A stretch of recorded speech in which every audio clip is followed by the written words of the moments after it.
First off, I'm going to be a little bit of a wise ass, and I hope that they put up I hope they put up Homicide's feud with Steve Corino, his feud with Colt Cabana, his feud with Samoa Joe, his feud with Bryan Danielson. You see how I keep saying feud, feud, feud?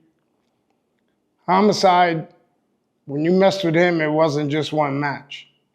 Even though he had a great one with Jamie Noble and AJ Styles, separate matches, but it wasn't about that.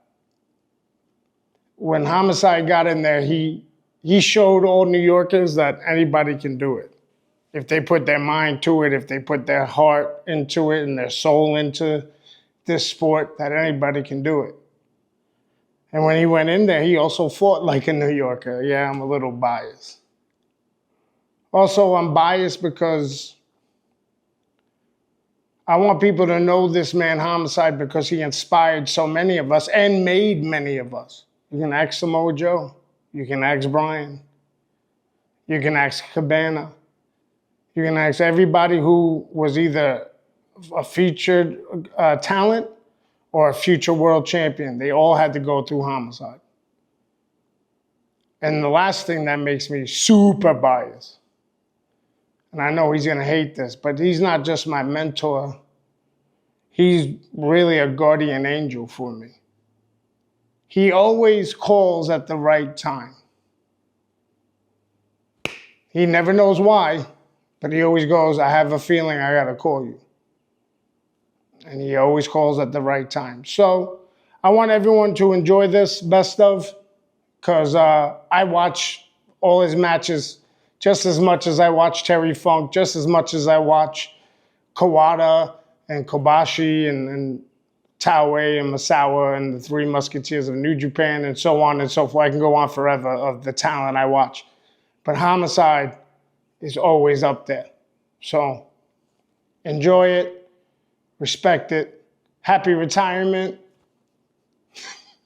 Look, we both love Terry Funk, so that word retirement's not real. But for now, happy retirement, and thank you from everybody. Thank you. The bunkhouse match, Homicide and Abby against the Carnage Crew, and we are underway. And who would have ever thought that you would see this in Ring of Honor, and Abby's already got the fork. Just like that, 5 seconds in, and there's the fork to Loke's head. And Jeff Corbin, I'm marking out for calling an Abdul the Butcher match. This is just unbelievable seeing this in Ring of Honor here at the Murphy Recreation Center. Whoever thought when we started that it would happen, but when you look at it, it makes perfect sense. It all started at the very first ROH show. The Era of Honor begins 10 months ago. Loke, as a referee, disqualified Homicide and Boogaloo, the Natural Born Sinners, for using a rubber chicken in the match. Of course, you know, there's no ECW style rules here. You can't use foreign objects in your match. And as a result, Homicide forked him, then gave him the cop killer. Then rode to the title. Loke introduced his new partner, DeVito, and they attacked him, bloodied Boogaloo, as well as attacking Homicide. Then crowning a champion. It was that bunkhouse match that stole the show, and it was just brutal, a bloodbath between the Sinners and the Carnage Crew. But it wasn't over yet. At Unscripted, it was the locker room attack. The Natural Born Sinners taken out in the locker room by the Carnage Crew. We didn't even get to see the attack. Boogaloo injured, out of commission, out of ROH. His career is now over. Homicide left alone. Homicide wanting to settle this feud once and for all. So who do you call when you want to settle a feud once and all? You call a legend. And what happens when you want a blood feud? What happens when it's going to get violent? What legend do you call? Abdul the Butcher. So we have Homicide, Abdul the Butcher against Loke and DeVito, the final chapter of the feud. It started on the very first show. It's going to end right here, Night of the Butcher. Strangely, Chris, after you put it that way, it does make perfect sense. Abdul the Butcher just stalking Loke right now. Hey, everything in ROH makes sense. You just got to follow it and pay attention. And the hubcap to the head, Carnage Crew's favorite weapon being used against him. What an incredible ringer to be called in. Abdul the Butcher. And Homicide just killing Loke with that chair. Everyone's busted open already. Just like that, a total bloodfest is exactly what we thought. And boy, HC Loke is really getting the worst of it. It's dripping on the floor of the Murphy Rec Center. There's Abdul the Butcher. I can't believe it myself. It's Abdul the Butcher here in Ring of Honor. Amazing. He's just pulled that fork right out, right at the beginning, and he's been using it on Luke's forehead ever since, like his forehead is Thanksgiving dinner. That's what it's all about. No code of honor in this one, because this match isn't about athleticism. It isn't about who's a better wrestler. It isn't about competition. It's about hurting your opponent, making them bleed, and getting revenge. No code of honor necessary. It's waived in matches like this. A bunkhouse match. Well, a match like this is here to settle the feud, to put an end to it once and for all, and I think this has got to do it. There's no way they can top this. Oh, just jabbing that fork in there. Loke just getting tortured in there by Abby. Meanwhile, Homicide and DeVito just going at it. Abby has been making people suffer for more than 40 years. One of the most incredible careers in wrestling history. Gosh. This is a Hall of Famer right here, and look at him. Classic Abby right there. And Loke is just getting brutalized. I bet Loke's wishing he was a referee again. I'm sure ever since it was a sign that Abby was going to be part of this match, I'm sure the Carnage Crew has been having nightmares just like this, and this nightmare has literally come to life. Well, you know what? The Carnage Crew, they enjoy this kind of action, though. They like to hurt people. And look at that, the fork in the mouth. It's Abby's house of dentistry. I thought it was Abby's house of ribs. Oh, really? And Abby just having a good time out there as Homicide and DeVito, they're just trying to brutalize each other as well. A lot of bad blood here, but it's getting settled tonight. It's ending tonight. Right to the top of the head with that fork as DeVito and Homicide have been slugging it out, bloodying each other up in this bunkhouse match. And we've never seen a match like this in ROH before with somebody like Abdul the Butcher, and he's got, and look at that front row. That front row looks like the ECW Arena in 1994. You got Lenny there, Carlos, Mike Johnson's even there. And Homicide with the chair to Loke as if he hasn't suffered enough. And it's amazing that you can see a match like this, plus all the great technical wrestling and the high flying all on the same show. Well, I just still can't believe what we're seeing right here as Homicide, he is just being brutal with that chair. Well, they knew that they were going to have to take some shots in order to give some shots. Homicide and Abby both bleeding, but it's worth it to them if they can do the same or worse. To the Carnage Crew is the hubcap by Loke. Hubcap right to the head, and you know that the Carnage Crew are having a good time out there. They like to bleed, they like to cause pain. They don't mind taking a little themselves, as you see Loke just dishing it out on Homicide right now. Running in, misses though. Homicide getting up out of the way. And Homicide, he's a great wrestler. You saw him in those strong style match against Samoa Joe at Scramble Madness. You saw him in that great 6-man tag title match at All-Star Extravaganza. This guy can wrestle, but he's showing that he can also bleed, he can fight, and he's a bunkhouse competitor in this one. This guy can do it all. That's right, and he won the first Scramble match. He can do just about anything in there. And then look at this. He goes from this bunkhouse match tonight to in just 3 weeks, he's going to be in that crazy strong style 4-way with Low-Key, American Dragon, and Samoa Joe. He's got to be the MVP, the most versatile player in Ring of Honor. No doubt about that, as Abby has made his way into the ring finally to fork Loke. As if he hasn't done enough damage on the floor, and Abby continues to move in to do more damage. Now they're setting up a table. I gotta be honest, I didn't think Abby was getting in the ring tonight, but there he is, and he's forking that mouth of Loke again, and ugh. I can't believe the Carnage Crew, especially Loke, is even in this match, considering how they've already suffered. I was ready to have Loke strapped to the gurney and shoved in the ambulance already, but yet he's still there. I really thought this was going to be a 4-minute match, and this is going on. These two guys, these two teams are putting it all on the line right now. The Red Cross may have to have a blood drive just for the participants in this match. Oh, Homicide just crashing that chair into Loke, and whoa, on that table, the table collapsing under the force of that blow from the chair. And let's see what Homicide's going to do now. I think he's got another idea with that table as he's propping it up against the guardrail there. And what's he going to do? Switching things up a little bit, he wanted to put Loke through the table. Yep, I have to put him through the propped up table. Yep, and we have DeVito and Abdul the Butcher fighting inside the ring, and he's laying him on that table. And what's he going to do? Here we go. Homicide. Oh, Loke moved. Oh, no. And Loke moved out of the way. Loke, Homicide going crashing through that table. Homicide showing his versatility again with that tope mortal, but he ran into nothing but furniture there. And Loke taking advantage of the situation now. Oh, with a brutal chair shot right to the midsection of Homicide. Ouch, the lower midsection. Loke is still in this thing, and he's taking the fight to Homicide. You got to hand it to the Carnage crew. They know how to fight. They live to fight. And meanwhile, DeVito in the ring with Abby, and now getting some help from Loke. Let's see if they can double team Abby. And DeVito's a bloody mess as well. And Loke getting in a little offense on Abby, and it's taking both the members of the Carnage crew, Loke and DeVito. They're beating down Abby, and they're, well, Abby's Abby's fighting back, and that's what legends are made of right there. As you see DeVito tripping over Loke, both men a bloody mess, and you know that they're having a great time in there. And now the chain by Abby, and it just seems like the Carnage crew, once this feud got started, I bet they never thought it would end like this, having to face a monster like Abdullah the Butcher, I don't as well think as Homicide. when Ring of Honor started and Loke got forked on the first show, whoever thought it would end like this, but like you said, it makes perfect sense. There's the fork again. Oh, right to the forehead of Loke. Homicide now, Abdullah the Butcher, just absolutely dominating here in this one. And there's a fork to DeVito's head. Down he goes, and these guys are going to have a million prong marks in their forehead. Cop killer, began with the cop killer, could end with it. No. Loke got out. And your ref, Gary Moyer, was ready to make the 3 count. What's that? Back suplex right on his head. Loke with a tremendous wrestling move in a bloodbath like this. Loke with a beautiful, perfect back suplex in a match with Abdullah the Butcher. And now Loke's got that chair, and he hits Abby with it. Oops. That got him mad. Yep. And Loke trying to get out of there, but Abby's all over one more time. Yep, Abby is just freaking out now, and he's just stabbing him. Oh, again and again and again and again. He's bent that fork from jabbing into Loke's head so many times. The classic fork from Abdullah the Butcher. And we're seeing it right here in Philly. Can you believe this? And now, hold on, he's got him hooked. Cop killer. That is it.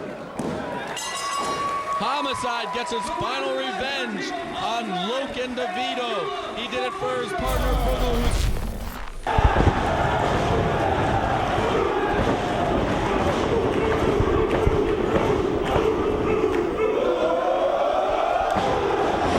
And Dusty Rhodes has just cleared house. The American Dream, Dusty Rhodes getting funky like a monkey here against the group.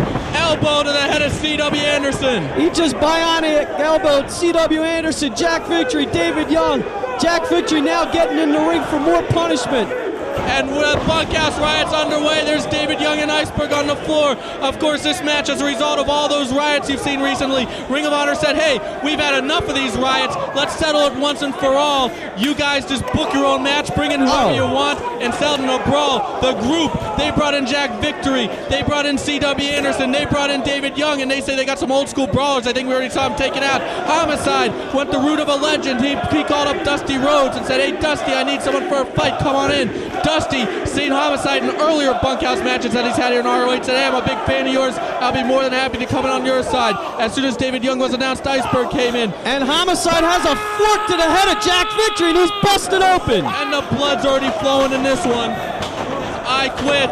Oh, David Young going for that spine buster. He's known as the Messiah, the spine buster. Oh, nice DDT by Iceberg. Those two had such a brutal and violent feud in NWA Wildside, and now we're seeing it up north right here. It's Homicide just unleashing those right hands on Jack Victory. And C.W. Anderson, the claret is flowing here. He is busted open as well, as this is a bunkhouse riot. And did you see the way Homicide caught him with that cowbell before? That's what busted him open so much. Oh! Vicious chair shot by Iceberg.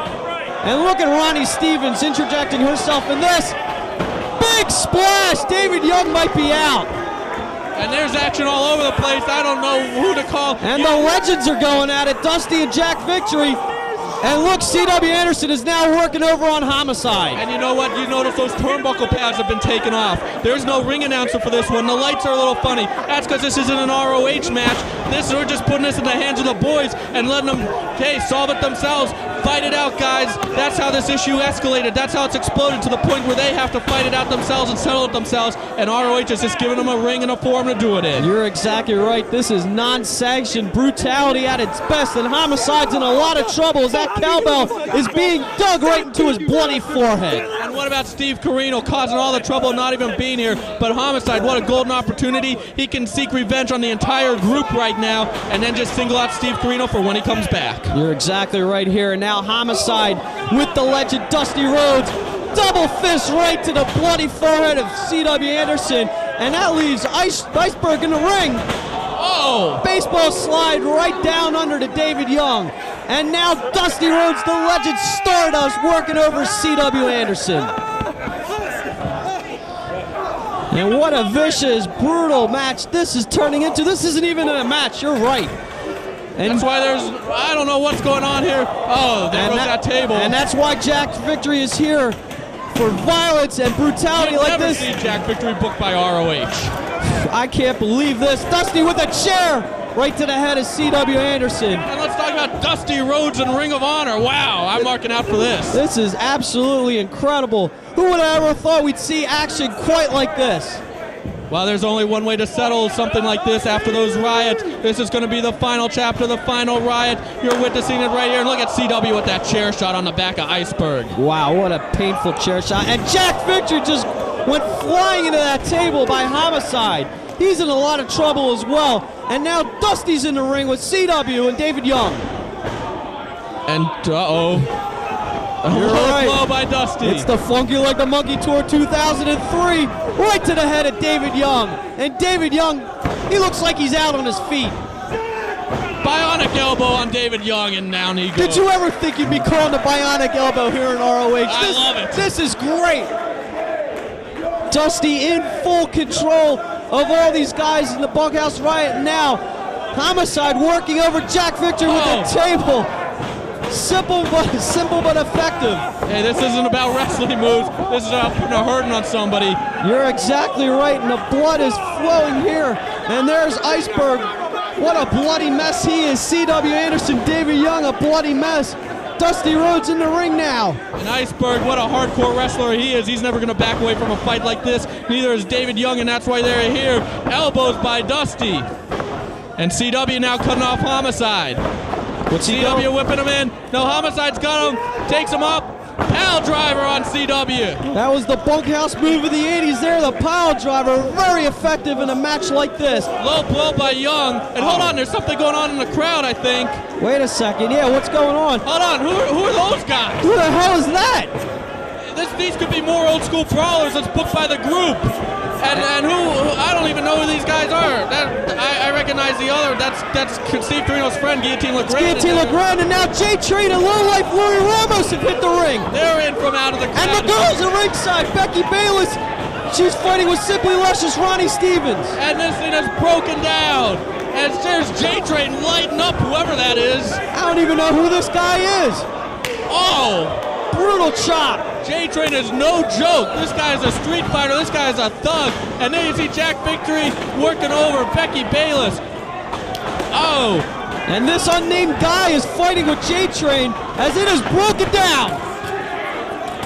I can't even call this. There's too much going on. There's blood flowing everywhere. And Guillotine LeGrand working on the head of Lowlife Louie Ramos as he's busted open as well. There's puddles of blood on the floor. There's blood everywhere. There's brawling everywhere. And J-Train, what a drop kick off the apron. You know what, J-Train, he's gotten a little training from Homicide, but this guy's a pure street fighter, and we're seeing that here.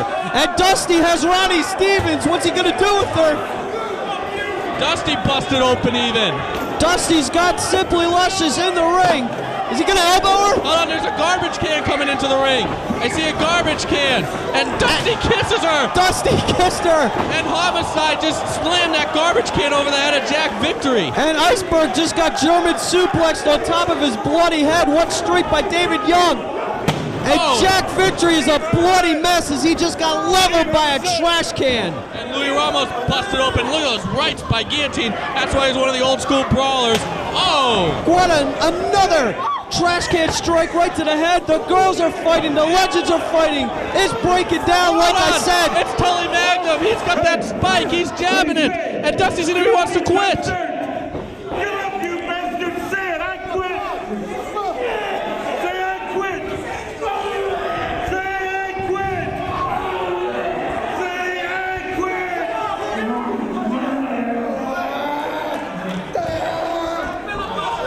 Look at that sharp stick.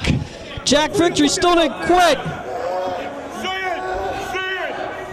And look at Dusty Rhodes and Homicide working together.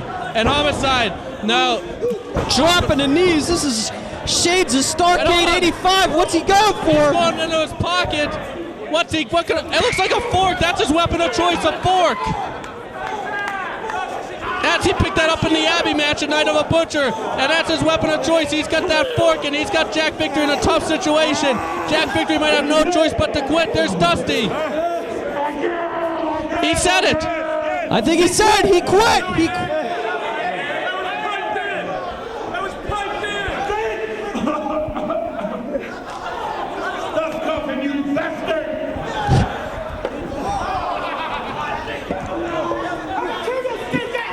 Yeah, that's it. He said it. Jack Victory quit.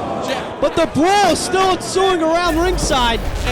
And what a match we're going to have here. Julius Smokes in the corner of Homicide. Samoa Joe, a member of the group. And this is the first ROH World Title match. Ray, why don't you tell us why it's for the World Title as Homicide grabs the arm of Samoa Joe? Well, 2 weeks ago at the big FWA ROH Super Show in London, England, Samoa Joe had a non-title matchup against the Zebra Kid, but he decided to make it a world title since he was in London, England. And since the title was defended there in England, he thought it was deserving of world title status because it is a worldly belt.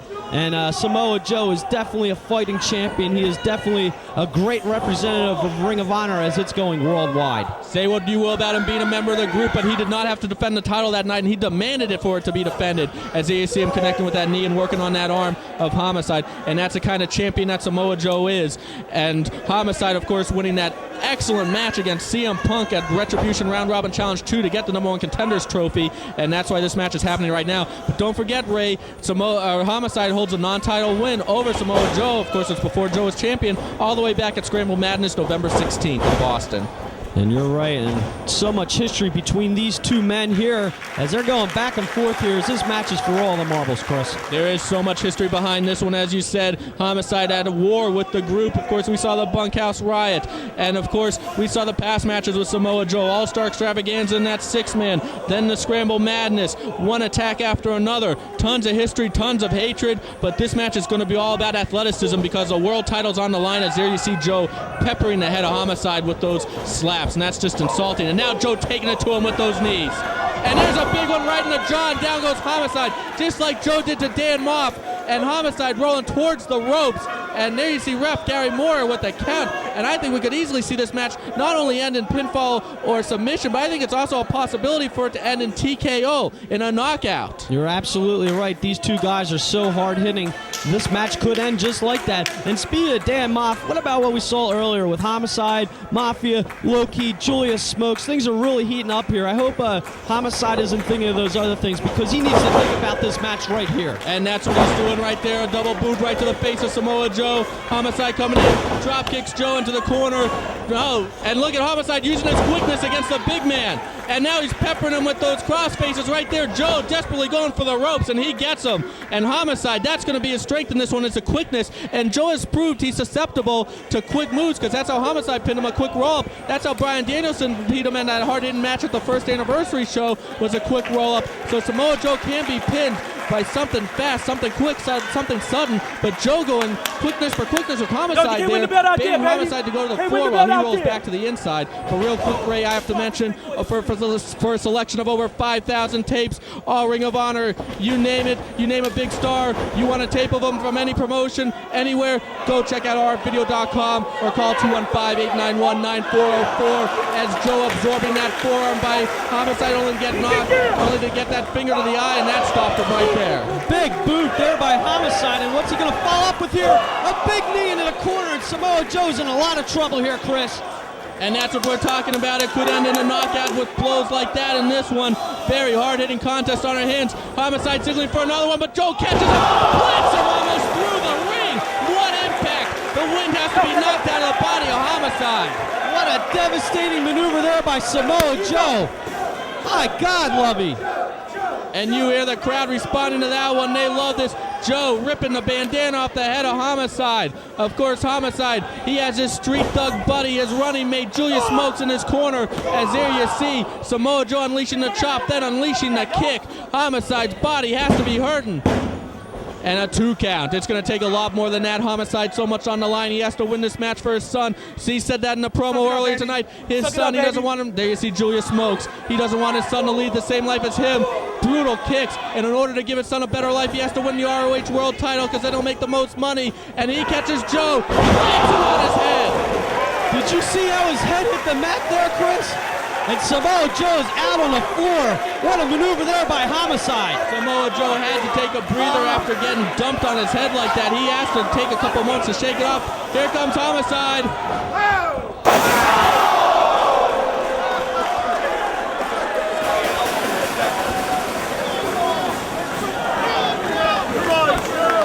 Joe catches him. One impact into the guardrails. What's up, Joe? Have you ever seen a hard-hitting match like this before? Absolutely not. These two going for new levels of brutality in this one. Uh-oh, we've seen this in London as he had the Zebra Kid.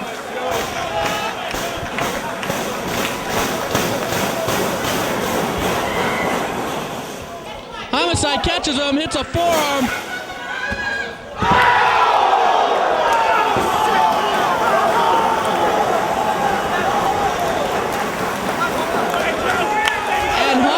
Caught in a release over that belly-to-belly onto that basketball court floor, and you know how hard those are. And now Joe planting Homicide in the chair. Oh, big chop.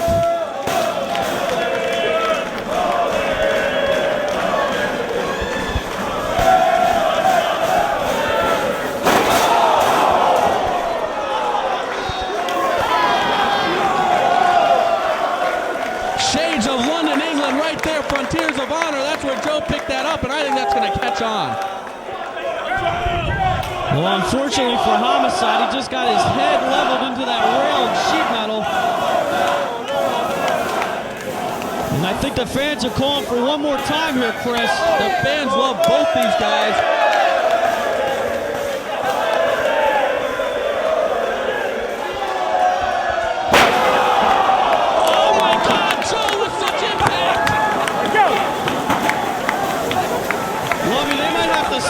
Homicide's in a lot of trouble. His quest for the ROH World title it's not looking good here. That is metal. That is steel metal right there. And Joe just bent it in half with the force of that kick. Homicide. Look. And remember, that's steel rails that's holding up that sheet metal as well. That's double the impact there. And Homicide busted open on the side of the head from the impact of that kick, then going face first into that steel, that metal. Oh, how did he kick out of that? And we saw in the opening match here, that steel is unforgiving at ringside as it busted open Danny Moff, and I think he's biting Homicide's head. Samoa Joe biting the open wound of Homicide. And that's the lengths these guys will go to win that ROH World title. That's what it's all about. You're the top man going today if you have that belt. And Samoa Joe now trying to take Homicide over. Oh, beautiful German suplex. And Homicide, he's holding on to him. And now he's got him. Dragon suplex. Homicide rocking, Homicide reeling. And he's got him. Cross arm. No, Homicide tries to get out of it. But Joe avoids the kick, slaps him on the back.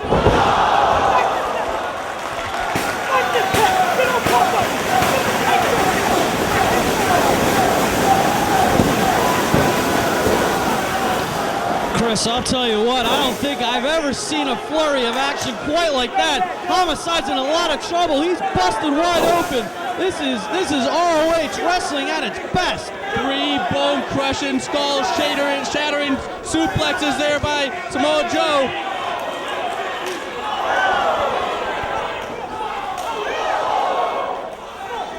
What a slap exchange. This is pro wrestling as a sport. As right now, Homicide fighting with every ounce of energy he has He's doing it for his son. He's doing it to give him a better life. Swinging DDT, spikes Joe on his head, and Joe rolling to the floor one more time. Great tactic by Samoa Joe. That's right, wisely rolling into the ropes there so he can't get pinned. Samoa Joe, whenever he's getting dumped on his head, he goes to the floor to grab himself a couple of moments. He knows ref Gary Moore, he's going to give him a lot of time on the floor. He's not going to let this title match end in a DQ for being on the floor. So very smart wrestling by Samoa Joe. And what's Homicide looking for? And look at Julius Smokes. He's pulling out a table. That Street Element is pulling out a table right now. And they're unleashing everything in this match. And that just shows how prestigious this title battle is becoming, is that these guys will put everything on the line for it. Homicide, the crimson flowing from his skull. He goes into the ropes.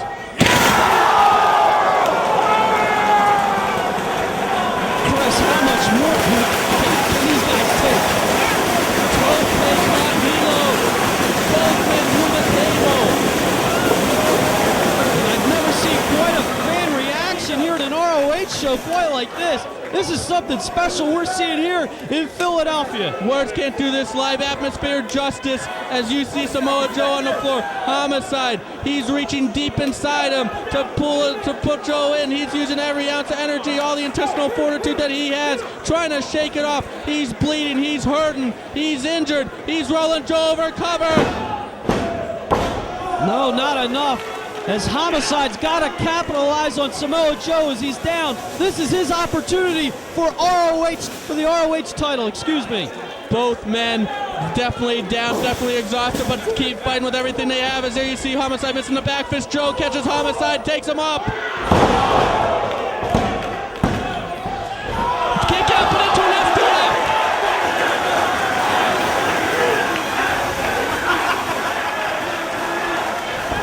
And will Homicide give, but Joe saves his gum, but then he turns it over into a choke. He's got that choke on. They put Doug Williams down, it put Xavier down, it put two men down. One of two matches, including Hot Stuff Fernandez and Cole Cabana, an epic encounter. He's got the choke, no one gets out of the choke. Homicide's in a lot of trouble. Wait, Loki's coming to ringside. What's Loki doing down here? Stop fighting! Stop fighting! He's yelling for Homicide. Homicide's his best friend, his trainer. And Homicide gets out of the choke after the origin of Loki and slaps the SDF on Joe. He slaps the SDF on Joe after the origin of Homicide. Even the origin of Loki. Pull back on it! Sound advice by Loki there as he gave Homicide that extra boost to energy, and Joe makes it to the ropes. Relock him! It was that STF, a version of it that got him the #1 Contenders trophy, and he could be setting that up against Joe, and now he hits Joe with the clothesline. To the back, a clothesline to the front. He's going to be going for a third lariat. No, Joe catches him with a knee. Oh, and another knee, and Homicide's down. Did you see the impact of the midsection there? And Loki can't believe what he's seeing Whoa, here. but check that out. Loki close to Samoa Joe. Come on, outside! And we know the issue between them. Glory by honor, one of the hardest hitting matches ever. And wait. You didn't beat me for that belt! Get your ass up! Loki, the first ROH champion, telling Joe he didn't. Oh, that's a knockout knee right there. Homicide might be out. That could be a KO right there. And he did it right in front of Loki. Of course, this could be it for Homicide. Get up! 5! Now, Derek, get up! 6! 7! Get yourself up! 8! Get up, Homicide! 9! Get up! Homicide gets up at what was that, a 9 count. He makes the ropes, but I think he's knocked silly. One more blow like that, and he will be down for good. As right now, he's pretty much at the mercy of Joe. Look at Joe taunting Loki. Of course, that Glory by Honor match is legendary for how brutal it was. And Joe just, slaps the face of Homicide.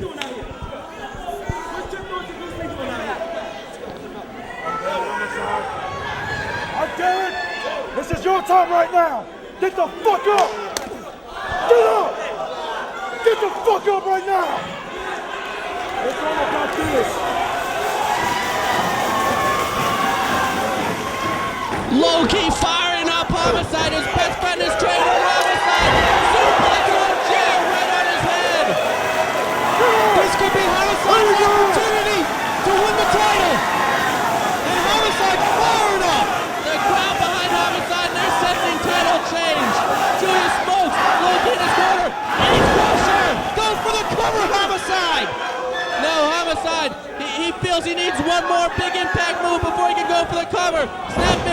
over. Joe on the line. Brutal kick. Brutal kick. Joe is down. Homicide going up to the top. This could be it. Oh, double boot to the gut. He's got to go for the cover, Levy. He turns Joe over. Oh, so close, but not enough. Homicide, he might be thinking of going for that version of the STF again, perhaps the cop killer. He knows he's got the champion Samoa Joe in trouble. Loki firing up his trainer, firing up one of his best friends, and now it's Homicide. That title within grasp. It's just 3 seconds away for Homicide. Chris, I have never seen a title match quite like this. This is incredible. Brutal kicks to the face of Samoa Joe by Homicide. Homicide now hooking Joe. What's he gonna do? Does he have enough energy to get the big man up? I don't know. Joe's trying to fight. Joe is fighting. Can Homicide go? Joe still struggling. Homicide go. Oh! Dangerous right on the head! My God! He just landed on top of his head. He might be out. Joe once again going to the floor after the blow to the head. We've seen it before. We've seen him do it earlier in the match. But that was just so dangerous. All the body weight of Joe coming down right on his head. I can't believe what I'm seeing here. I think hold on. Joe out? The ref is signaling to the back for the other refs to come out. Remember, it's referee discretion here on a count. There's no 10 count here. I think more importantly than that is Joe is seriously injured.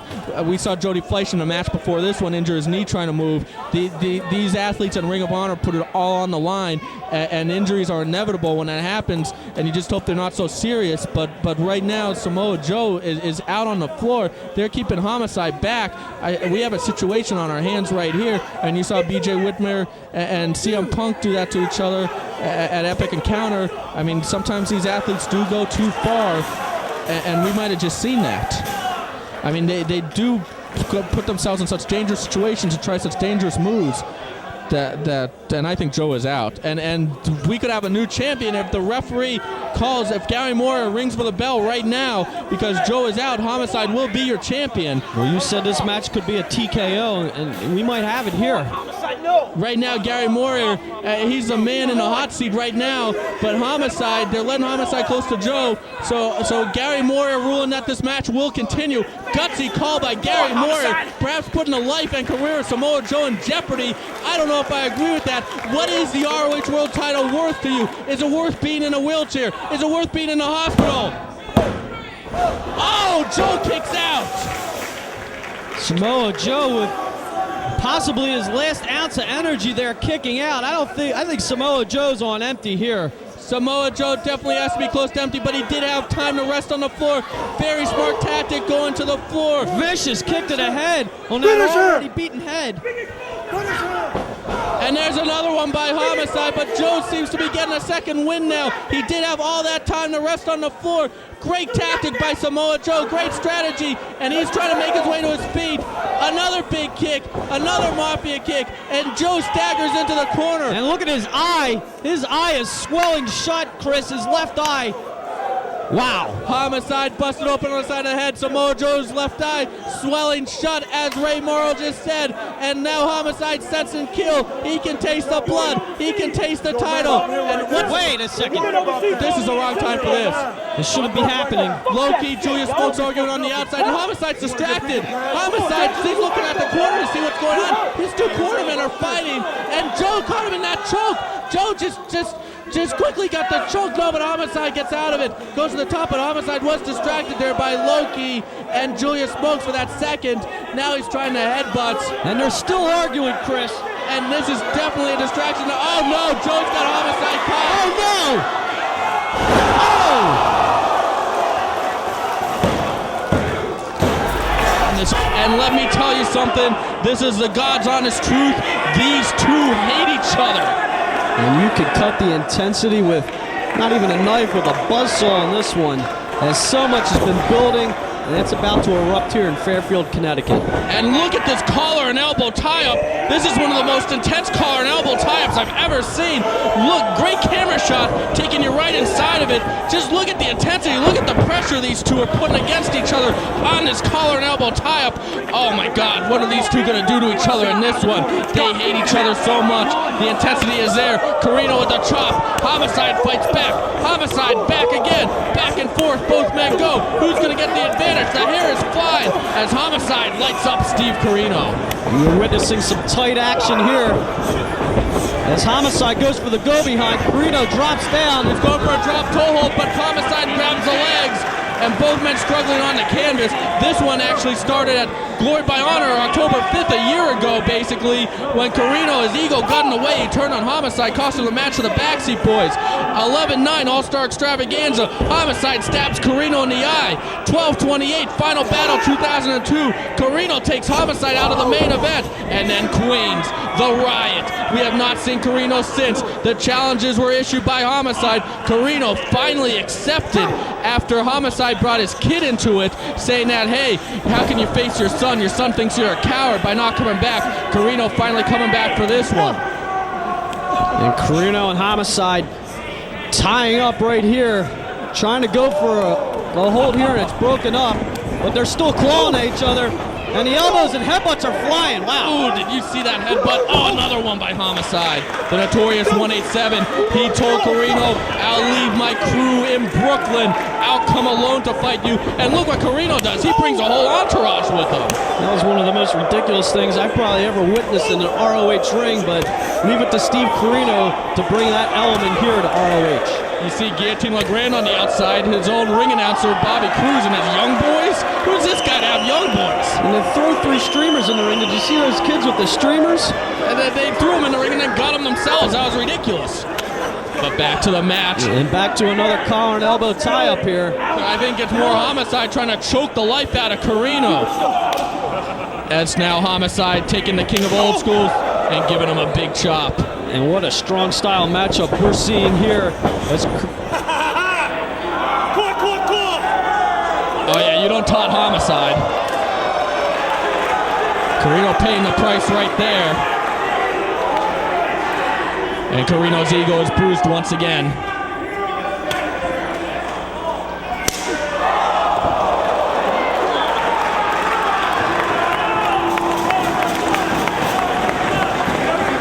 Oh my God, oh my God. Did you see that slap? What was with that slap? Oh, that's the kind of slap that could disable Carino forever. I can't believe that slap that we just saw. Right on the ear of Steve Carino. And Carino just crumbled to the outside. Oh my God. He's holding that ear. I am in shock at what we just saw with that slap. Oh, these two hate each other. You can feel it. You can feel it coming through your TV screen. And look at his eye. He's got a mouse underneath his eye, probably from one of those headbutts. There's Carino. What damage is he taking here in the opening moments of this matchup? I'm in awe. I'm in shock. I still can't believe it. Carino, I don't blame him. Is he leaving? I don't blame him. I'd leave too. I would leave too after that slap. And what's it? It's Julius Smokes, Benny from the Bronx, and Slugger. What's Slugger doing with him? Homicide coming prepared. Homicide knew Carino might pull shenanigans. He brought his crew with him. But why is Slugger out there with him? And now Homicide taking it to Carino on the floor. Whips him in. And Carino whipped hard into the rail right there. Are those the Rottweilers that we came through the curtain? We've been hearing a lot about the Rottweilers. Are those them? I have no idea. Well, that's another issue to deal with at another time, as right now we have this intense match going on. Homicide throwing Carino back in the ring. Julius Smoke, street name J-Train, known as a double son-in-law as well, remains in the corner of Homicide for the rest of this match, probably to counteract Guillotine LeGrand in the corner of Carino. And Homicide has Carino down, and a big knee to the already busted up face of Steve Carino, and he looks like he's out. And Homicide sticking his fingers in the nose. This is vicious, Chris. Oh, look at that, ripping at the nostrils, pulling on the flesh. And this matchup is going beyond the bounds of professional wrestling. The hatred here is unbelievable. And Homicide falls with a big headbutt and rocks Carino. And look at Julius Smokes on the outside, telling Homicide to lay it in there. Homicide has waited so long for this match. He couldn't wait any longer. He wanted to open the show, but he's getting now to his feet. Carino up, leg lariat on Homicide. That one connects. And the Notorious 187 just got rocked as he's down. But look at Carino, he's still feeling the punishment. Carino, he didn't want to cover. He didn't want to come back to Ring of Honor after the riots. Homicide challenged him several times, brought his son to it. Carino finally returns. And look, he's face to face with Julius Smokes, the man who started those infamous riots in Queens. Homicide tossed out of the ring, but hard into the ropes first. And Ray, I gotta mention it. I gotta do the plug for over 5,000 videotapes from every wrestling promotion you can think of. Best of everyone you can think of. Check out rfvideo.com. Call 215-891-9404. Or check out ROHWrestling.com for the latest from Ring of Honor. Again, that's rfvideo.com. 215-891-9404. And can you feel the tension here? Just with the way he dumped Homicide to the floor. This thing, it's gonna erupt, Chris. And it's gonna erupt real soon. And Homicide draped over the rail. Carino trying to choke the life out of the Notorious 187 there as he just put his throat over the top of that rail. And one thing I have to mention, there's such an atmosphere in this building, you have to experience it live, as Carino throwing those fingers right in the face of Homicide, right into the eyes. And Steve Carino, whenever he enters a building, there's just this aura about him. The atmosphere changes. Steve Carino just has such a unique presence about him, and I can feel it right now, and hopefully you can feel it coming through your TV screen, but you gotta be here live to appreciate something like this. And if the fans out there don't feel it, Homicide's gonna feel it, but no, a reversal, and Carino goes into the post. And what's Homicide do now? He throws Carino head first right into that steel. And Homicide, What's he doing?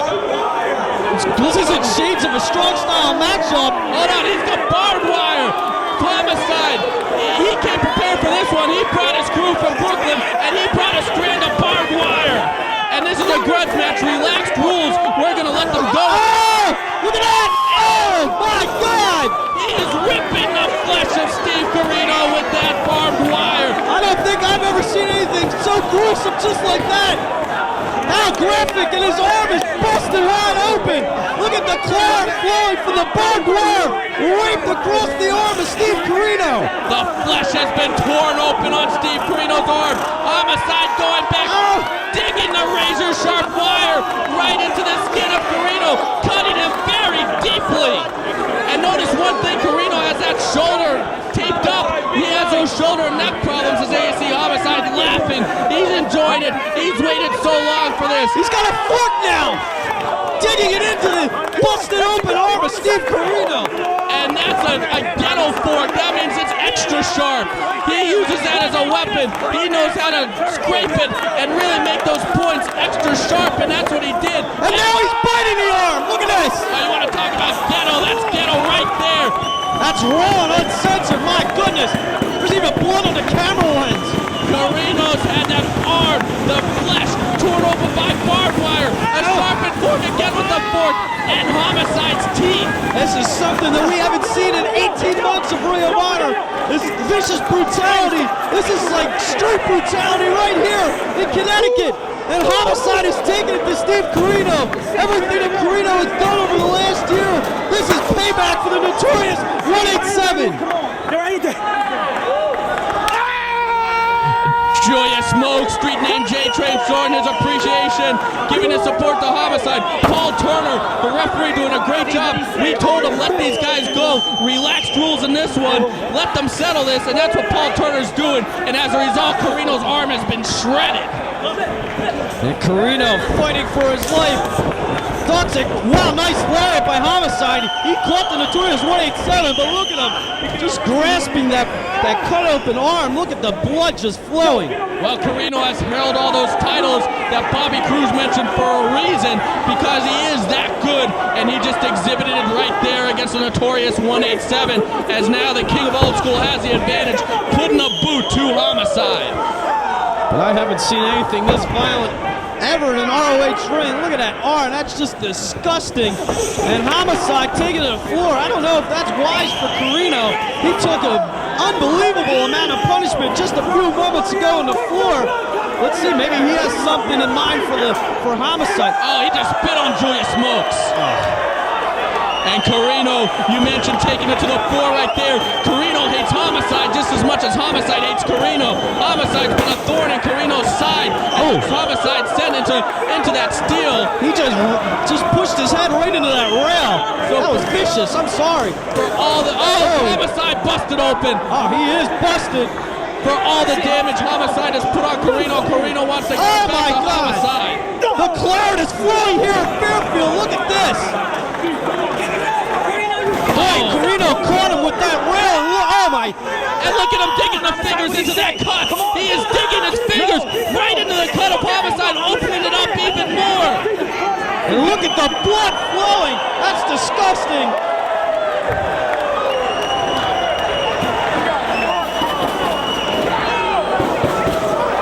And Corino has the barbed wire. Corino digging the barbed wire into the already deep cut on Homicide's forehead.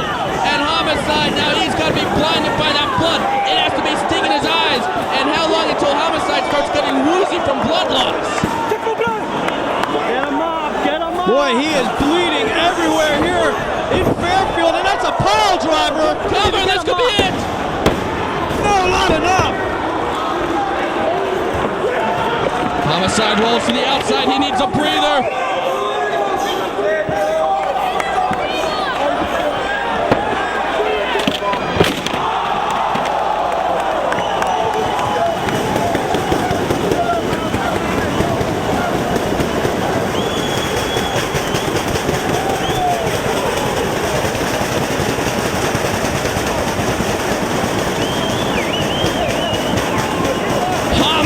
Sent straight through the table. The crowd on its feet. And look at the blood just pouring off his head. I don't even know what to call. I think referee Paul Turner, I know this is relaxed rules and everything, but he might have to think about stopping this one. There's an actual puddle of blood on the floor. Oh, you're right. He might have to think about stopping it. How much blood can Homicide lose? Not to mention Steve Corino's lost a tremendous amount of blood off of the arm, too. I mean, we talk about matches, blood feuds, but this has gone one step further.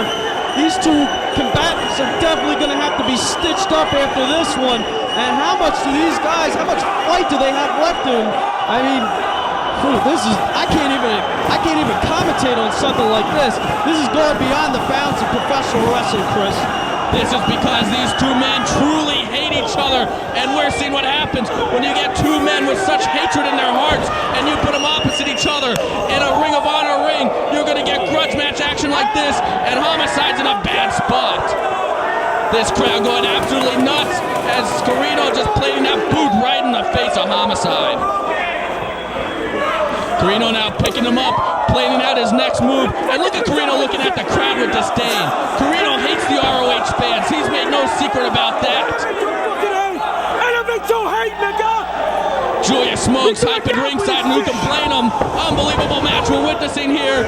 Corino into the corner. No, he's met with a boot by Homicide. Homicide, tornado DDT. And then notice Corino clutching the neck after that tornado DDT. That is the weak point on Steve Corino. Homicide struggling to come up with the next move. Shining Wizard! Homicide! Corino's down! Oh, God, look at Homicide. This is like a horror movie. Homicide is a crimson mask right here in the middle of the ring. Go for the cover. But Corino kicks out. Do you think Homicide even knows his whereabouts? I gotta say that he does, because if you notice, he hooked the leg that was closer to the ropes. Very good ring presence by Homicide there, knowing exactly where Steve Corino was. And Corino needs a breather. He's on the outside. He's got to recoup. Because, I mean, look at the punishment this man has taken in this match. How much can he last? Homicide on his feet, though. Here goes Homicide.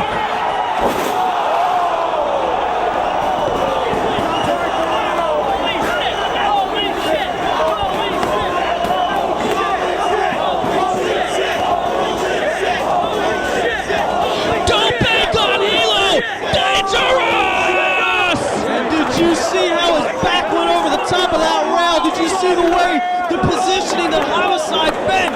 He could have broken his lower back there. He's not getting up, Chris. Look at Julius Smokes checking on the Notorious 187. The crowd here in Fairfield rising to their feet, hovering around Homicide. Can he even get up? Is he even alive? I have never seen a collision by one man on the floor quite like that.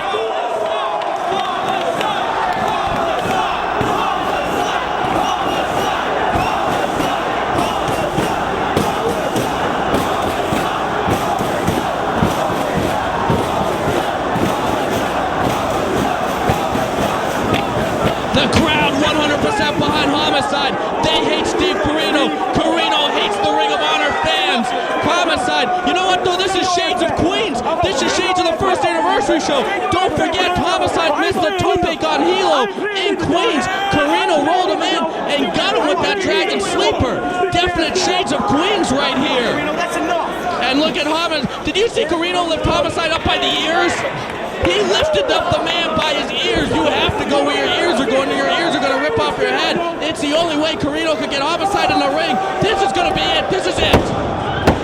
No, not enough. And the lifeless body of Homicide kicking out of that.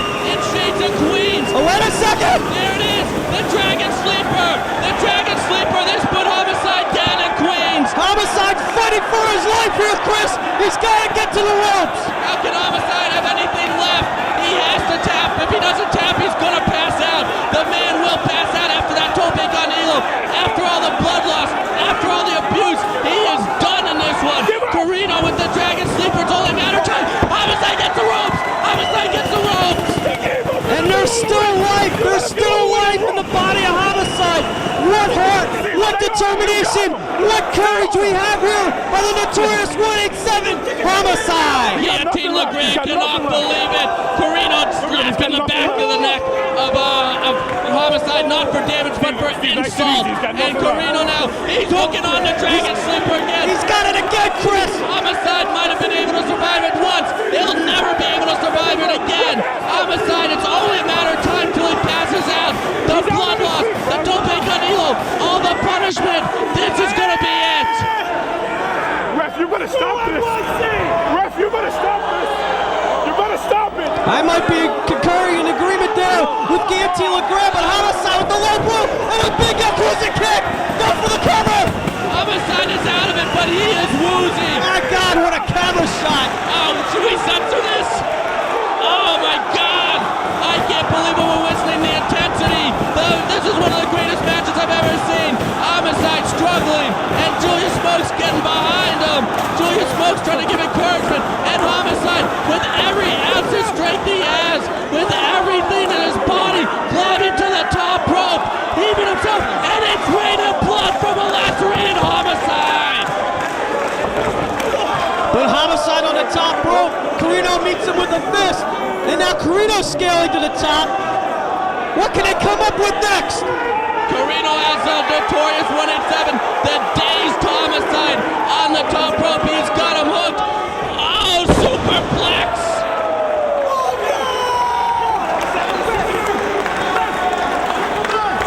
And he took that punishment from that tope con hilo. This has got to be it.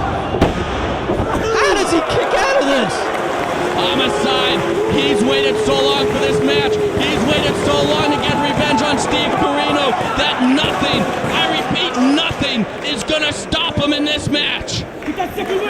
And Carino, he's looking a little frustrated as he puts Homicide into the corner. What could Carino follow up with? Whips him in.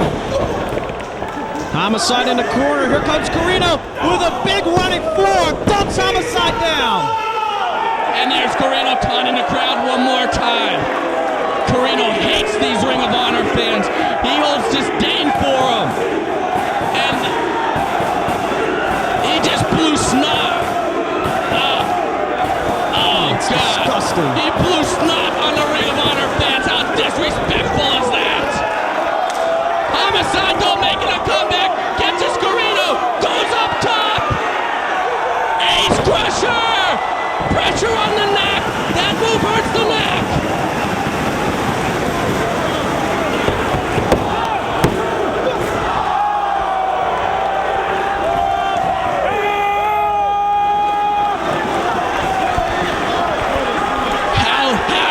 How did Carino ever kick out of that? Chris, I'm just sitting back and watching this one. Words can't describe it. I can't even call this. I'll try a nice suplex there by Homicide. I am in awe of what I'm seeing here. But look at Carino. He's clutching at that neck, that shoulder and neck. They have to be killing Carino right now. As he is showing his weakness, he is clutching at it. The pain has to be shooting through the body of Steve Carino, as his neck has definitely got to be damaged after a high-risk maneuver by Homicide. And now both participants rise to their feet. Homicide's got him hooked. Perhaps for a suplex. No, back elbows by Carino. Gets out of it. That suplex could have finished it off if he laid on his neck. Homicide, maybe another ace crusher. No, Carino catches him. Takes him up. Death belly driver powerbomb. Cover.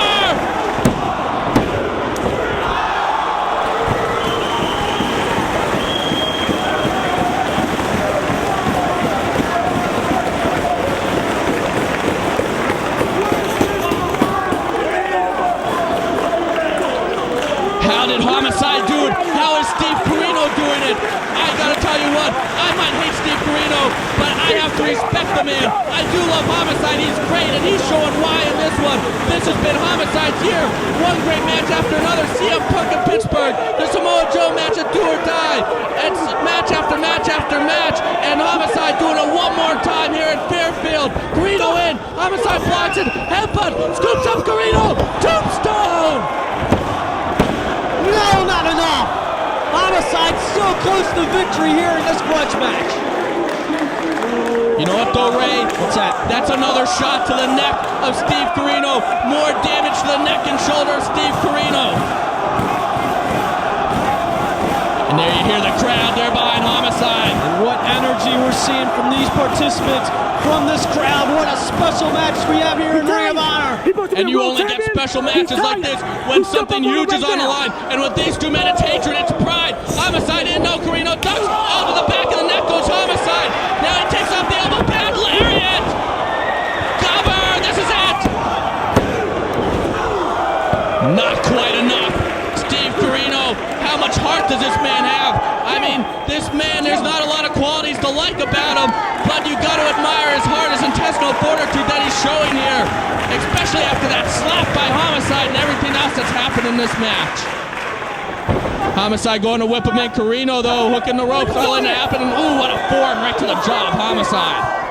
Carino now looking to polish off Homicide. No, drop to hold. Homicide, he's going for that STF. This made Prince Nana tap earlier. It puts all the pressure on the neck and the shoulders. This could be it, Chris. I think Carino has to tap. He's going to tap or pass out. He could definitely pass out from the pain here, too. Paul Turner right in Carino's face, and if Carino wants to give. Carino's got to get to the ropes. Now look at Homicide putting him in the middle of the ring. That's Homicide pulling him back in the ring. He's got him hooked. Oh, he's got the extra stretch going on. He's got the extra stretch by hooking that arm. It's tearing at the neck and shoulder. Carino's got a clip. Hold on, Guillotine LeGrand. Wait a second, what was that? Guillotine LeGrand throwing in the towel. He threw the towel in for Carino, and Paul Turner's going for the belt. It looks like a war zone already. We're going to see people bleed in this one. We're going to see people get hurt. No handshakes. We're going to see careers change forever in this one. We're going to witness a match that I never thought that you would see in ROH. Think about it. Barbed wire was invented to keep cattle in and to keep thieves out. Barbed wire will rip you to ribbons, believe me. I've seen Steve Carino in barbed wire matches before against the likes of Terry Funk. Now, Homicide's no stranger to barbed wire himself. Obviously, he came dressed to fight.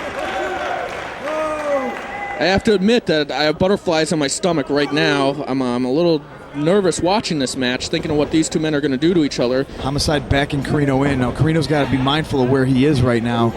Carino's too close. Whoa!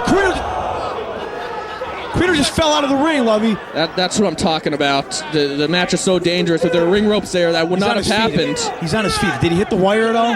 No, he did not hit the wire, but he took a rough fall to the floor. And look at Carino saying, I can't grab it. And he's right. There you see Chuck LeGrand in the corner of Steve Carino, as well as the Young Boys and Bobby Cruz, the ring announcer. Well, conversely, Homicide has Julius Smokes in his corner. The devil's son-in-law himself. And right now, both men scoring off so much hatred. You mentioned about the background. I do have to mention the background a little bit. You had Bitter Friends, Stiffer Enemies, that Match of the Year bloodbath, which Homicide won when LeGrand threw in the towel, and he had to, because otherwise Homicide was going to end Steve Carino's career. As right now, Homicide on top of Carino. Then, of course, the infamous riots in New York. Steve Carino leaving ROH for several months after that. The second anniversary show. And look at Homicide. He's going after that ear. Carino is deaf because of that slap at Bitter Friends, Stiffer Enemies from Homicide. Wait a minute. Carino holding the wire. Carino, yes, he's trying to avoid getting his forehead into the wire. Homicide tried. No, Carino fighting back. And this is almost inhuman what we're watching here. I almost feel like a sick individual just for calling this, for witnessing this. Oh, both men just avoiding the wire. And of course, the feud all started at the first Glory by Honor when Carino and Homicide were actually a tag team and they lost to the Backseat Boys. And after Carino accidentally hit Homicide, or excuse me, Homicide accidentally hit Carino, and Carino purposely hit Homicide, and the egos just exploded from there, especially Carino's. And Homicide just illustrating how sharp that barbed wire is, that barbed wire just shredding that piece of pizza. Yeah, this ain't no joke. Carino's young boys being mindful and respectful, staying out of Homicide's way. Of course, way back in 2002, November, a year ago, Homicide trying to take out Steve Carino's eye in the locker room at All-Star Extravaganza, and then just earlier this month, Main Event Spectacles, Carino attacking Homicide after his match, going right after the ear of Homicide. Of course, Carino deaf in one ear for life because of that slap of Homicide at Bitter Friends, Stiffer Enemies. So a lot of hatred, a lot of intensity in this one. I was actually just going to ask, but I guess pinfalls count as the ref went down. Yep, pinfalls do count. And Backslide by Homicide. Homicide going for the win early. I kind of like that strategy. Get out of this one pain-free, and Homicide can say he's 2-0 against Carino. Although Carino did win that first anniversary match, but Homicide can say he won the final 2 matches. I don't think this one's about wins and losses. It's about Carino getting getting his ear back. I mean, you better believe he's looking to maim Homicide. Maybe you have the inside scoop on this one, Punk, since you are friends with Carino. Wait, don't worry about my business and don't worry about... I mean, what is the relationship with you and Carino? Are you guys friends? What did I just say? Are you deaf like Carino or do you want to be? All right, I said don't worry about it. Let's get to the match. It's also why I'm not talking about you just laying out Christopher Daniels. Unbelievable what we just saw. But let's just get to this match right here. With his own finishing maneuver. Yes, I'm sure you're very proud of that. Damn right I am. Oh. But hey, you still don't know who attacked Lucy, as Carino almost in the barbed wire. Well, I'll tell you this much. I know it wasn't Steve Carino. Oh! God. Out of nowhere, Homicide, the first one into the barbed wire. Julius Smokes looking on with concern on his face. Homicide going with the old school natural born sinners. Oh! The old school natural born sinners look. No, he's just digging that barbed wire into Homicide's head. And Homicide is going to be busted open. No doubt that barbed wire was shredding the flesh of Homicide, and there it is. And there it goes again. Steve Carino using that barbed wire one more time. Look at that piece of barbed wire just jabbing into the side of the face of Homicide, ripping at the flesh. You know, and I can't say he doesn't deserve it, but it's still hard to watch. Carino just absolutely. Oh! All right, now that's just nasty. And that's what this match is all about. It's animalistic. Come on, David, dude! Julius Smokes keeping an eye on his best friend. Can't understand Homicide. a word he says. It's all clicks and buzzes. Uh-oh, Homicide's in a bad spot. No. This is going to kill him. Some bullshit!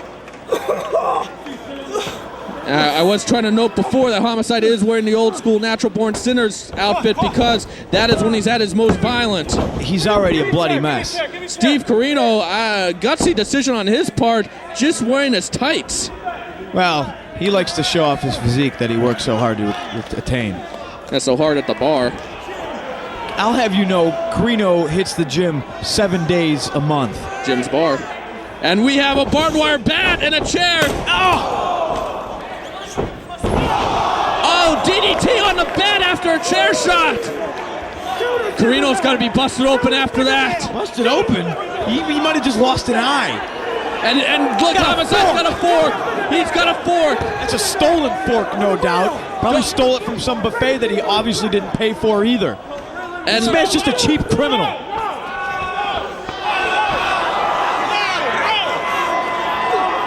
Homicide stabbing Carino. Homicide used that fork on Carino. Carino actually used a fork on Homicide almost a year ago. And look at Homicide just butchering Steve Carino. Oh, look at the crimson is flowing. Both men are going to need stitches after this one. They knew about it going in, but they hate each other so much that they're willing to make that sacrifice in order to cause pain on their opponent. Carino smartly avoids the barbed wire. Instead, he tastes that steel. Both men bleeding buckets. Already both men bleeding. I guess it's to be expected in a barbaric match like this.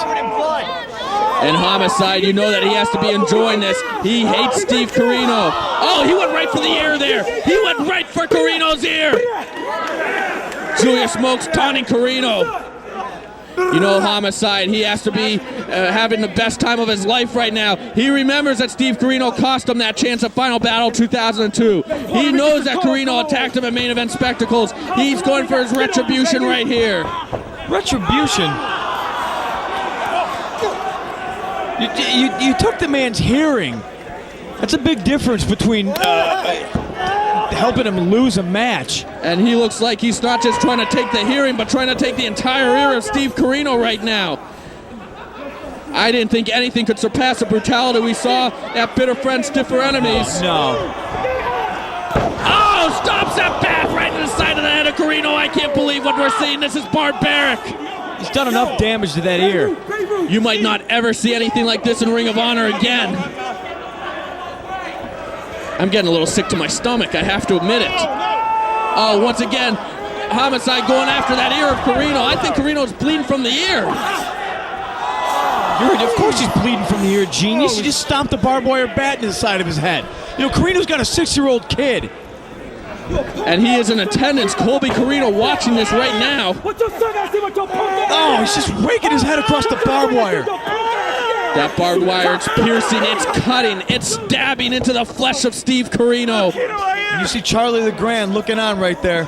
I have to admit, I don't like Steve Carino myself. He has no respect for Ring of Honor, or most importantly, the Ring of Honor fans. What do you know? Look what this man's doing. Well, he hates the Ring of Honor fans. The point I was going to make is that even though I hate Steve Carino myself, I don't want to see any person subjected to this kind of brutality. And Homicide has that bat wrapped in barbed wire. Oh, across the top of the head! Is there anything he won't do? I'm almost speechless. Yeah, don't go for a pinfall victory. You're disgusting, Homicide. A low blow by Carino.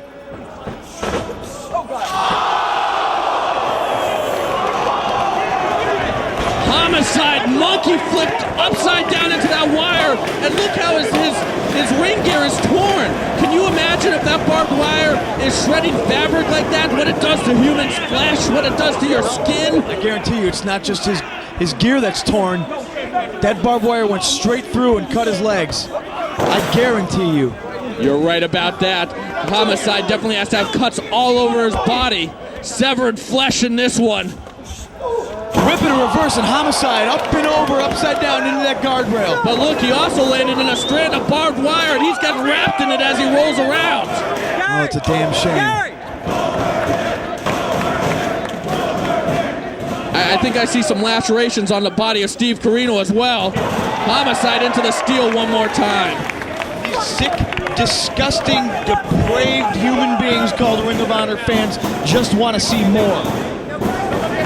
It's kind of ironic. They came here to see the most athletic wrestling in the history of the business, and they get a barbed wire match.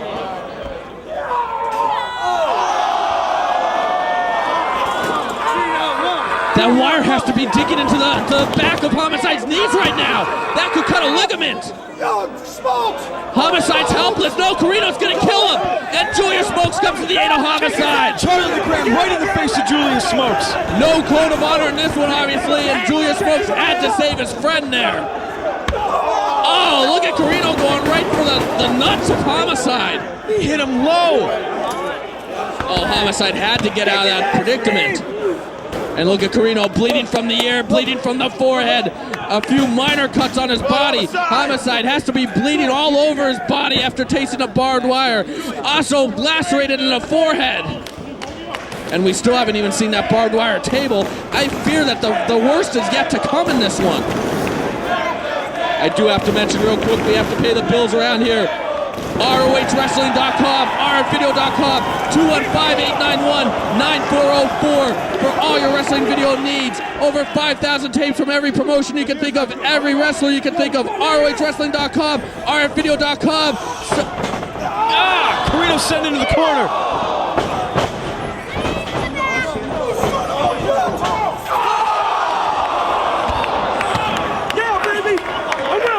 Why would you do that to yourself? That's how much Homicide hates Steve Carino. He's willing to sacrifice himself to cause more damage to Carino. He can't even get out of the barbed wire.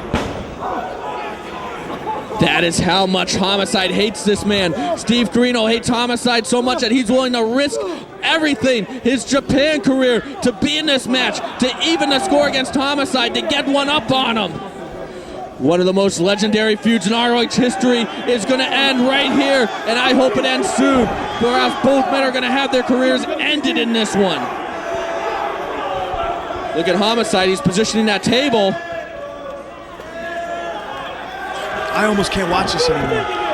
I agree with you, Punk. I know what's going through both men's heads. The sight of your own blood it does something to you. Trust me. What a violent weekend it's been for ROH. First that steel cage match he had against Raven last night, and now this. Uh-oh. Homicide hooks Carino for a suplex. The table's coming in play. No, Carino blocks it. Carino saves his career. No. Homicide blocks that. Homicide blocks it. Headbutt.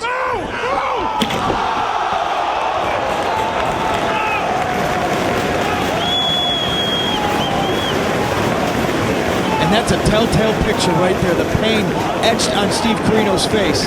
Carino T-bone suplex through the table, wrapped in barbed wire. The barbed wire once again piercing the flesh of Steve Carino.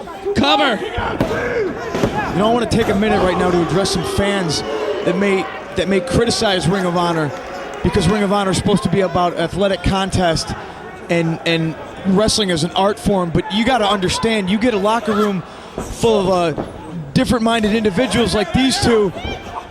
Kamikaze! Cover, could be all over. No, who's going to win? What's going to happen when you get a locker room full of guys like this? It looks like Carino's going for the Cobra hold. This is what he defeated Homicide with at the second anniversary show. Let me spit this out, Lovey. Go ahead. You get a locker room full of guys as diverse as the Ring of Honor locker room, and everybody's so talented, and everybody has the ability to be a champion, and they wind up not liking each other.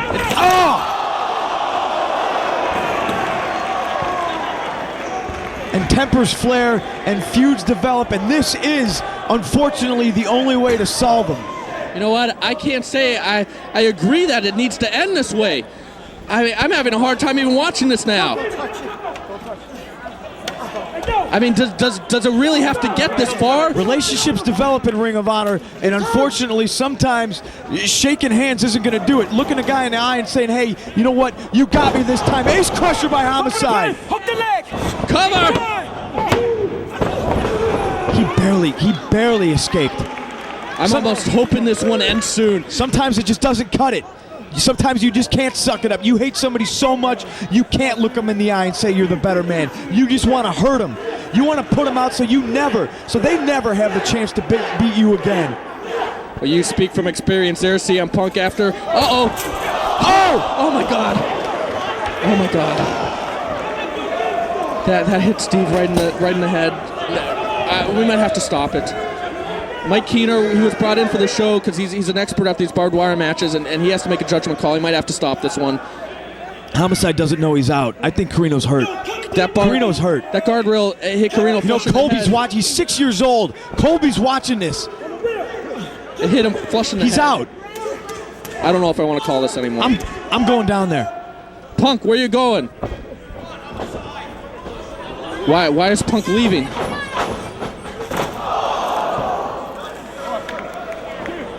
Ray Morrow's joining me now.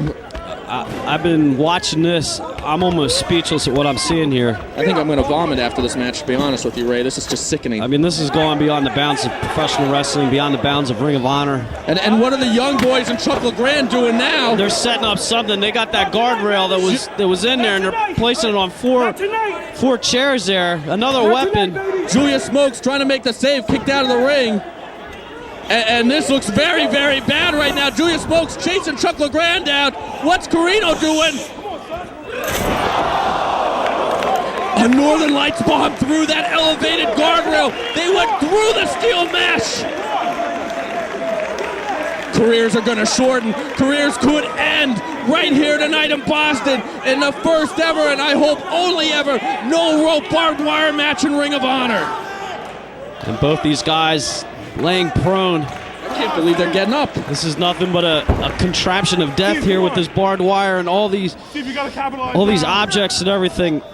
The double shot weekend, a weekend of grudge matches. And we saw it with Raven and Punk last night, and Carino irate. We're seeing it with Carino and Homicide. It's about careers ending.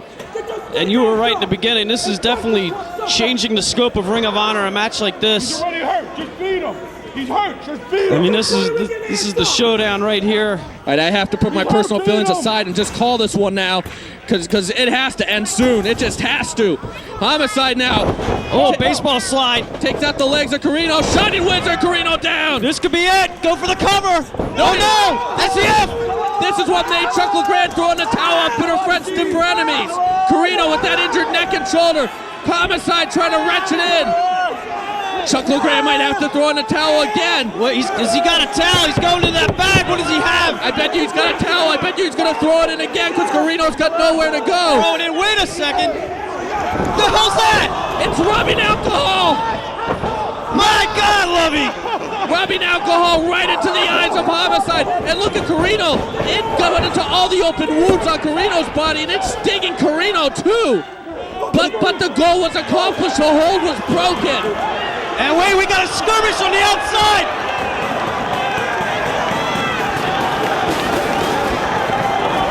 Oh, it's breaking down. Julius Smokes and Chuck LeGrand going at it. The young boys looking on. I can't believe what we're seeing here. Carino now getting to his feet, running on pure instinct at this point. So is Homicide in a clothesline. Cover! Oh, 1 count. I can't believe it. What are these two men going to do to each other? What's it going to take? Carino, look, he's got him in a pile driver. Dropped him on top of his head. Is he going? Yes, for another one, and he hits it. He could go for a pin. Homicide might be out. That's 2 pile drivers if they're everything he's taken. And LeGrand on the outside, he's got a piece of that barbed wire. And he's giving Carino those protective gloves. Why is Carino putting on those protective gloves? Probably the only logical thing I see tonight. But there's going to be some damage done here. That's barbed wire. And you can hear him screaming. Homicide screaming in agony. He's being wrapped up in that barbed wire. Oh my God. He's gonna kill Homicide right here. He's got it around Homicide's throat. Oh my God. He's got that Cobra Sleeper on. With barbed wire. Yeah, that barbed wire could puncture the throat of Homicide. In fact, it is puncturing the throat of Homicide. Homicide, how can he escape this? There's no escape. There is none. There's no escape from this. Give it up, Homicide. Give up. Save your career and give up right now. Well, wait a second. Smokes is thinking about it. He's got to. Homicide's telling him not to. Homicide saying don't throw it in. But, oh, he turns him over. He's got the legs wrapped around him. There's no possible escape for Homicide. Throw in the towel, please. And that's it. The towel. Throw it in. Thankful. Julius Smokes had no choice, taking it to Homicide. And not only is he taking it to Homicide, he's mocking Homicide. Look at what Trent Acid's wearing. And this is a fight without honor. No code of honor in this one. And Ray, I can't believe the action that we have going on so far, as now Homicide fighting back on Trent Acid. What a vendetta we have here in the Murphy Rec Center as Trent Acid and Homicide are taking to the streets. Right here, look at him! The same move, Golden. Did you see Trent land on his head? That one punished both men as Homicide had to feel the blow of Trent Acid's whole body coming on him, but Trent Acid landing right in his head with that high impact move. Fight without honor, no code of honor. This is a grudge match with international implications. It all started over the Big Japan Junior title. It's gone into other promotions, and now it's come here to ROH. Homicide, Trent Acid, they're going to settle it right here tonight at the Murphy Rec Center in Philadelphia. And what a collision, what a car crash we've seen already right here in the opening moments. As all hell is breaking loose, this is a fight without honor. The code of honor is waived. Pretty much anything goes. This isn't even really a sanctioned match. It's just a fight, Chris. As you see the new ring apron taken off, we have the old one on there because we don't know what's going to happen. We don't want the new one to get torn. We don't know what kind of weapons are going to come into play in this one as Trent Acid working over Homicide. Of course, Homicide, Trent Acid, both men have claims to the Big Japan Junior title, but recently Homicide went to another show and jumped Trent Acid. That caused Trent Acid to jump Homicide at Do or Die, and now we have this match right here tonight. That's right, we have it here. Wow, and a nice mafia kick right there by Homicide as the hatred's boiling over right here and a big forearm. And we've already seen one fight without honor here in ROH last year, and what a brutal match that was. It was Loki, Samoa Joe beating the crap out of each other at Glory by Honor.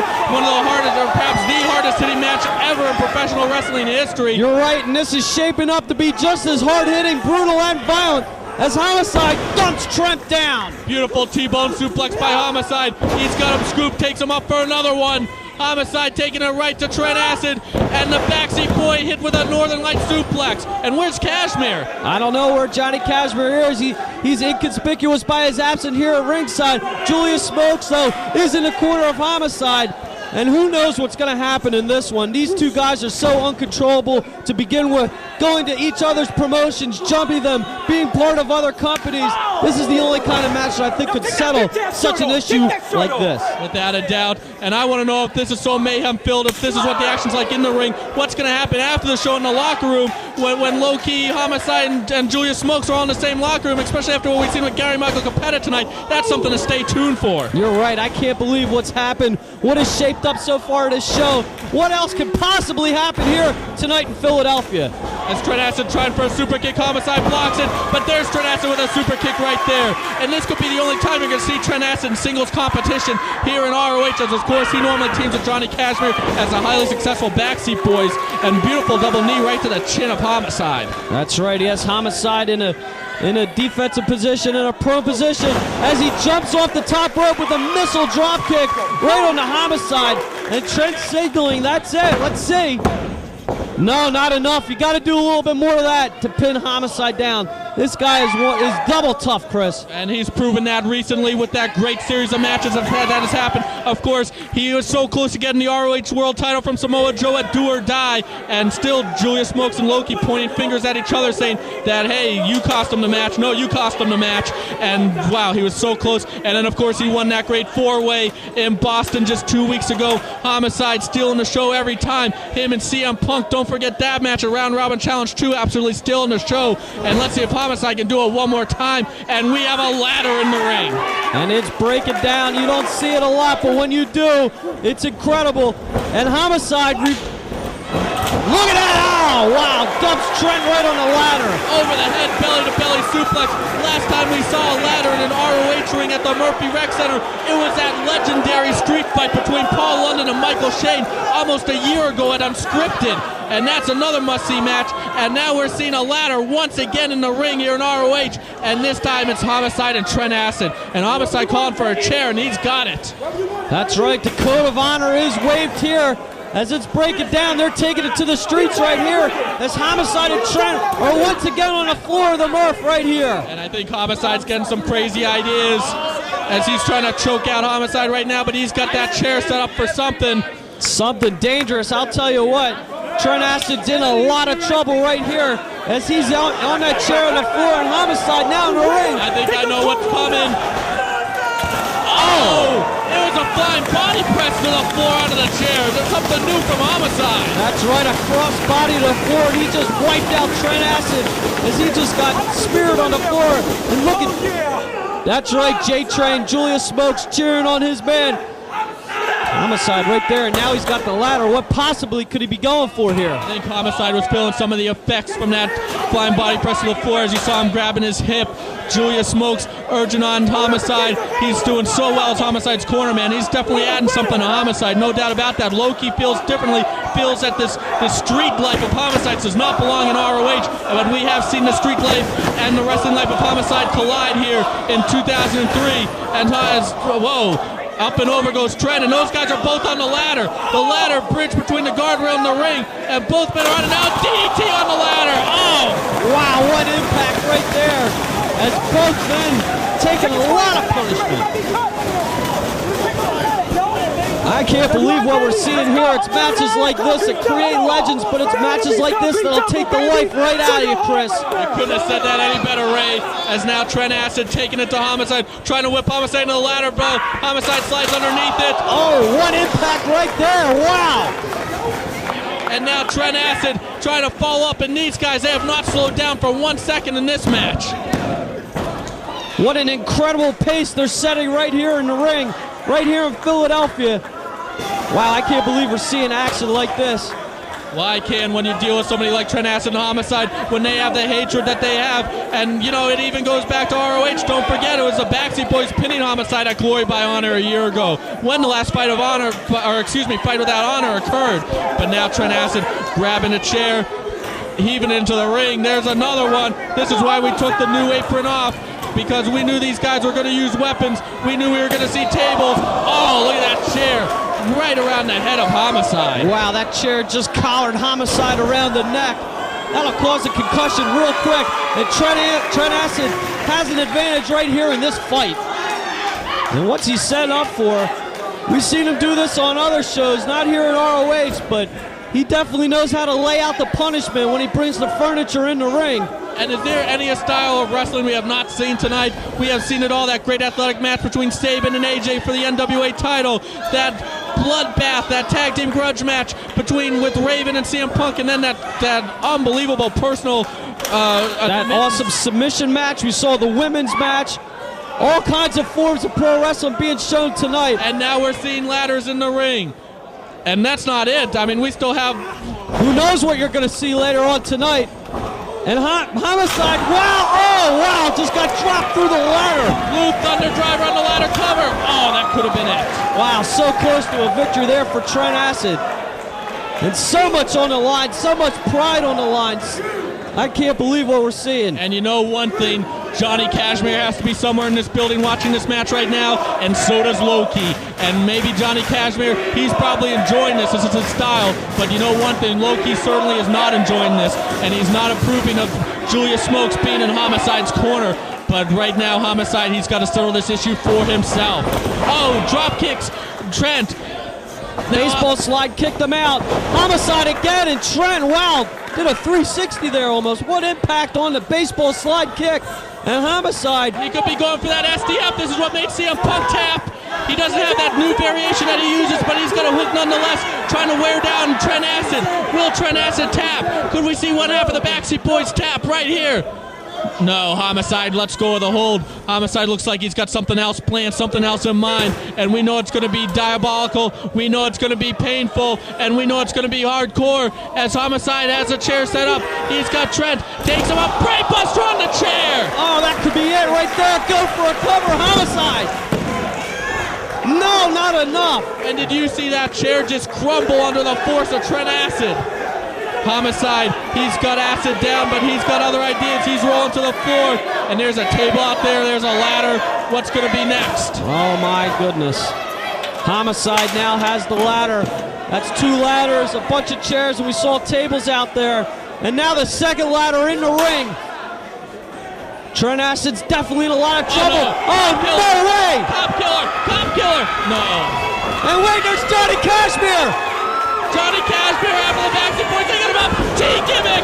That's the finisher of the Backseat Boys. T-Gimmick by Johnny Cashmere. Trent Acid, but there's Julius Smokes. That's why he's in Homicide's corner. He's got Homicide's back. And him and Cashmere are throwing fists on the floor. That isn't a wrestling match at the fight. Trent has Homicide pinned. Remember, there's no code in this match. Gary Moore on the floor trying to separate Smokes and Cashmere though. And that allows Homicide the time to kick out. 2 and 7/8 there by Trent Acid. But a brawl is ensuing on the outside between Julius Smokes and Johnny Cashmere. It's breaking down here in the Murph. And they're going to the back. Julius Smokes is a street fighter. He's not a wrestler. Cashmere has his hands full with him, and they're to the back. And that leaves Trent and Homicide one-on-one in the ring to settle this feud, to settle this grudge right here, right now. And Trent's going to try to do it with this next move. He's got him up. Backseat driver. Oh, did you see the angle in which he landed on the mat? My goodness. How did Homicide kick out of that? I can't believe what we're seeing here. This match has got to end soon.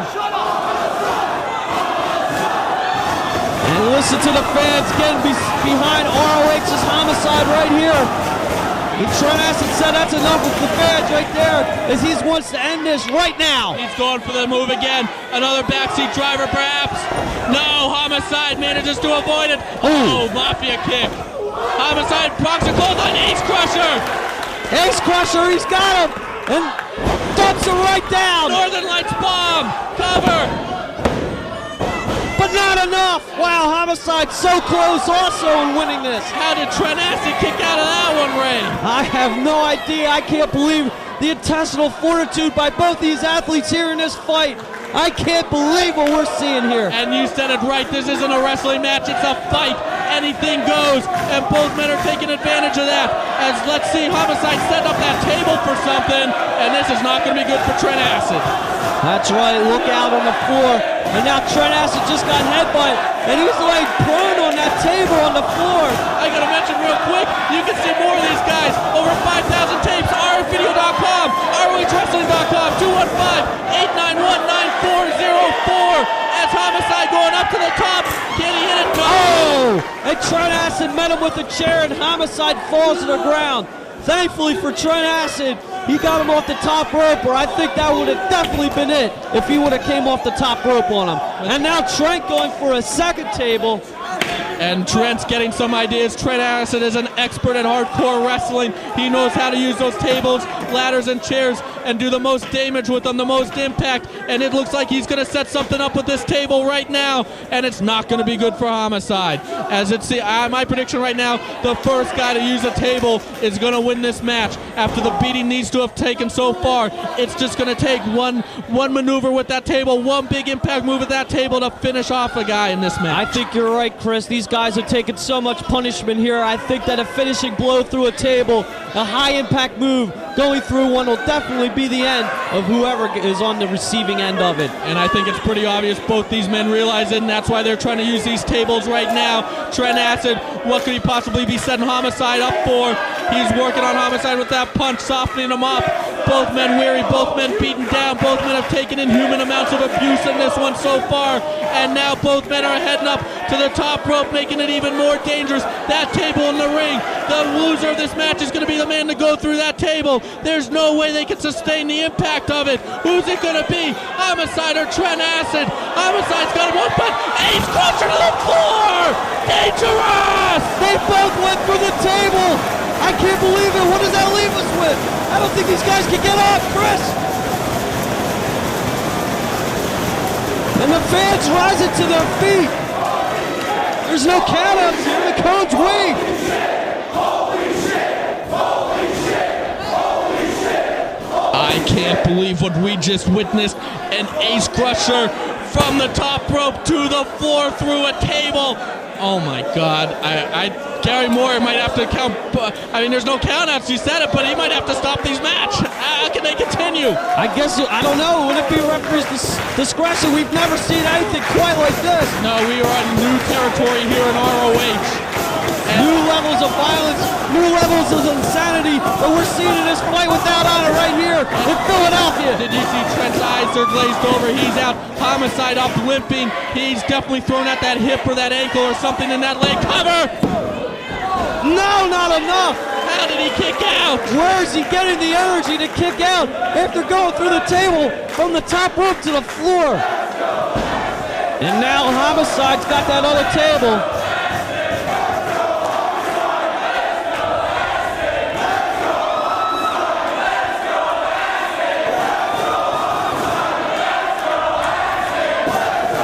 This crowd loving every second of it.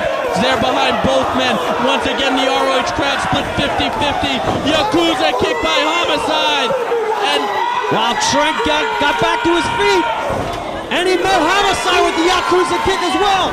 The adrenaline's flowing to both men. The pride's on the line. They're not going to let each other admit that they hurt each other. They're not going to go down. A Yakuza kick by Acid. Homicide shaking it off. Acid ducks it. Yakuza kick to the back of the neck.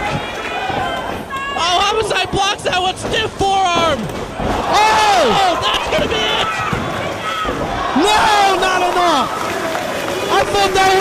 up. What impact right there on the Yakuza kicks. How did Homicide kick out? The adrenaline has to be flowing in this match, and both these men, they're not allowing themselves to feel pain right now. They put themselves in such a state of adrenaline right now that it's all on the line. But can you imagine when this match ends, what kind of pain they're going to be in? I know, and Trent Acid, he's got that ladder set up in the ring. What possibly could he come up with right here? We've never seen a match like this in ROH history. This one is definitely going to go down as legendary. As there you see Trent dumping Homicide down. He's signaling for that ladder. Oh, this could be it if he comes off the top, Chris. I think this is definitely it. What more can these guys take? That's the whole thing. You notice that both these men are taking higher and higher risks in this match as nothing seems to be putting the other guy down. Trent now going up, and this is going to be such a high-risk move. What could he possibly come up with? And what's Homicide doing? Oh, no. Homicide pushing the ladder. Oh! Did you see Trent hit the guardrail from the ladder? Trent just got guillotined over that rail right there as he fell up the ladder, some 15 feet in the air, and I think that could be it. And now is the taller ladder of the two. One height by Trent Acid. I can't believe what we're seeing here. And look at Homicide clutching that hip. I think the adrenaline's wearing off. I think he's beginning to feel all the punishment he's taken. That hip obviously not in good shape right now. And Homicide's going to have trouble walking definitely tomorrow, definitely for a week after this match. And let's see if he's got enough to survive this match. Don't tell me, is that another ladder? What's he possibly thinking up now? Get the ladder out of the ring, but it's still on the floor. Who knows what they're going to come up with? If I'm Homicide right now, oh, look at him limping. He's in so much pain right now. But if I'm Homicide, I got to roll Trent into the ring and try to go for a pin. Trent has to be out after going to the floor.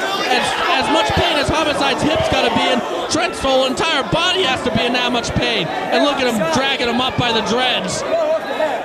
Trent Acid in a lot of trouble. And we talk about each man going for higher and higher risk moves. Oh, it looks like Homicide's going to do that right here. Both men putting everything on the line.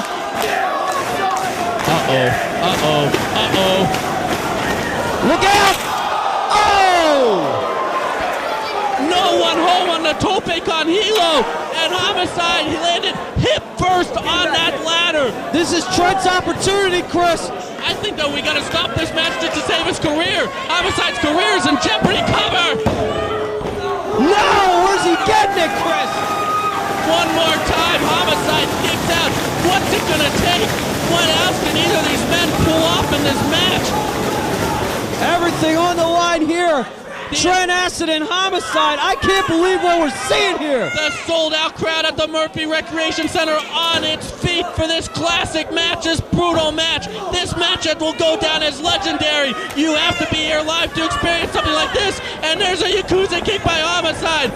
Trent down with one. Neither man going down. Trent ducks. Homicide blocks it. Homicide roaring elbow to the back.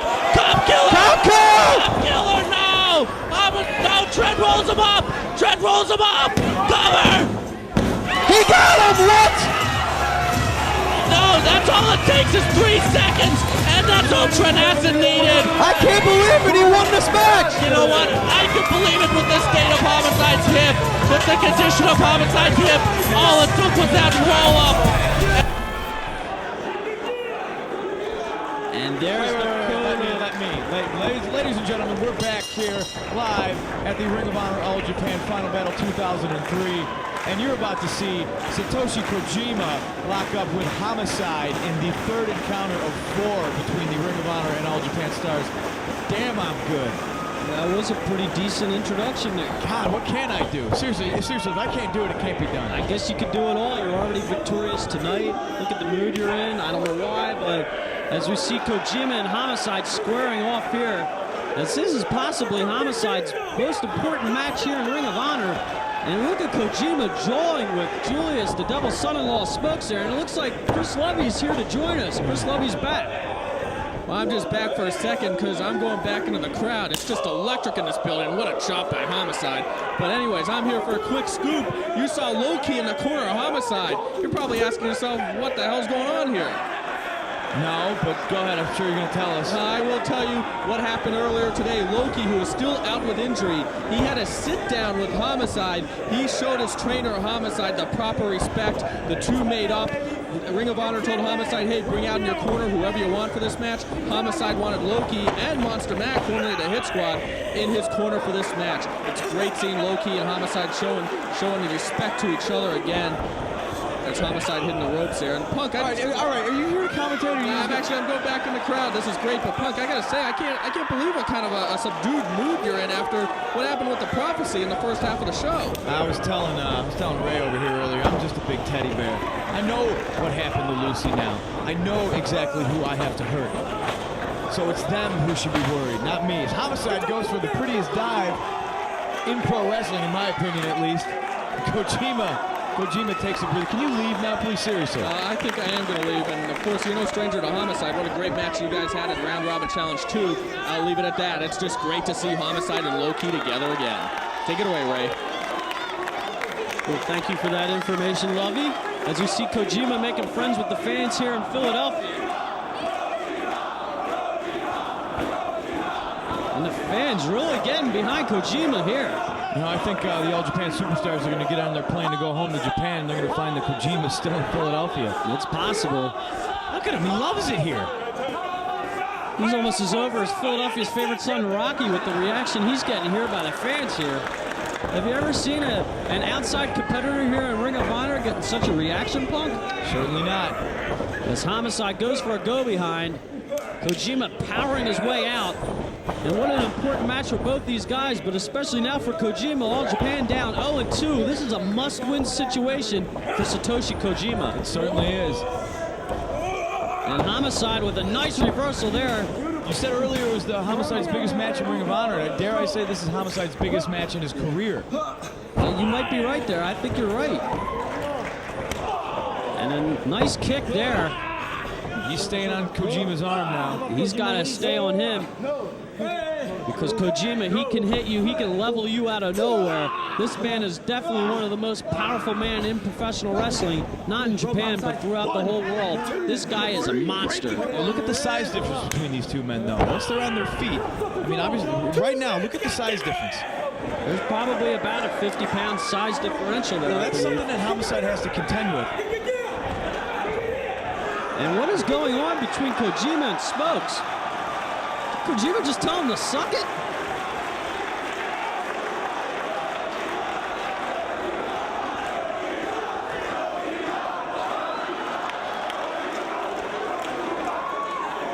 I don't even know what to call on that one there, Punk. Julius Smokes is definitely a character, isn't he? That's right. If Kojima's ever experienced anybody quite like him, I don't think so. Certainly not. As these two guys go for a test of strength, but Kojima with two big kicks to the abdomen and a devastating chop followed by another. But Homicide, these guys hit each other tooth and nail.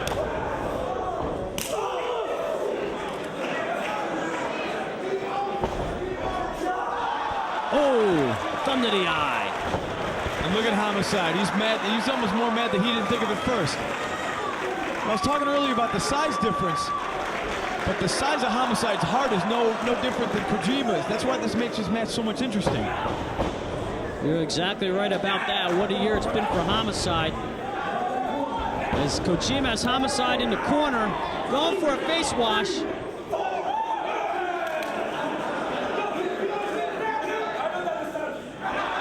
He doesn't understand. Wait a minute, what does he mean he doesn't understand?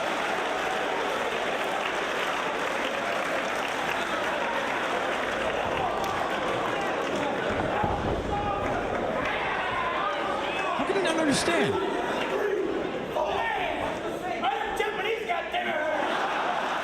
He's Japanese. He just spoke English, Punk. Yeah, exactly. But the point is that they count in English in Japan anyway. Pro wrestling is pretty universal here. I think Kojima's trying to pull the wool over the eyes of referee Paul Turner right there, and the fans here. He thinks Homicide's stupid because he's Puerto Rican. That's what's going on. What? What does that have to do with it? I didn't. It's not me. It's Kojima. And look at these Nice stiff chops. This is strong style wrestling at its finest. These two are still just feeling each other out. Feeling each other out. They're leveling each other, Punk. Look at these right hands.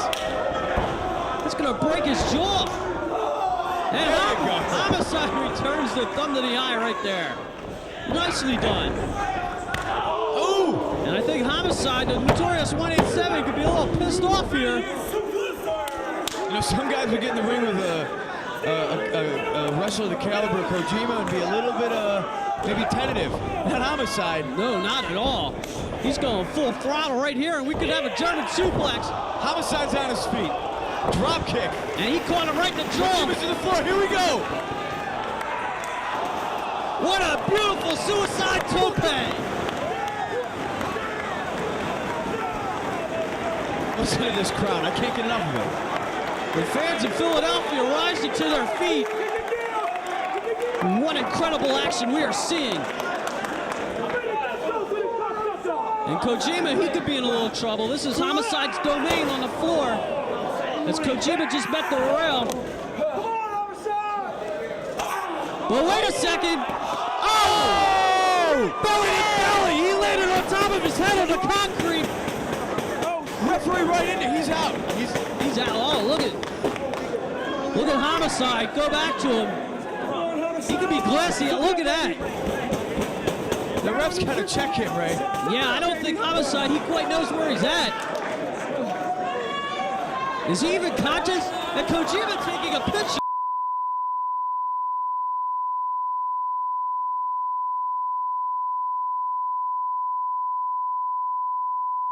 And Kojima toying with the crowd a little bit, but this isn't a toying situation. This is very serious. Homicide, did you see the impact that his head hit the concrete? He's slow to his feet. Look how slow he's moving. And I've seen Homicide take some unbelievable moves, especially throughout this year of 2003, and he gets right back up. Paul Turner's got to make a judgment call on this one. Homicide is groggy. I have never seen Homicide down from a move quite like that. He's groggy. I don't think he has his wits with him. He could be knocked unconscious. He could be knocked out on his feet, Punk. Yeah, but he surprised me right there with... Well, you said it. Slow. He's slowed down. Very slow. He's still got that heart. He could be running on instinct, as he might be going for a desperation face wash. He hits his running the Shining Wizard in the corner. And Kojima looks like he's rocked, but look, Homicide's down. You're right. This could be a serious situation. Paul Turner's got to check his eyes.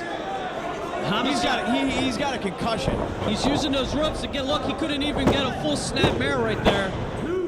As did you see when he snap mirrored him, he dropped right to his knees. I don't think Homicide has been like fully erect on his feet. There he goes. He's back to his feet. He's back up.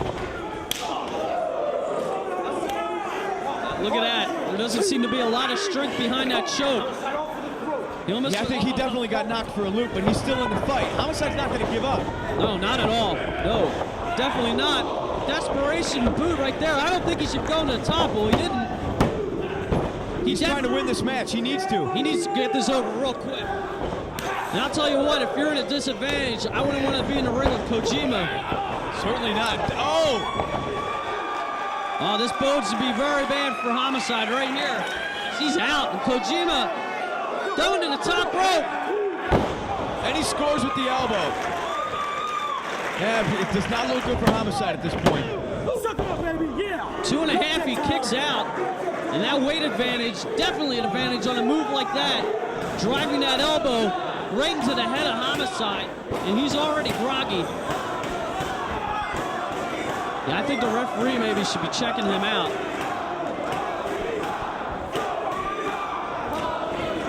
Punk, this doesn't look good here. Homicide is down. And again with the boot. What's he go for? Swinging DDT. Almost on instinct, though. 2.5, not enough. He's somewhere else right now. It's hard to explain. It's just from watching Homicide in the ring for so long, he's not even moving like Homicide. We've seen him come back from so much this year, but this is definitely different. Oh! Once again on his head. He's normally so quick. He couldn't even brace for that impact there, as his head took the brunt of that. as it snapped. Did you see that? And Kojima's calling for the lariat. Oh, if he hits this. Did you know that Kojima was taught the lariat by Stan the Man Hansen? No, I did not know that. Yeah, see? You think you know everything. Who's a genius? I am. Thank you very much. Some good information there. And Kojima waiting for Homicide to get to his feet. Homicide's in a different world right now. Maybe he should just stay down. I don't know. He catches it. He's got him hooked. DDT there. I think he's going for the Ace Crusher, but Kojima too big. There he There it goes. is. That's a move Kojima likes to use a lot too. Calls it the Koji cutter. Wow, Punk, you're full of the information now. Pretty impressed here. I'm the smartest man alive, Ray Morrow. Possibly. I don't know. You're showing me a lot, though. Plus, you want to know, and you won the match for Ring of Honor, so I cannot deny you tonight. Oh, there's some good looks. There's the Koji cutter. The Koji cutter rocking Homicide. And Kojima is all business here in ROH. Homicide still got it in him. But not much on that kick out. He still wants to win. Uh-oh, and he's taking off that elbow pad. This could be that lariat. Homicide in a whole hell of a lot of trouble here, Punk.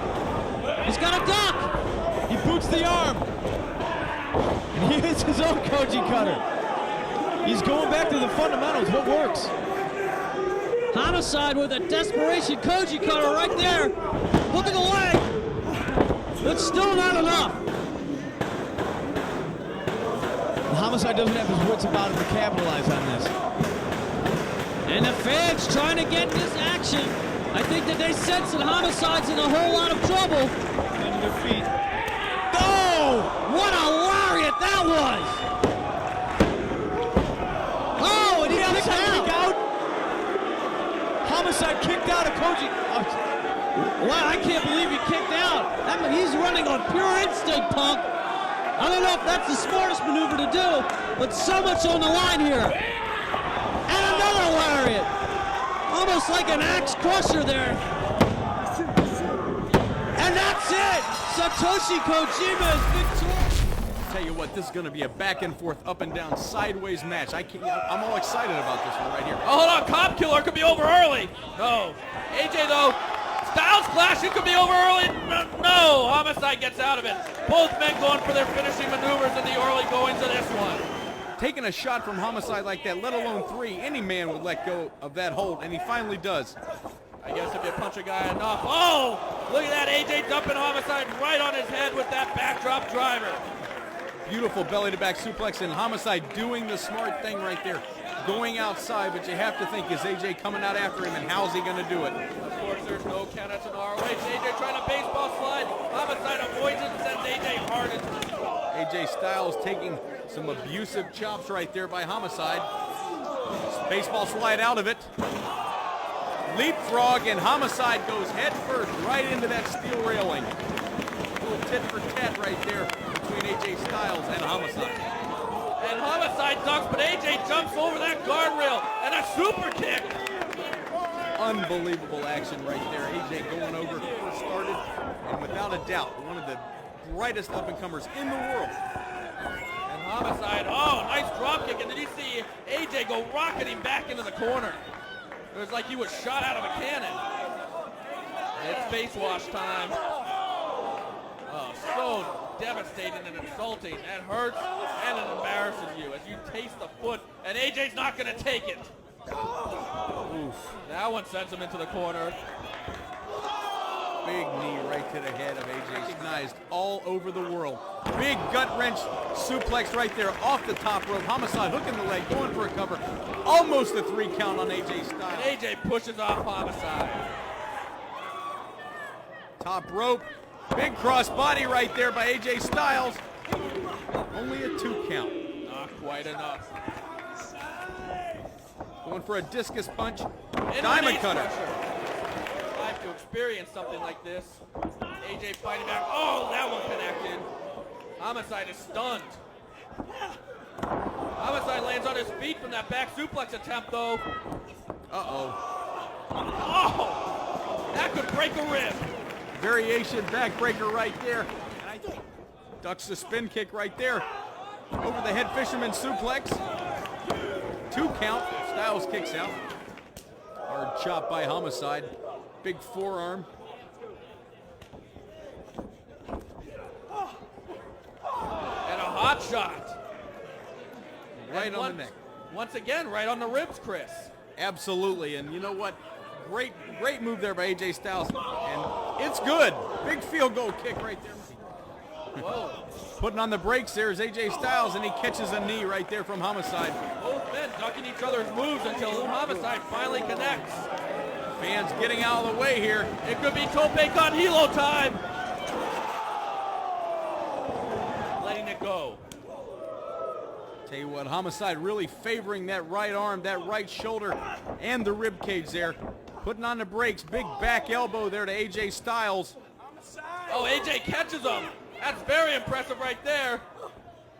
Oh, right on the ribs again. It was like the hip of AJ Styles connecting on the ribs.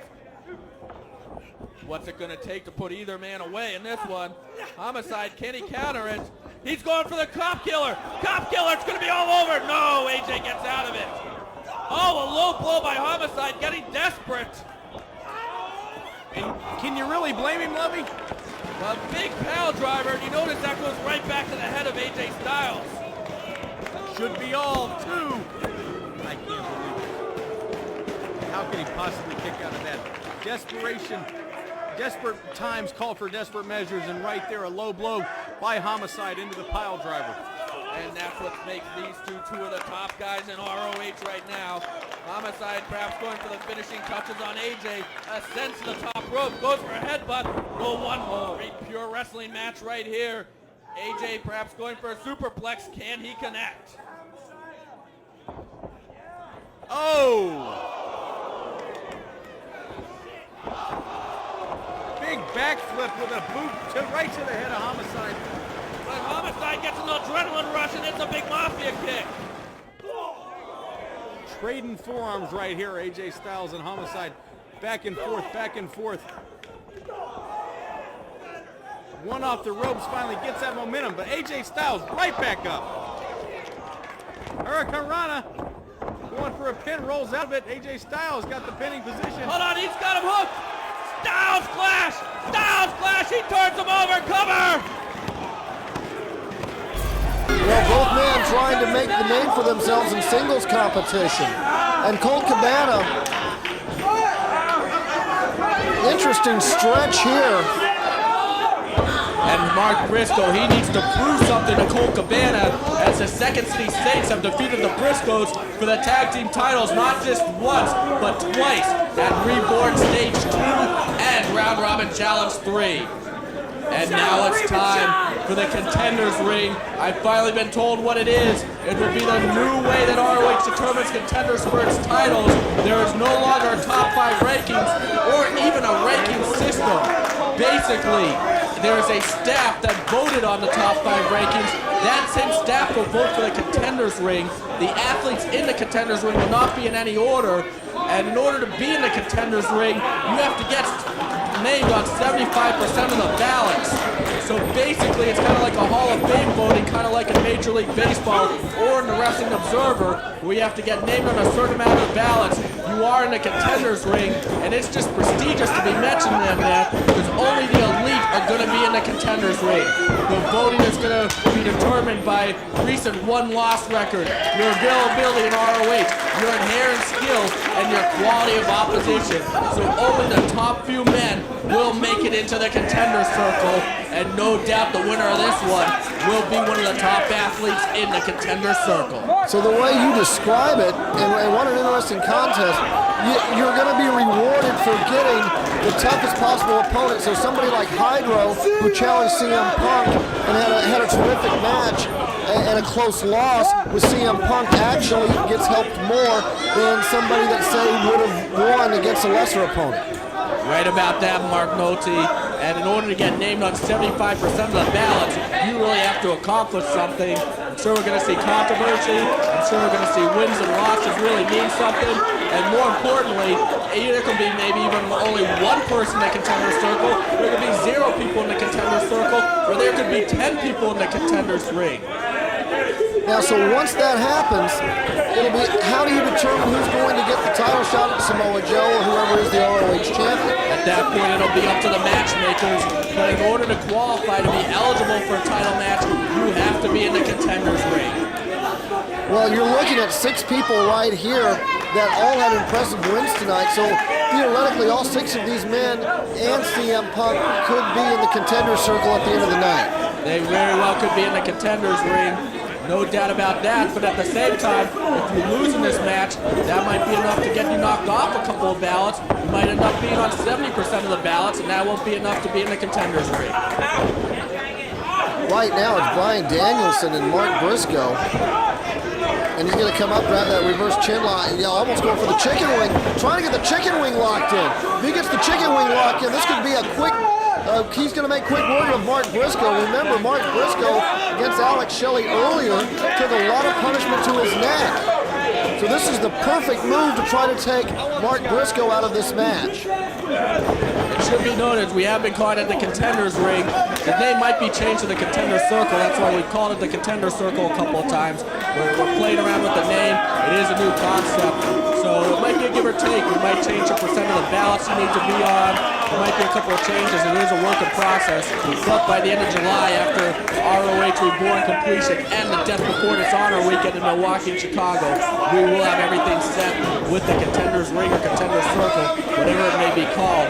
A new concept and how we're going to determine who is the elite here in ROH. No top 5 rankings. No rankings that are questionable. Either you're in it or you're out of it. And if you're in it, that's going to be an accomplishment within itself. So no more mystery rankings. Right about that. It's going to be clear cut who's the challengers for the titles. And then at that point, the matchmakers, they'll have their choice of who they want to be the challengers for either the pure title or the world title. Spinning toe hold by Samoa Joe. Mark Briscoe makes it to the ropes. Mark Briscoe had actually tagged out. Austin Aries comes back in, makes quick contact with Bryan Danielson, doesn't even lock up with him, and tags Mark Briscoe right back into the match. Now Mark Briscoe, Colt Cabana wants a piece of Samoa Joe to the point that he's going to give a reprieve to Mark Briscoe. That's an interesting strategy, right? Oh, goodness. Then tags Homicide, and listen to this crowd. They want to see Homicide and Samoa Joe go at it. Samoa Joe said he's going to finish Homicide by July. You can finish him right here. The most intense issue in ROH. Oh, and Homicide played mind games, tags and Austin Aries. Boy, all the talk by Homicide that he wants Samoa Joe so bad, his first opportunity, he's going to tag in Austin Aries. That's a little disappointing. Going back to the contenders ring or contenders circle, going back to that concept, you might see matches among the men in that to see who gets a challenge for one of the titles. You might see someone in the contenders ring or circle perhaps getting challenged by someone outside of it with their spot in that being on the line there. A lot of interesting possibilities that we're going to see come out of this. It's going to make things very interesting in the future here in ROH.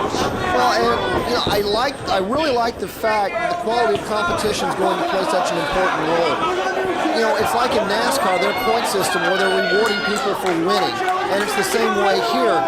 You can't just coast by. You've got to constantly challenge yourself by taking on better and better opponents to stay in the contender circle.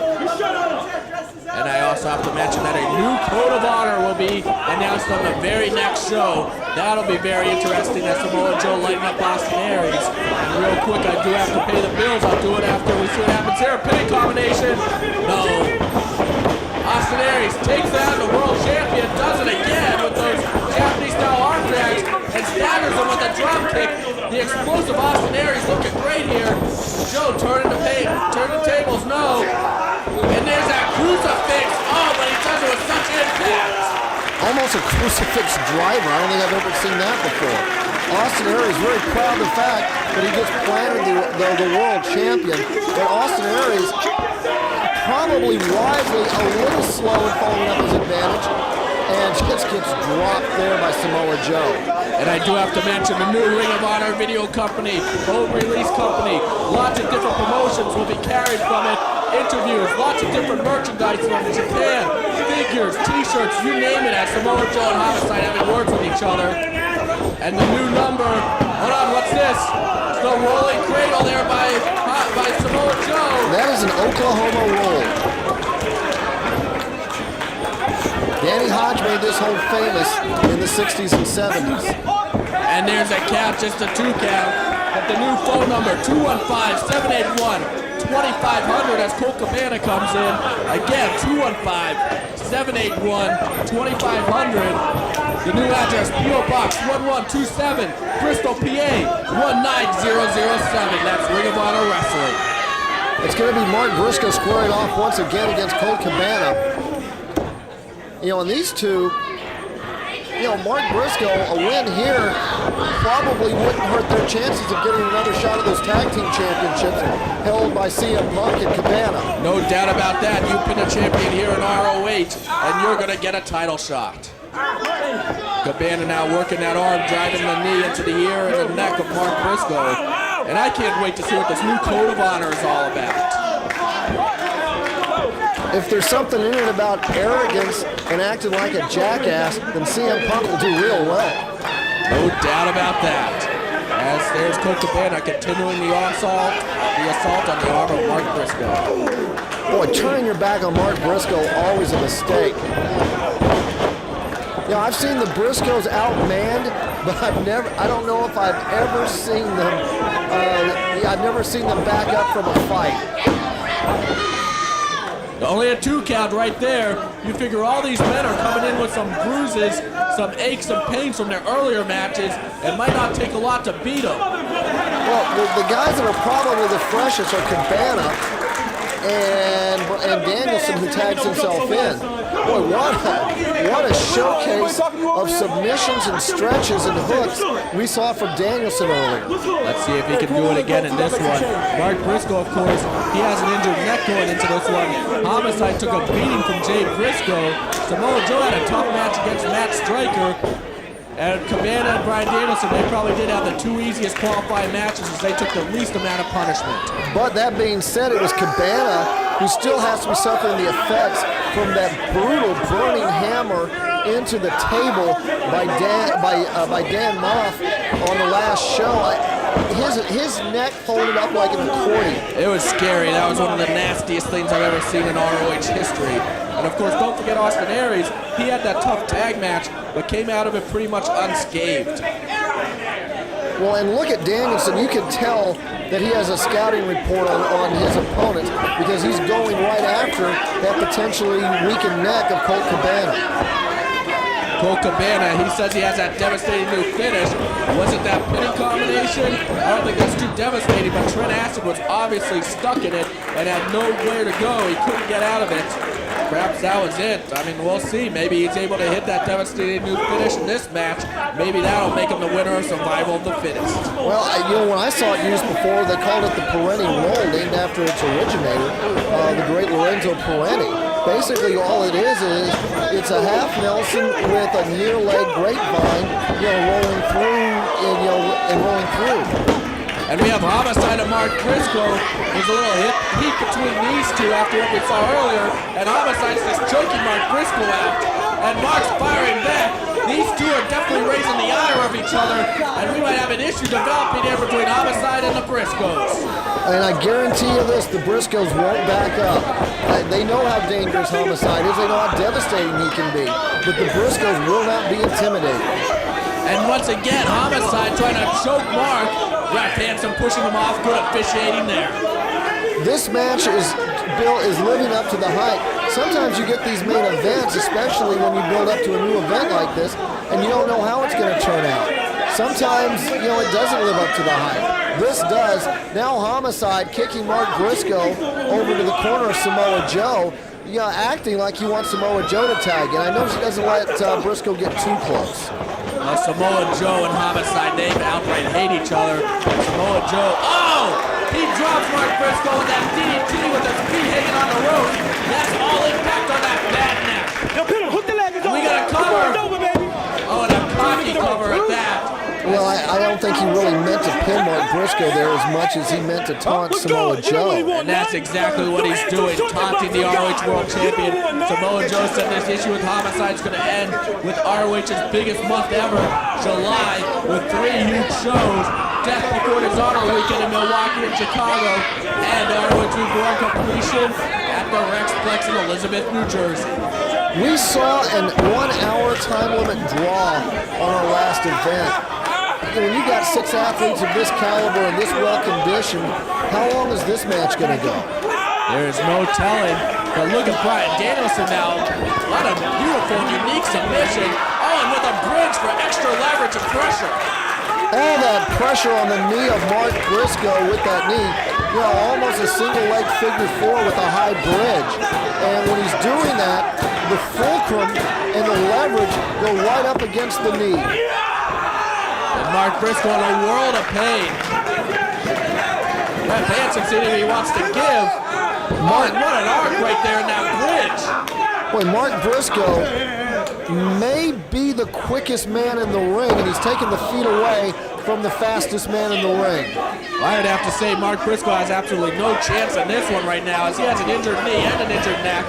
Austin Aries coming in as the Briscoe Generation Next rivalry is renewed right here. Boy, Austin Aries' eyes lit up when he got an opportunity to come in fresh against an injured Mark Briscoe. And did you see Briscoe when he landed on that leapfrog, clutch the knee? And Austin Aries taking full advantage of it. And there's Samoa Joe tagging himself in. And he is peppering Aries before landing that huge enziguri. And now it's Joe and Homicide. Overhead release suplex. And Joe's fired up. And Bryan Danielson picking his spot. He wants out the world champion and he just took his chance. And now Sales on the tope up Briscoe. Boy, Bryan Danielson has come into this match incredibly focused. The winner of this one's going to set the tone in the contender circle, in the contender's ring. Austin Aries sails over the top rope. Beautifully done by Aries. And Joe is going to sail, but Colt Cabana cuts him off from behind. Whips on Samoa Joe. Joe hangs on. In comes Cabana. Up and over, perhaps Cabana looking for the insane moonsault, but here comes Joe.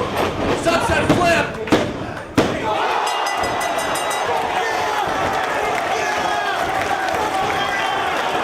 And Cabana just pinned the world champion.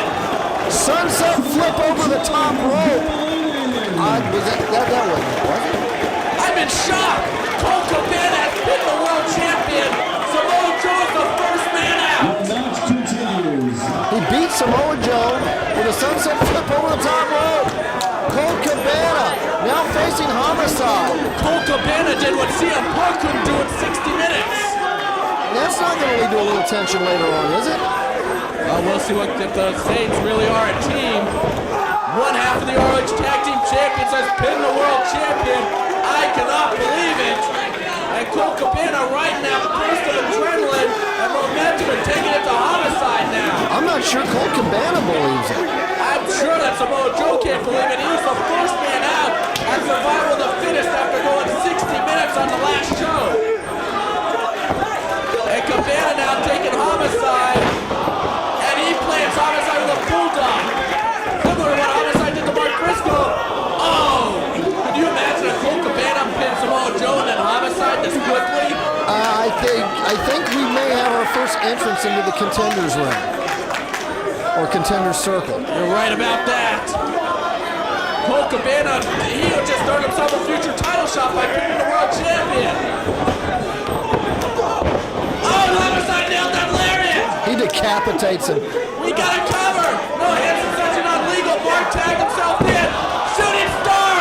Mark pinned people that before, and he just pinned Colt Cabana.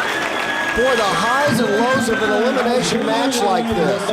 You beat the world champion, and less than 3 minutes later, you find yourself heading to the locker room. Colt Cabana just took 2 finishers. It took 2 finishers to defeat Colt Cabana, who just been the world champion. You know what? Colt Cabana might not win this night, this match, but this is definitely a successful night for him. No doubt about that. Oh, without question. A pinfall over the world champion. He's got to be in the contender circle. No doubt about that, but Mark now going at it with Homicide, trying to get the quick pin there. Can we have Homicide? We have Mark Briscoe representing the Briscoes. We have Bryan Danielson. And Austin Aries at Generation Next. Low blow by Homicide. Bell driver right on the neck. That injured neck. Cover.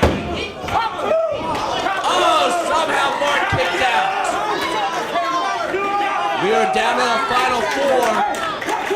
We know that someone other than the world champion is going to win this.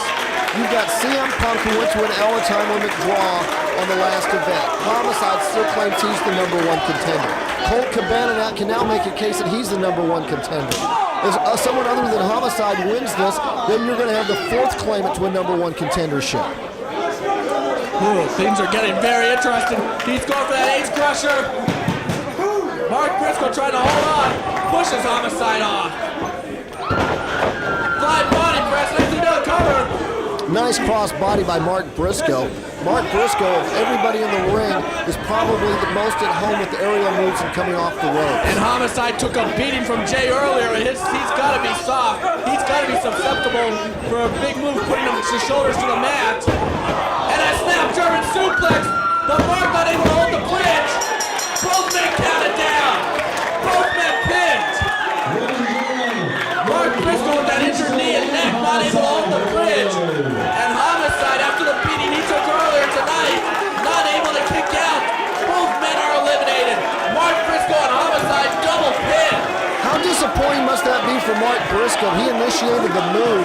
He actually beat Homicide, but because he couldn't hold the bridge, he has to go out too. Wow, that's an upset. Mark Briscoe beating Homicide. Not a big upset, but definitely a slight upset, and Homicide can't believe it. Oh, don't push Homicide. Oh, he's going to snap again. Oh, that's a thou shalt not. The demon has risen. Homicide and Mark Briscoe, they're going out on the floor. They don't care if they're just eliminated. Oh, I can feel the heat between Homicide and Mark Briscoe right now. I think that Mark Briscoe just saved that referee's life. And Jay Briscoe out there now. The Briscoes are brawling with the Rottweilers. Yeah, I don't see Julius Smokes jumping in the middle of this very quickly either. Oh, hold me back, hold me back, hold me back. Well, the Briscoes went to the limit with the van of pimples, remember, for the Rottweilers are reborn stage 1. And now they're taking it to the Rottweilers and they're brawling to the locker room. And we're down to 2 men. Austin Aries and Generation Next, the wrestling machine, against the complete wrestler, Bryan Danielson, the American Dragon. We got the new generation of ROH against one of the men who put ROH on the map. Is it fair to refer to Bryan Danielson as stoic? Great concentration, great intensity. Now the referee wants to get Austin Aries into the ring to get this thing started. Austin Aries definitely taking a time, perhaps planning a strategy. If Generation Next is really going to take all the top spots and be made of them players here at ROH, Austin Aries has to defeat someone like Bryan Danielson and win survival of the fittest. Bryan Danielson, he wants that title shot at Samoa Joe so bad. In order to get at the world title, he has to win this match. Austin Aries, one of the few men anywhere that can match Bryan Danielson's skill on the mat.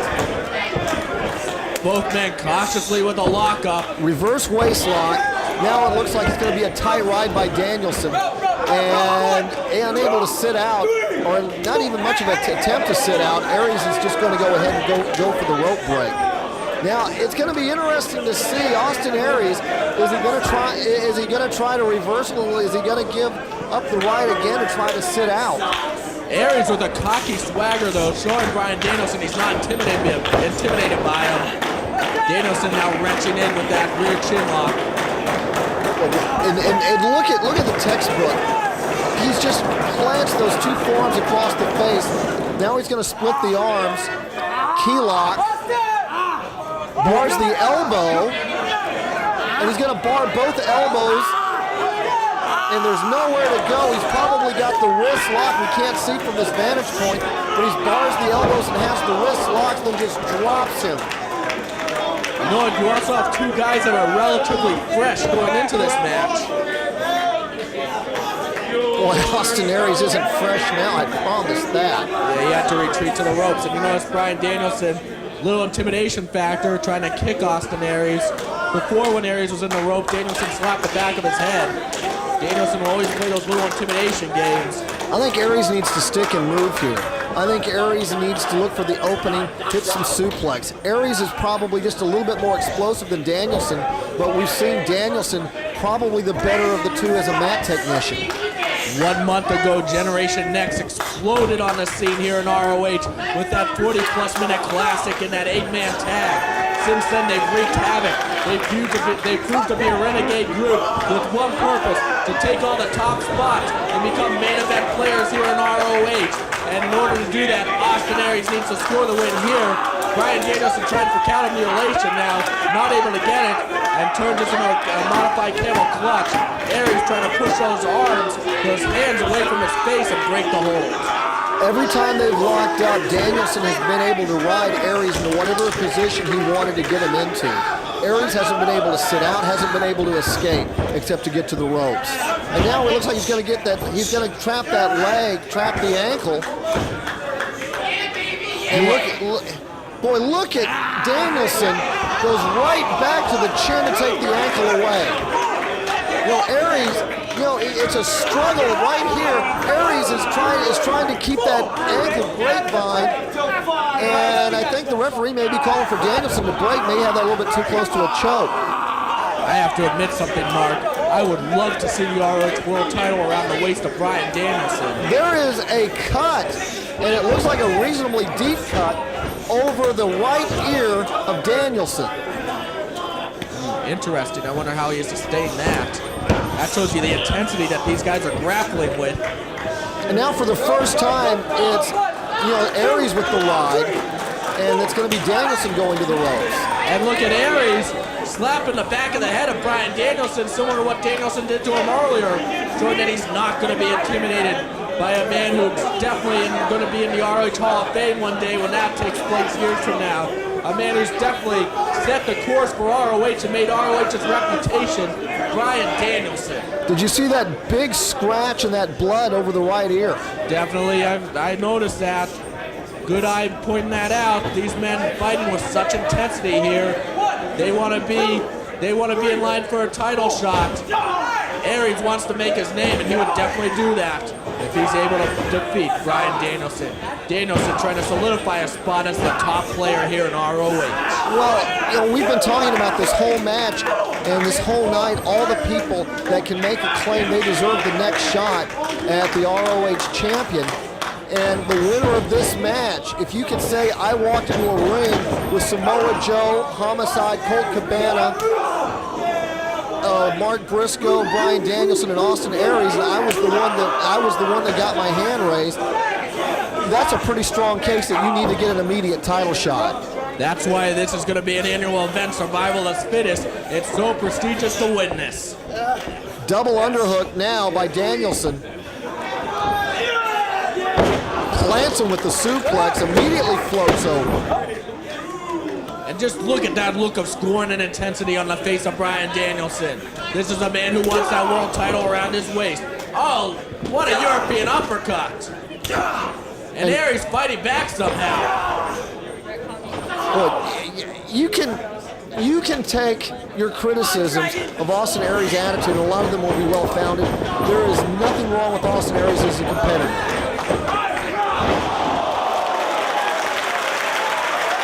Danielson catches him there. Aries trying to use that as his explosiveness, but he paid the price as Danielson knew what was coming and nailed that drop kick. Danielson has Aries well scouted, apparently. Austin Aries, he is the complete package. He can fly, he can mat wrestle, he has the high impact moves. Can he use it to defeat someone like Bryan Danielson? Reverse step over toe hold. He's got the legs crossed. A modified crossover STF, if you will. Too close to the ropes. And look at Austin Aries clutching those ropes for dear life. Wants to make sure he gets that rope right. I don't blame him. He was wrapped up like a pretzel. Danielson trying to stay on top of him. Ref Hansen doing a great job keeping control of this one. Boy, he really has, and especially when you consider the 6 athletes that he's had to deal with. Crotch hold left, plants him with a body slam. Bryan Danielson now measuring him, drops the knee over to the side of the head. Pinpoint accuracy. Right into the rib cage. That'll make it difficult to breathe. Double reverse toe hold, plants the knee into the back, and now it's going to come up and basically just grab a crossface and have to let go of the double toe hold. Danielson driving that leg into the back of Austin Aries, increasing the torque in Aries' back. Left Hanson right on top of it to see if Aries wants to give.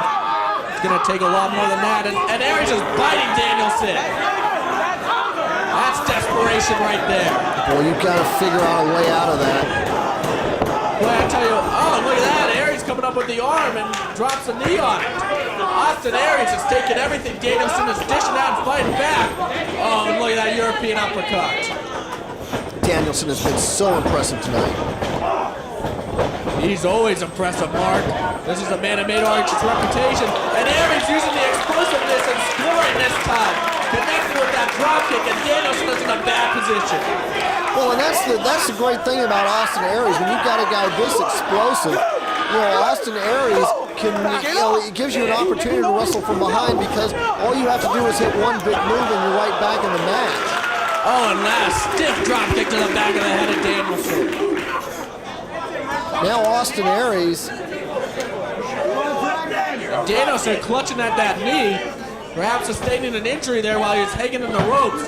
Of course, that's just a steel cable, and that'll really dig at your knee if you're hanging in a position like that. Austin Aries not hesitating to follow up, similar to what we saw in the tag team match earlier tonight. Generation Next not afraid to go to the floor. Well, and this may be an area where Austin Aries has the advantage.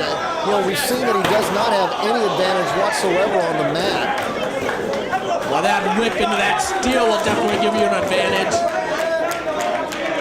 The referee doing a good job trying to get this match back in the ring. Of course, no countouts in ROH, but if you are out there too long, the referee can disqualify you. And now Austin Aries going for the whip in again, and once again it connects. Right into the ribs. Danielson hard into the steel. Have you ever had your ribs hurt? Have you ever had a broken rib or bruised ribs? Oh, it just hurts even if you laugh, when you breathe. When you breathe, if you try to draw a deep breath like all these guys are having to do right now. And Danielson definitely in trouble on the floor. I thought for a minute there, I thought Aries might be trying to fly, but that'd be a long trip. You'd have to have a stewardess for that flight. Aries now taking Danielson back into the ring. Aries getting a first real advantage here. Slingshots himself in with a splash. Good for a 2 count. Had that front leg hook, that's how you want to do it. Austin Aries, we've talked about how technically sound Bryan Danielson is. Austin Aries may be just as sound in his own way. Drop kick into the corner, nowhere to go for Danielson. Now a drop kick to the back of the head following the snapmare, hooks the front leg. Aries so effective with those drop kicks in this match, hitting them from a plethora of different positions. And look at every one of his covers have counted. Never a sloppy cover by Aries. Always has the leg hook. Always has the pressure on the chest and the shoulders. It takes a wrestler the caliber of Bryan Danielson to be kicking out of the combinations that Aries is hitting him with. Aries is a wrestling machine. And he could score the biggest win of Generation Next young ROH career right here. Connects to the back elbow. Beautiful flying elbow.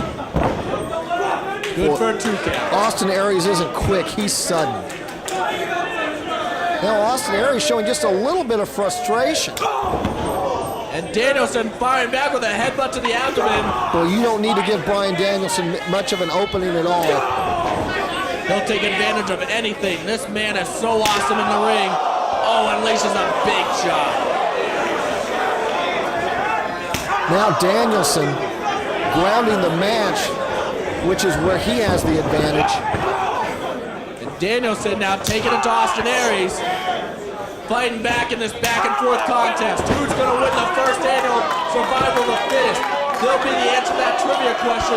They'll be in the record books forever. You make a great point. There's going to be more great matches like this, and there's going to be more great winners, but there's only going to be one first champion. And a huge back elbow connects on the chin of Aries.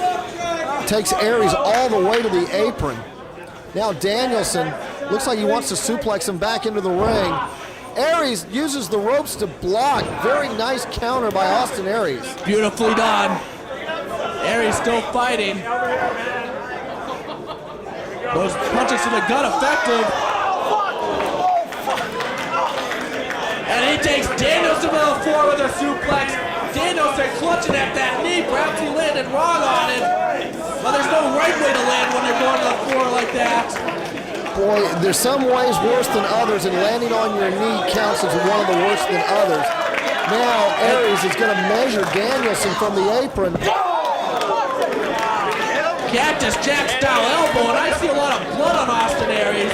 Truth or consequences? Well, I think he hit it with that elbow probably right on the ear. Let's go, Dragon! I believe it's the chin mark. Austin Aries' chin is split wide open. This has been as much of a high-impact match as we expected it to be, and Aries and Danielson are representing themselves well as the two finalists. Both just tremendous technical wrestlers. Now he's going to block the leg shin buster into a backdrop suplex. Austin Aries, not only is he explosive, but he's explosive in combinations. He's signaling for that 450. He pins everybody with it. It could be all over if he connects. Oh, Bryan Danielson moves, but Aries lands on his feet and gets taken, his head taken off. Boy, this crowd is just electric. What a match they're seeing.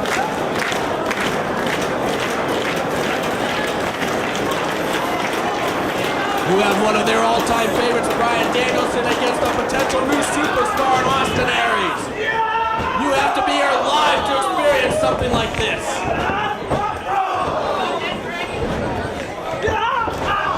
Just explodes with a clothesline. Decapitates Aries. That's going to be it. Hooks the back leg. No! Danielson immediately falls up to him with his advantage with a full Nelson. Dragon suplex! And with the high bridge! No! And he's going for counter mutilation! Yes! This is the move that defeated Loki in the match of the year at Round Robin Challenge's second ever ROH show. It made Loki, the ROH legend, pass out. Can Austin Aries get out of it? And look at him! Getting to his feet! Wow, Austin Aries got out of counter mutilation with that split open chin! And he turns it into that razor Saturn with the fish hook! Look at him, fish hook in the mouth of Bryan Danielson!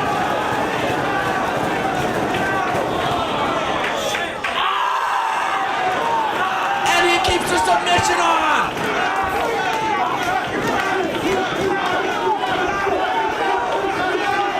Danielson fighting for his life!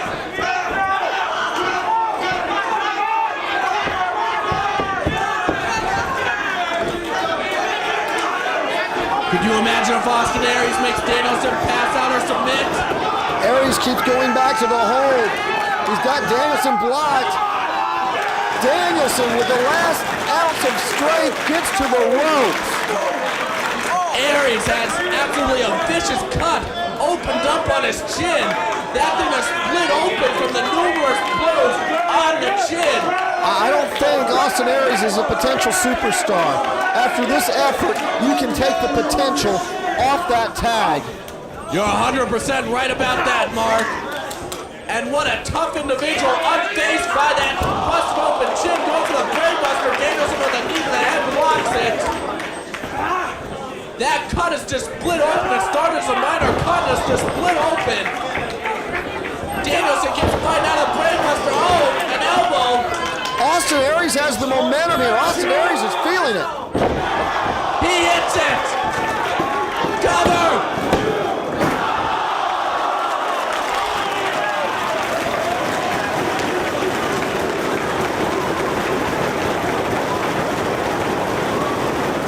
Aries is so close.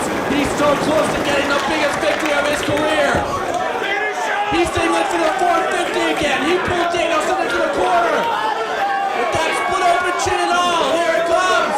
If he hits it, it's over. Oh, Danielson gets the knees up. Danielson has that move scouted. Both Both men have used their biggest finishing moves, and neither man has been able to get a victory.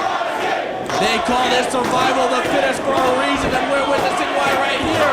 What a headbutt. Oh, and Aries returns the favor. Danielson lunges in with another headbutt. See, my head hurts just watching this. Huge forearm by Danielson. The counter by Aries. What a struggle, what a fight we're seeing here. You know, Bryan Danielson has come in as advertised, and Austin Aries has taken him to the limit of his considerable ability. Austin Aries had started out with a small cut, and Bryan Danielson just opened it up with shot after shot to the chin. And now, what's this scooping him up for a body slam, a second one? He's going to go for the third one. Connects it. Oh, those are the hardest hitting body slams I've ever seen. The fourth one, this time, Aries counterbalances, hits the forearm. Now Aries is going to hook the head. Now Danielson's roaring forearm! Spinning into the forearm. Danielson cannot follow up. What an incredible battle. That might have landed right on the chin. Aries might be out. Cover!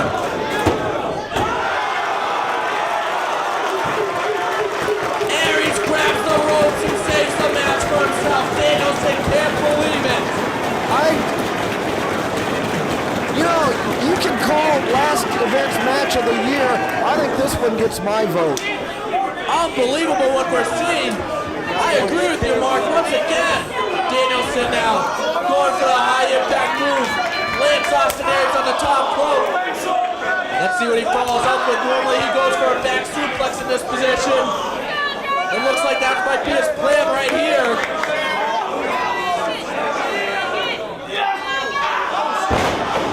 Yes, he scores with it.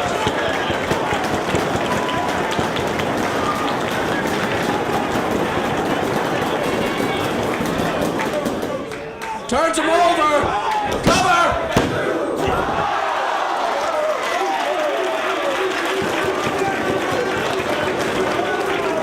And Aries somehow kicks out. This is one of the toughest individuals I've ever seen. And Danielson goes back to the body slam. The master of the basics, Bryan Danielson. This crowd has come unglued. Small package.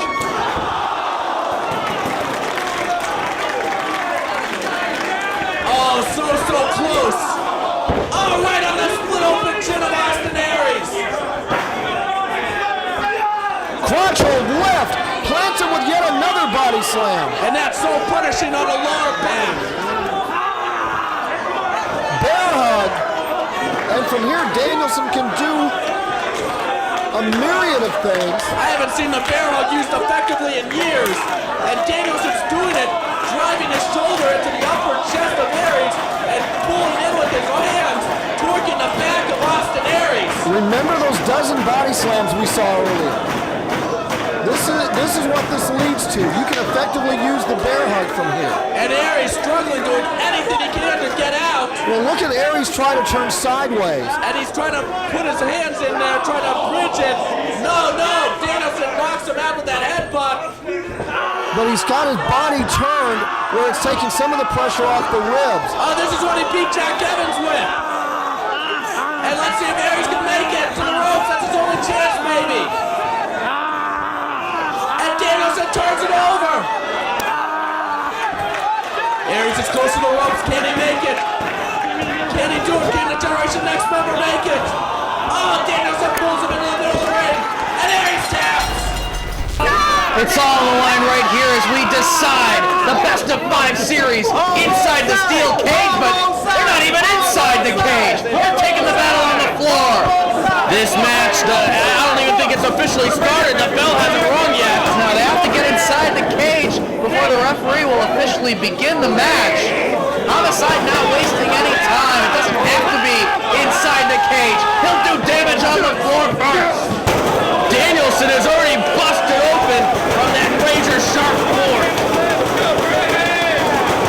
Homicide does not something to prove. You people know the history of it. You know about the I Quit match in Boston, the Tape Fist match in Elizabeth, New Jersey, the Falls Count Anywhere match in Chicago, the Lumberjack match in Boston, the violence, the hatred, the brutality. We're tied 2-2. We're going to get a decisive winner right here in Dayton, inside the steel cage, if they ever make their way into the cage. Homicide just punching away at that lacerated forehead of Bryan Danielson, Trying to cause even more blood to flow into his eyes. Going back for that fork. Oh, he's just carving the forehead of Bryan Danielson. We saw that fork used in Elizabeth, New Jersey in that Tape Fist match. Homicide pulling it out again. all the way around the ring they go, this time the point of the elbow right to the head. Seeing the vicious side of Homicide right here. Yeah, he's one of the best hold-for-hold wrestlers in the business, but he can go in a fight as well. That's what we see here. And we've seen that side of Bryan Danielson for the first time, known as a great technical wrestler before this feud. We've seen the violent side of Bryan Danielson. We've seen the brawling side, and we've seen the fact he can mix it up with the best in the business like Homicide. This is county jail. You don't do this shit in county jail. Homicide comparing the cage to county jail. Again, using that fork to just dig into the flesh of Danielson. You notice no Julius Smokes at ringside, no Loki, no Ricky Reyes, no Rocky Romero tonight. All the Rottweilers have been banned from the building. They've been banned from the Midwest this weekend.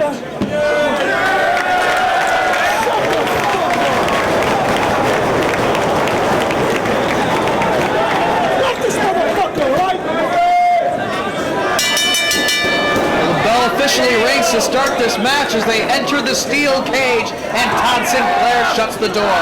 Pinfall or submission to decide the winner. These two said forget about the escape the rules clause. We're not going to try to escape the cage. We want to get at each other. We want a pinfall or submission victory in this one. It's all about a decisive winner. No Rottweilers in the Midwest. One-on-one. Bryan Danielson and Homicide. The fifth and decisive match of the Best of 5 series is underway. Yeah, no escape. The object of this rivalry between Homicide and Danielson has not been who can run away from the fight first. It's going to be decided via pinfall or submission tonight. Into the cage, face first, Ghost Dragon.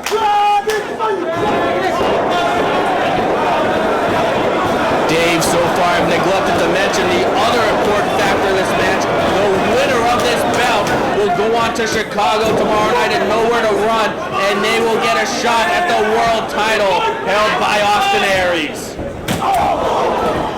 Just launches that chair at the head of Danielson. And of course the loser of the match will take on Doug Williams tomorrow night in Chicago. You're going to get 2 dream matches no matter who wins or loses this one, but you better believe that Danielson and Homicide want that shot at the world title as they exchange vicious chops. Beaten and bloodied or not, Danielson is firing right back on the Notorious 187, face first into the cage. Pulls him back up, and once again driving Homicide's head into the steel. He's got that chair now, and launches it at Homicide. Who would have ever thought that you would have seen this side against Bryan Danielson? I mean, this is a guy who had that epic encounter against Paul London, that 203-mile fall match, and now he's got a fork. Bryan Danielson's going to use a fork for the first time in his ROH career. Showing just how much of a versatile performer he is. He's not going to back down from Homicide. Not when it's all on the line. Not in the deciding matchup of the series. The fork cutting the skin of Homicide open. As if the steel cage wasn't enough of a weapon, that fork brought into the ring by Homicide being put to use on him by Danielson. Those razor sharp spokes driving into the flesh of Homicide, cutting it open, and what's Danielson doing now? Man, did you see his neck just twist upon impact, head first into the steel cage? That is just steel right there. There is no give. And onto the opposite side of the cage as well. Danielson's on fire here. These two weren't messing around. There's no feeling out process in this match. These two going right for the win. Big European uppercut from Danielson. Homicide staying on his feet though. Finally the third takes Homicide down. When we saw Bryan Danielson fighting Austin Aries for 75 minutes and testing the limit, who would have ever thought he would end up in a match like this one day? Butterfly suplex from Danielson. Goes for the cover. You see the blood of Homicide on the body of Bryan Danielson. And look at Danielson using his fingernails to try to tear that cut open even more. See the expression of pain on the face of Homicide. Cross face from Danielson. Oh, this is just flat out a war. Sets up that chair. 2 chairs inside the cage. Danielson has managed to suplex Homicide through the chairs like that on a few occasions in this feud. He's going for it again. No, Homicide using his leverage to block the suplex attempt. Trying to turn it on him. Turn the tables on Danielson. And that chair is destroyed.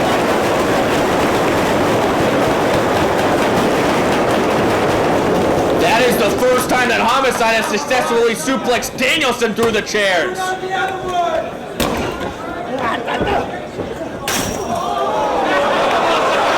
So much for that chair as he's got the other one. And just unleashing on the back of Danielson.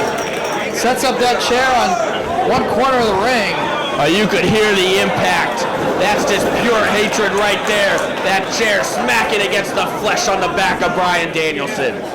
Pulling Danielson back up. Takes him down, holding onto the legs. Maybe looking to slingshot him into the cage. Face first into the steel goes Danielson. And now Homicide digging for some more weaponry. You gotta ask yourself, what, did Homicide just put something under that bandana? Good question. As I was saying though, Dave, you gotta ask yourself, are either of these athletes gonna be in any condition to take on Austin Aries tomorrow night for the world title? Steel cage, one of the most brutal and physically taxing matches in professional wrestling. And we're seeing not one but 2 during the course of this weekend. Don't forget though, Austin Aries coming off a very tough match against James Gibson tonight. And look at Danielson, he's not gonna take it.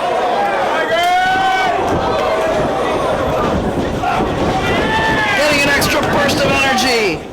Danielson with Homicide. Some of the ropes. Beats the elbow. Irish whip. Hard into the buckle goes Homicide. Danielson with the running forearm strike. Homicide in once again. And he's got the chair.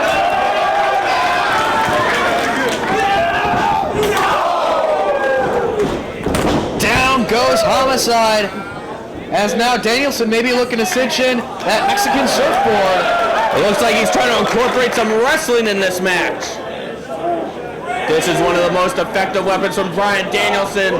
We've seen him use it on the greats like Jushin Liger, like AJ Styles.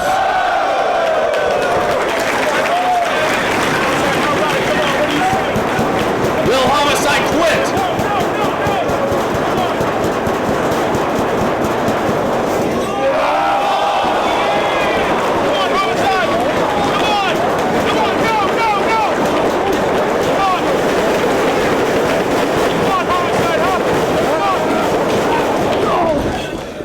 Homicide, a thumb to the eye, gets out of the hold, not quitting, showing his toughness, showing how much he wants to win. Snap suplex from Danielson. Homicide has been in some brutal battles but no rope barbed wire match against Steve Corino at War of the Wire. Bitter friends, stiffer enemies against Corino, that legendary bloodbath. Of course, a feud against Samoa Joe. This might be his toughest feud yet. Danielson was climbing the ropes there. Again, there's no escape, but you know, you can always use that cage as a weapon for extra elevation on high-risk maneuvers. And this is pretty high risk right here, exchanging headbutts while standing on the top row. That could easily give both these men a concussion. Those headbutts are absolutely brutal. Camera guy's way. Who's going to get the advantage here? The struggle's going on. Ace Crusher off the top rope from Homicide. Covered.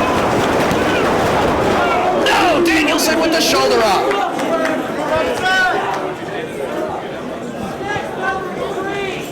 Both men have gone fast and furious in this one. They have taken an extreme beating. Oh, looking for the lariat, winding up his Homicide. If he hits it, it could be over. No. Ducks underneath, cradles that leg. Regal Flex. So very close right there for Danielson. That's how Danielson won the match in Chicago to keep this series alive. Homicide kicking out of the Regal Plex. Both men very physically worn down from a hard-hitting battle thus far inside the steel cage here in Dayton.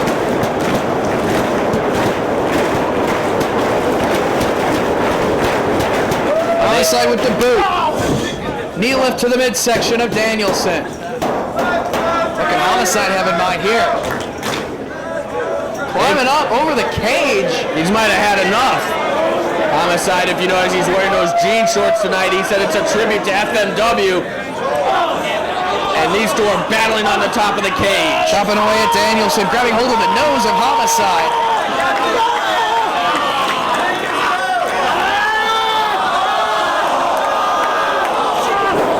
Homicide biting the thumb. Both men clawing, ripping, tearing, biting, whatever it takes. Both men standing on the top rope. Forearm strike from Danielson. And again. Oh yeah. Just tosses Homicide down inside the ring. But maybe Danielson trying to escape now. I don't think he's going to run away from the fight.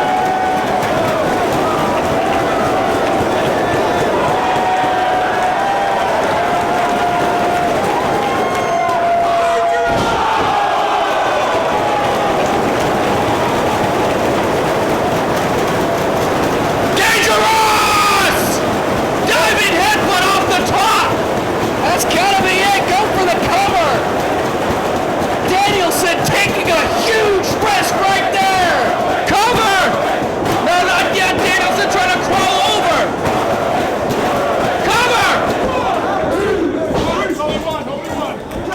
Oh, Homicide somehow getting out of it. I think he was just rolling around in pain. Danielson crawled for the airplane spin. We've seen it in just about every match. I think every match of this series. No, elbows his way out of it. Pile driver from Homicide. Danielson kicking out. He might have an injured neck after that one, though. Homicide trying to psych himself up. Trying to get some adrenaline going. He's been hit with a headbutt off the top of the cage. Bryan Danielson has been hit with a top rope ace crusher. These two are absolutely demolishing each other. The winner gets a world title shot tomorrow night. Trying to put a stop to whatever Homicide had in mind. See the now on the top turnbuckle. Danielson meets him. Danielson going for high impact.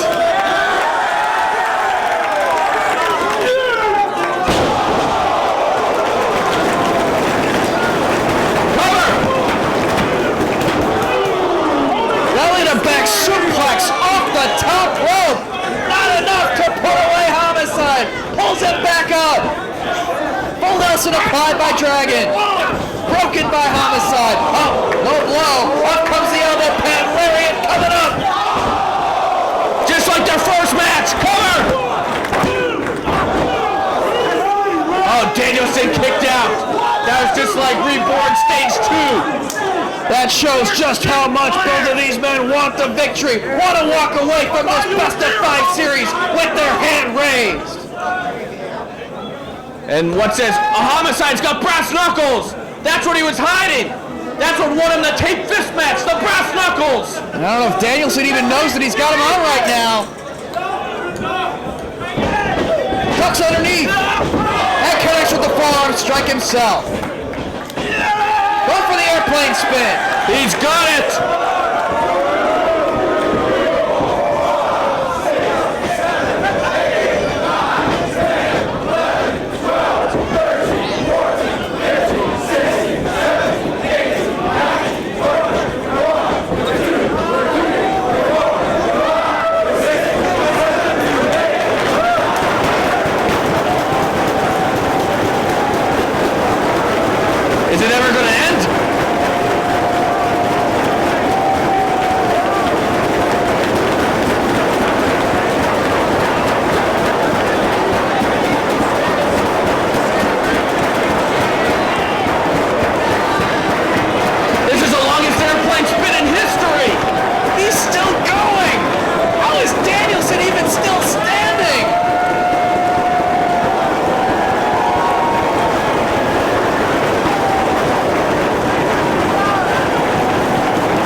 have two of the very best on the ROH roster here in 2005 in the Notorious 187 Homicide and James Gibson. Gibson ringing away on the arm of Homicide. Homicide rolls through, sweeps the legs of Gibson, goes for a cover, not even getting a one as both men get back to their feet. How much of an exhibition do you think it's going to be with Julius Smokes walking around ringside with a bat? Well, hopefully he won't put that bat to use. I mean, we have two great athletes in the ring right here. James Gibson, big argument can be made that he is the MVP thus far in the first 6 months here in 2005 here in Ring of Honor with just some of the outings that he's had. You know, the series of matches against Austin Aries. You know, he had that excellent debut matchup at 3rd Anniversary Part 2 in Dayton, Ohio. Hey, he was on the Indie Dream Team match in the Trios tournament, wasn't he? Yes, he was. I mean, he's put on some fantastic outings, but you can tell that James Gibson's starting to get a little bit frustrated. When he came to Ring of Honor, James Gibson made it known that he was in search of titles. He was unable to win the title, and you see he's got a little bit of frustration starting to show. Let's see if that comes into play here against Homicide tonight. Well, you know, if he's frustrated about not winning the belt, he can get in line because there's guys who have been here for years who haven't tasted gold. He's actually in there with one of them. Almost the patriarch of Ring of Honor. Whether you love him or you hate him, Homicide, he hasn't even been a tag champion. Gibson in command, single-handed knuckle lock. He's got Homicide down on the canvas. Senior official Todd Sinclair checking on the shoulders right there as both men are now back to their feet once again. Homicide takes out the leg of Gibson. Here the fans here in New York City getting behind James Gibson right in the center of the ring, trying to work his way out of the leg hold. Jockeying for position right here. What about the words from Lethal earlier on, saying that the Rottweiler's going to be playing by his rules tonight, Dave? I don't know exactly what that means. Of course, Jay Lethal out of action still with the injury, suffered at the hands of the Cop Killer double stomp combination by Homicide and Low Key at Manhattan Mayhem. Now let's be honest, it probably would have ended a lesser man's career. Jay Lethal not 100%, not scheduled to be here tonight, but is here nonetheless. You better believe he's keeping his eye on this match and he's keeping his eye on the rest of the Rottweilers. He's been a little bit hesitant to lock up right there. James Gibson looking for a finger lace. Homicide wanting nothing to do with it. Nice hard collar and elbow tie up in the center of the ring. James Gibson with the standing side headlock. Just cranking away on the headlock right here. Yeah, Jay Lethal, we've seen that he's not about to let an injury put a stop to his goals and you know, worrying about his agendas here in Ring of Honor. I mean, swollen eye or not, he went in there to go after that pure title. Well, I think Lethal's got to be careful. I mean, it's not something you want to mess around with as a sore neck, especially after a move like a double stomp, you know, Cop Killer combination. Fans appreciating the action here in the early going. Yeah, that was possibly one of the most devastating maneuvers I've ever seen in a wrestling ring. We have an extended feeling out process thus far in this match, and it's interesting. Homicide seems to be wanting to show these people in his hometown that he is a wrestler first and foremost. Just coming off a grueling 5-match series with American Dragon that was certainly more about hatred than it was about wrestling. But right now, Homicide getting a little sidetracked, taking exception to something somebody said. He should really let Julius Smokes do the talking here in this match. He's more than had his hands full with James Gibson in the ring. He got a handful of the ring bell. Todd Sinclair needs to get that out of the ring. You know, Homicide, he is a great wrestler. He wants to show that here in New York. But, you know, he's also a very versatile performer. Not only can he go hold for hold, move for move, submission style, strong style, he's a great street fighter. We saw him in a variety of different types of matches with the American Dragon. Tonight, it's all about wrestling. It's all about scientific athleticism in the ROH ring. And conversely, as James Gibson is a fantastic wrestler, he's got a little bit of a crazy side to him.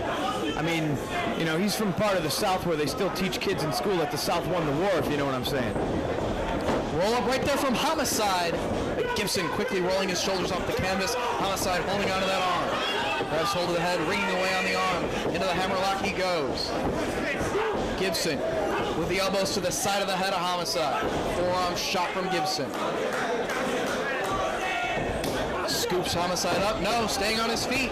Waistlock, standing switch. And uses the momentum to send Gibson through the ropes into the floor. Homicide looked to be going for that dive, but Gibson quickly back into the ring and takes him down with the shoulder tackle. Gibson not ready to capitalize, almost letting Homicide know that he means business. It was way too early for Homicide to go for that cannonball dive to the floor. Scoop and a slam. James Gibson in control now. He's feeling the crowd. Gibson a fan favorite wherever we go here in Ring of Honor.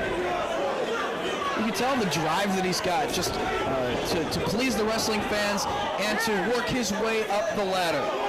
Not letting his past accomplishments do all the talking for him. He's backed it up inside that ring each and every time he's gotten in the ring. Homicide now has James Gibson perched high above the ring. Connects with the headbutt, looking for a superplex, it looks like.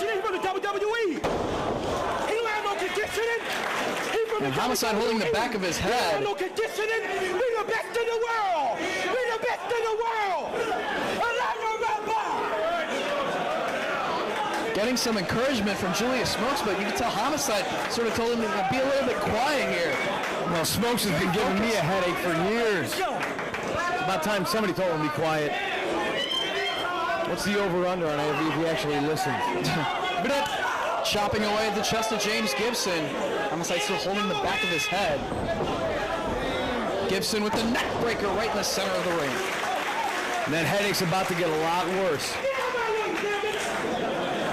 Of course, Gibson is like to put the front guillotine choke to use to finish off his opponents as of late here in ROH.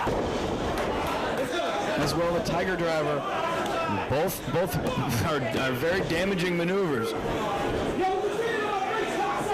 Pulling Homicide back up off the canvas, backs him into the corner, scoops him up, hangs him up in the tree of woe.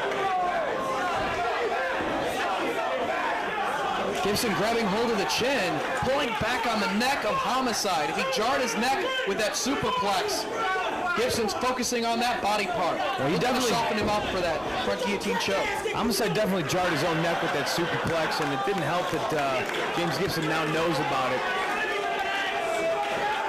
Pulling Homicide away from the ropes, right into the lateral press, but Homicide kicks out.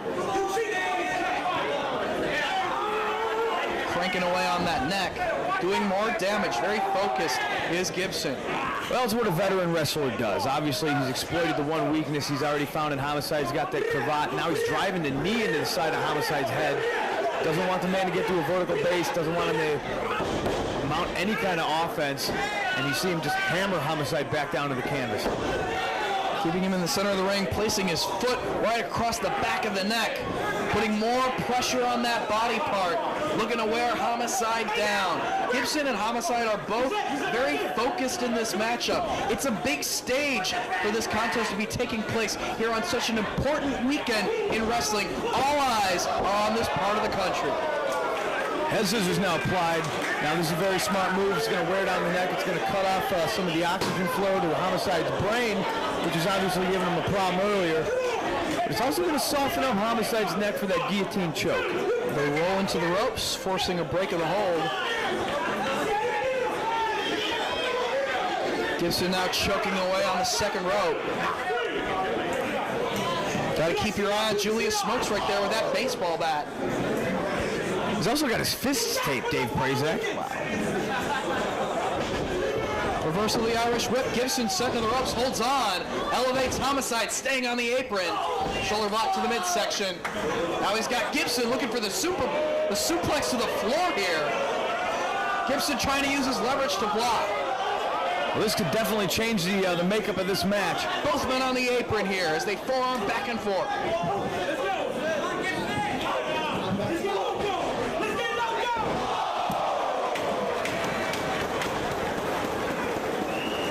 High-impact maneuver and ace crusher on the ring apron sends both men out to the floor.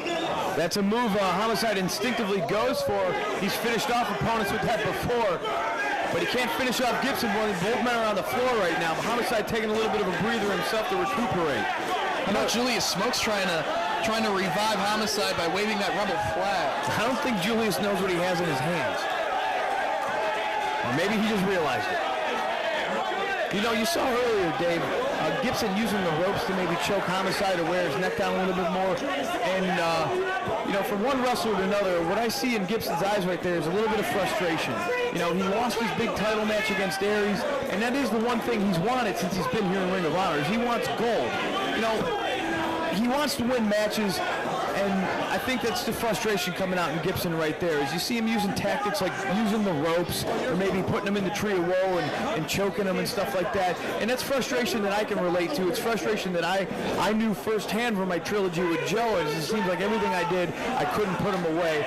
But that's also, come next week, frustration that I won't feel. Because I feel I'm going to become the Ring of Honor World Champion. Homicide focusing on the neck of Gibson now. Of course, Homicide likes to put the cop killer to use, which drops the man right on his head, trying to soften up that neck. Both men focusing on the neck of their opponent. And you know that Gibson, he's starting to put the chokes and the ropes to use and such, getting a little frustrated. He knows that the Rottweilers will do whatever it takes to get a victory. Maybe he's just fighting fire with fire. As we can see right here, boot right across the throat of James Gibson, just choking away.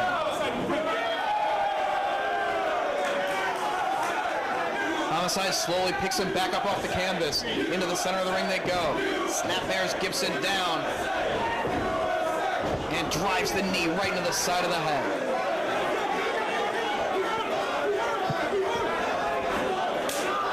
Slaps on that chin lock.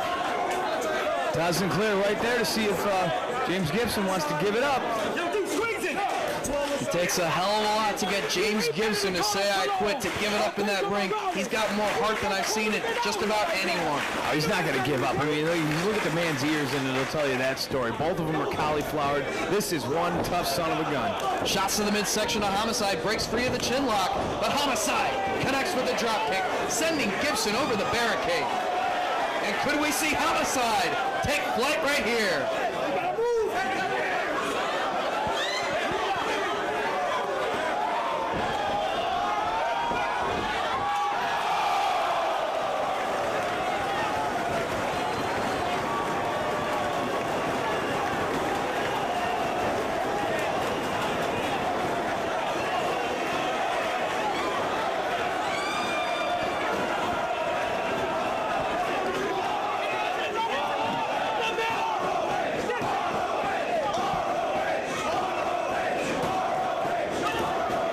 Nowhere to move here in the Supper Club, Dave, but Homicide still manages to fly like an eagle. Right over that guardrail and into this capacity crowd.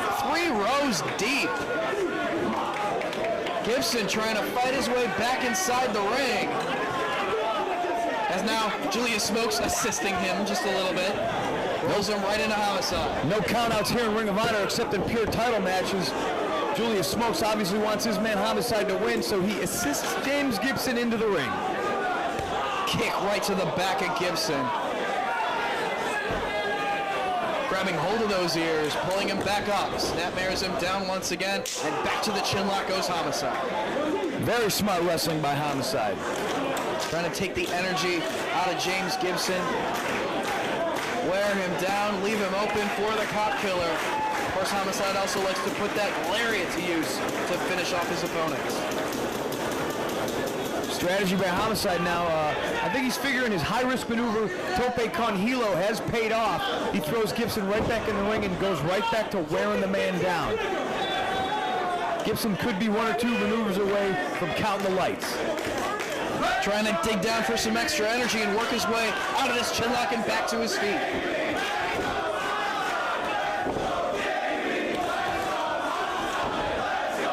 Knee lift from Homicide, hits the ropes, but Gibson right into the sleeper.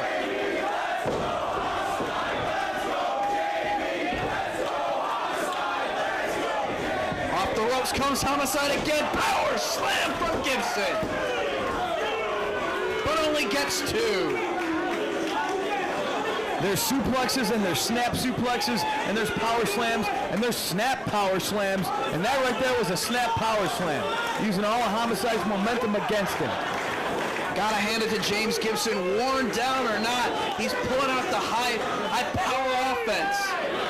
Well, it couldn't have been more beautifully done. You saw the man, you saw him get up and under Homicide. He shifted his weight, he popped his hips, wham, right on top of Homicide. Gibson back to his feet, forearm shot. Homicide dishes it right back out. Back and forth they go in the center of the ring. Drop kick from Gibson. Cover. No, Homicide able to kick out. Gibson getting his second win here as he drives Homicide into the turnbuckle. Short clothesline takes him down. Gibson now up to the second turnbuckle. Drives the forearm down across the jaw. Lateral press. But not hooking the leg, only gets 2. This late in the game, fatigue definitely sets in, you know. You'd think it wouldn't take a lot to hook a guy's leg, but sometimes you're just so damn worn out. Gibson looking to take a chance. He's got Homicide on his back. Almost unorthodox for James Gibson to climb this top rope. We've seen him bust out a moonsault in the past. Homicide back to his feet, takes out the legs of Gibson. Keep your eye on Julius Smokes. Looking for that butterfly suplex. All the way up top. Top rope butterfly suplex from Homicide. But no, only a near fall. I'm going to point something out right now, Dave Prazak. Smart wrestling by Homicide. Earlier, scoring with a superplex traditionally, but he hurt his own neck. This time, opting for the butterfly superplex and obviously doing all damage to Gibson and none to himself, except just there, no water in the pool, nobody home. Tactical error. He's got that bad neck, and he went for the headbutt, and he paid the price. Going for that Tiger Driver. But Homicide down to one knee, trying to block. Knees to the side of the head of Homicide. Gibson off the ropes. Running knee strike. Trying to soften up Homicide. Elevates him. Drops him down with a vertical suplex. Homicide holding his neck.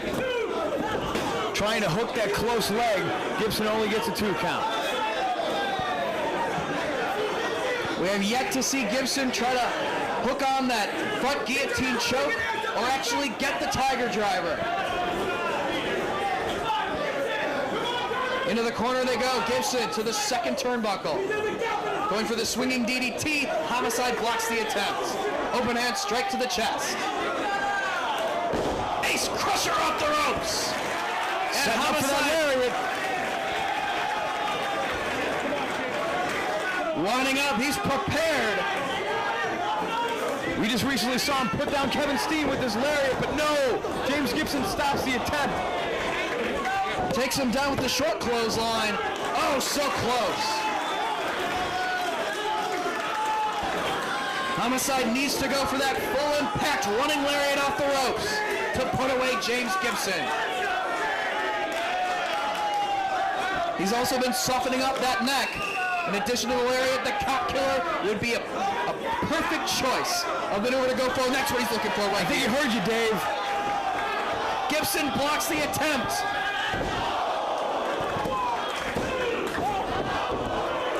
The German suplex right on his neck, but only gets 2. Beautiful bridge by James Gibson. No matter how worn down his neck was, still able to hold that bridge. Julius Smokes, he's sweating like MC Hammer at the ATM. I mean, it's hot in here, but come on. Gibson hits the ropes. Homicide catches the boot. Boot to the midsection. Gibson with the boot. DDT. He floats over into that guillotine.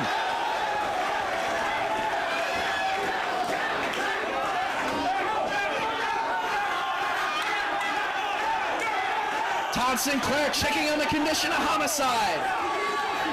Fights his way back to his feet. Tiger Driver!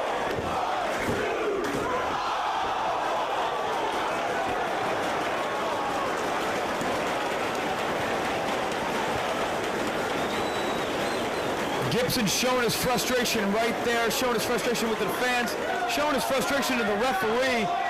He was sure that was a 3. The fans thought that was 3 as well, but it's a testament to the fighting spirit of Homicide, able to kick out. Out on the apron now, trying to get back to his feet. Gibson looking to bring him back inside the ring. No! He's going for that choke in the ropes. Todd Sinclair trying to get in there to break it up. Well, if this was a pure title match and Homicide was out of rope breaks, that might be legal, but he's only got till 5, and senior referee Todd Sinclair will disqualify the man. The frustration just pouring out right now. Look at him just stepping on Homicide's head against the rope. There's the frustration again, Dave Prazak. Don't put your hands on the official. Full Nelson broken by Homicide. Low blow. And the lariat. This is exactly how Homicide defeated American Dragon the first time they wrestled. And it gets the victory against James Gibson. A low blow followed up by the lariat. And Homicide is your winner. He and Lethal battling as Samoa Joe tope suicida. Lethal shoots off low key. Clothesline takes low key off his feet. And a second. Making a third, and low key wants to go to the floor, but Lethal puts on the brakes. Samoa Joe with a reversal, and Homicide tastes the steel. Key fires Lethal out to the floor. He's able to hang on to the apron. Drives his shoulder into the midsection of low key, and again Homicide tastes the steel. Springboard drop kick from Jay Lethal. The action is hot and heavy here in the opening minute of the matchup. Lethal looking to take a chance, but no! Low-key getting that elbow right into Jay Lethal as he went to go soaring through the ropes. Big headbutt from Samoa Joe. Samoa Joe, the pure wrestling champ. There'll be no pure wrestling here. These 4 guys hate each other. Pitches Homicide back inside the ring. Referee Jason Harding has his hands full with this one. And Homicide begging for mercy, and Low-key just blindsiding Samoa Joe. And now both Low-key and Homicide going to work on Samoa Joe. Homicide able to take Joe's attention away for just a split second, allowing Low-key to connect from behind. Double clothesline takes the big man off his feet. Of course, this match signed after what took place last night in Dayton. It was a singles matchup between Jay Lethal and Low-key. Homicide hitting the ring after the matchup, and they double-teamed him until it was Matt Hardy making the save. Tonight, Jay Lethal and his mentor in many ways, Samoa Joe, forming a team once again. This matchup, a rematch of sorts from that impromptu main event tag team match at Manhattan Mayhem back on May the 7th. Low-key with a cover after that double suplex, only able to get a 1 count. We said Matt Hardy made the save last night for Jay Lethal. Lethal returning the favor in the matchup between Hardy and Homicide, allowing Matt Hardy to get the win.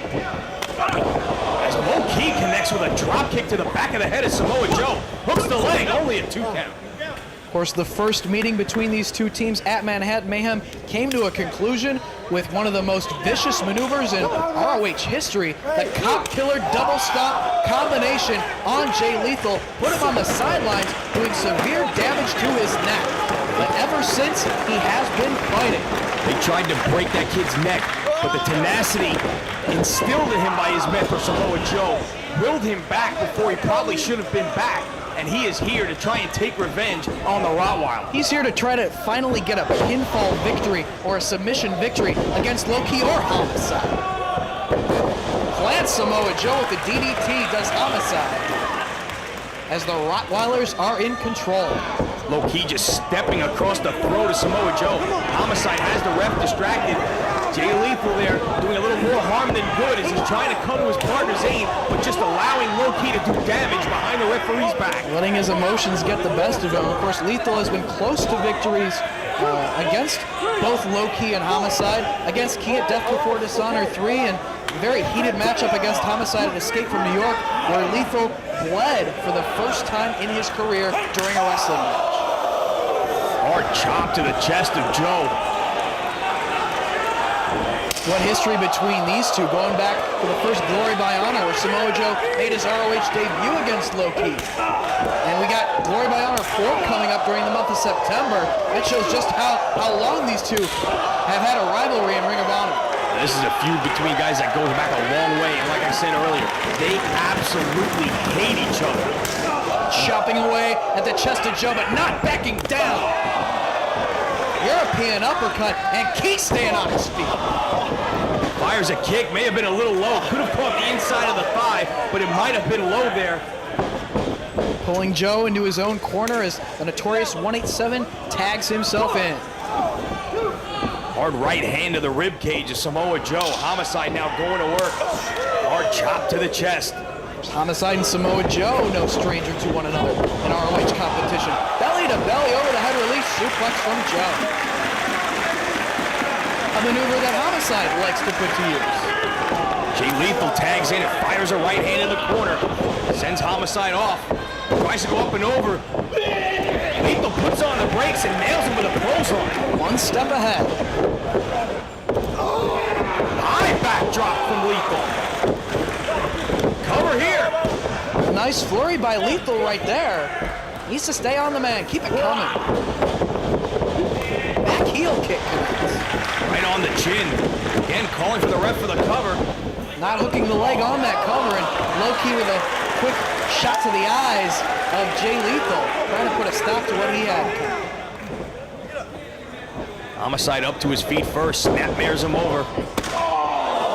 Drives the boot to the back. Front face lock, maybe looking for a suplex here. Trying to block the attempt. Jay Lethal again blocks. Right hand to the midsection of Homicide by Lethal. Chopping away at the chest. And going to the eyes of Lethal. Getting very frustrated. He's trying his best to just out-wrestle the Rottweilers, but they keep taking shortcuts. They go to the eyes, and it's infuriating Lethal. But there's nothing he can do about it. Now, 2 handfuls of hair, and just taking him over by the hair. And in comes Key once again. Again, he's got Lethal by the hair here. Just yanking him up and driving him to the canvas by the hair. Cover here by Key.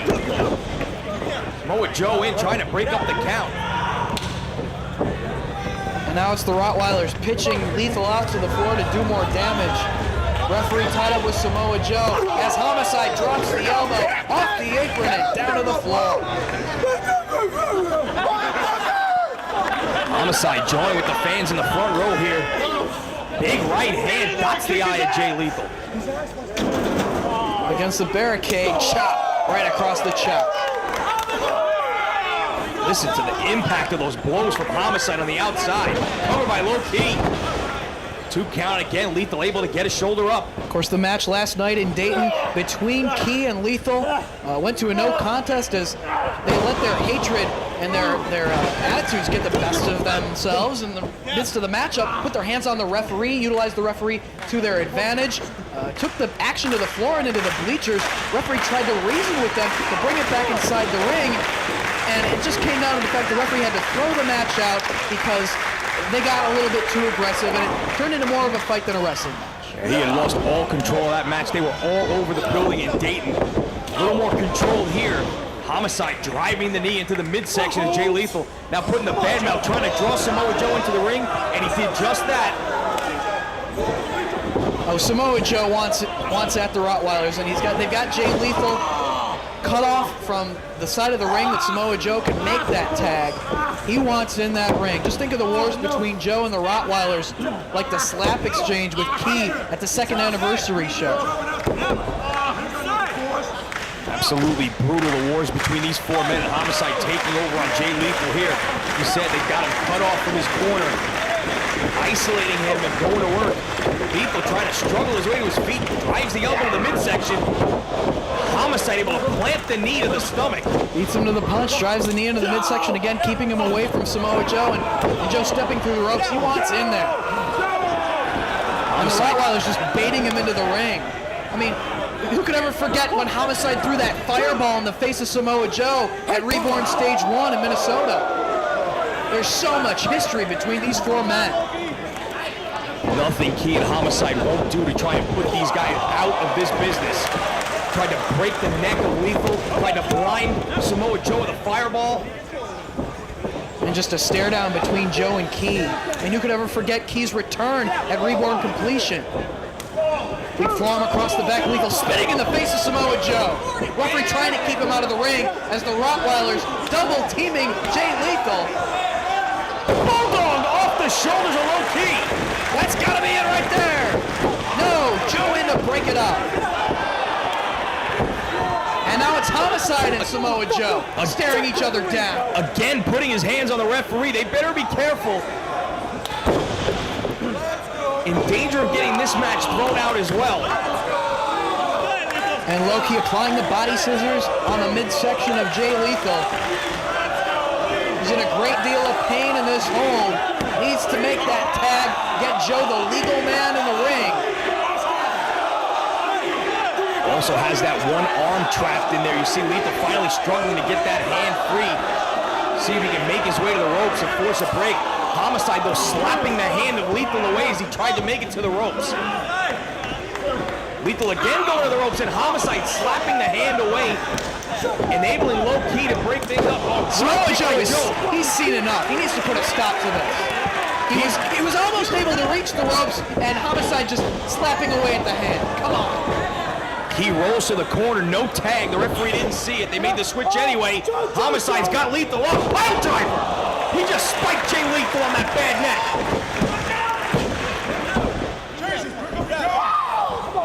I don't blame Samoa Joe for getting involved without making the tag just yet. With the tactics of the Rottweilers put to use, it's completely justified in my opinion. As now they're double teaming Lethal, just bowling him over with a double shoulder tap. And again, trying to just lure Samoa Joe into the ring to tie up the referee once again. He with the cover. 2 count, Lethal kicks out. Again, Homicide taunting Joe in the corner. Look at him pacing on the apron, just chomping at the bit, dying to get his hands on either one of these guys. Oh, what a chop from Low Ki. Just about caved the chest of Jay Lethal in. Places him up top. Hung up in the tree of woe. Hanging on to the hair all the while. Trying to punish Jay Lethal here. And Low Ki likes to put that double stop to use from this position.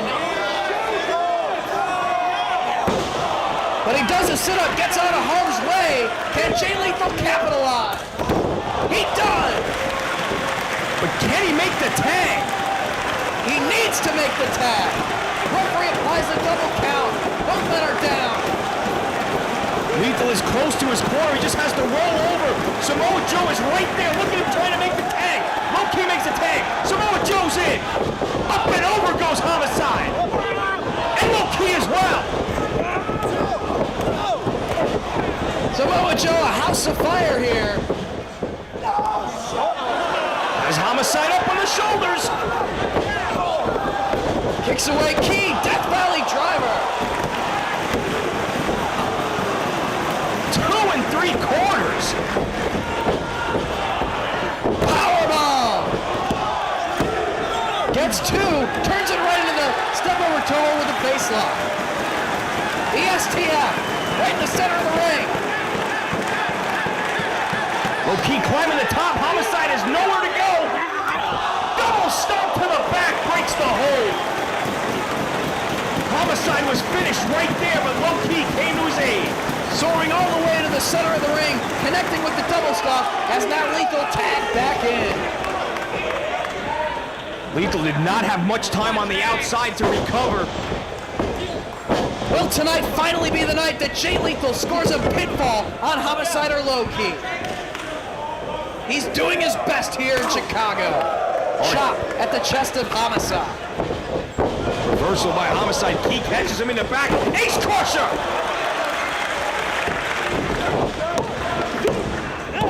Lethal kicks out. You got to admire the heart of this kid. Homicide looking to follow up, clubbing down across the back. Lethal struggles up to his feet. Homicide with a waistlock. Go behind by Lethal. Dragon suplex. No. Ball blow from Homicide. That was a warning from the official. Right into the power slam from Samoa Joe. Shoved Jay Lethal out of the way and nailed Homicide with the power slam. And Lethal looking to climb up top. Could be looking for that headbutt. And he gets it. Cover that man. Cover Hooks the leg. No! He gets his shoulder up. Joe going for the leg kick and winds up connecting with the barricade as Low-Ki was able to move out of the way. He also got that chair up and connected with the back of Joe. And Zagiri inside the ring from Homicide on Lethal. He tags himself in. Samoa Joe on the floor. Jay Lethal's gonna have to go it alone for a bit here. Hard chop from Key. Make it a second. Kobashi-like series of chops across the chest of Jay Lethal. Sends him off the ropes, ducks down, sets a little too early, sunset flip by Lethal. Double stop! He kicked out! He kicked out! He can't believe it! Jay Lethal staying in this matchup. Joe struggling, trying to get to the apron. Lethal has got to make the tag, though. Low-Ki, very focused, backs Jay Lethal into the corner. Follows him into the corner with a clothesline. Rolls him down to the canvas, Key going up top. Lethal staying on his back inside the ring. Big elbow off the top. Cover. Lethal kicks out once again. Oh, he just kicked the ref in the face. Again, it doesn't really matter if there's a referee in the ring between these two men. They just want at each other. It's not about a wrestling match to them. We saw that last night in the singles match between Key and Lethal. We're seeing it right here in this tag team match. Homicide again, knocking Joe to the floor. Lethal's trying to fight back. Double axe handle to the top of the head of Samoa Joe as Lethal fights his way back, trying to make his way to the corner, but there's no Samoa Joe to tag, even if he can make it there. Homicide biting away on Samoa Joe's head as Lethal chops away at the chest of Low-Ki. Reversal by Key. Throw first into the second rope he goes. Double stomp!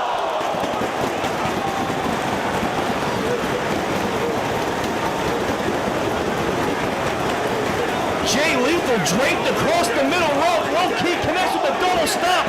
Crawls across for the cover. He might have it. Able to get his foot on the ropes.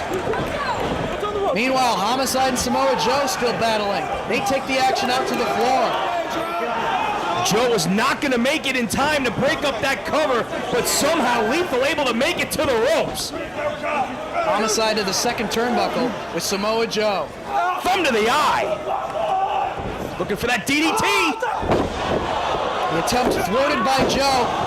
Running drop kick in the corner from Low-Ki. Lethal back up, looking for the Dragon suplex. Dragon, he gets it. Cover. Homicide just elbowed the ref. Oh, come on. And the referee is calling for the bell. This match is going to be thrown out too. Lethal's denied the victory again. He had Low-Ki beat. He's denied the chance at beating one of these guys once again because they put their hands on the official.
The Chicago street fight is ready to begin between Chicago's own classic Colt Cabana and the notorious 187 Homicide. Cabana needs to find peace. He needs to put an end to this war with Homicide. He's not satisfied with the Rottweilers getting the best of him this weekend. Concussion or not, injury or not, black eye or not, Colt Cabana's gonna fight. Choking him with his ring jacket. Come on, man. Firing away at the back of the head. Starting quickly as Colt Cabana. Homicide off the ropes. Elevated up and over with a backdrop. Cabana suffering that concussion on Thursday night in Detroit.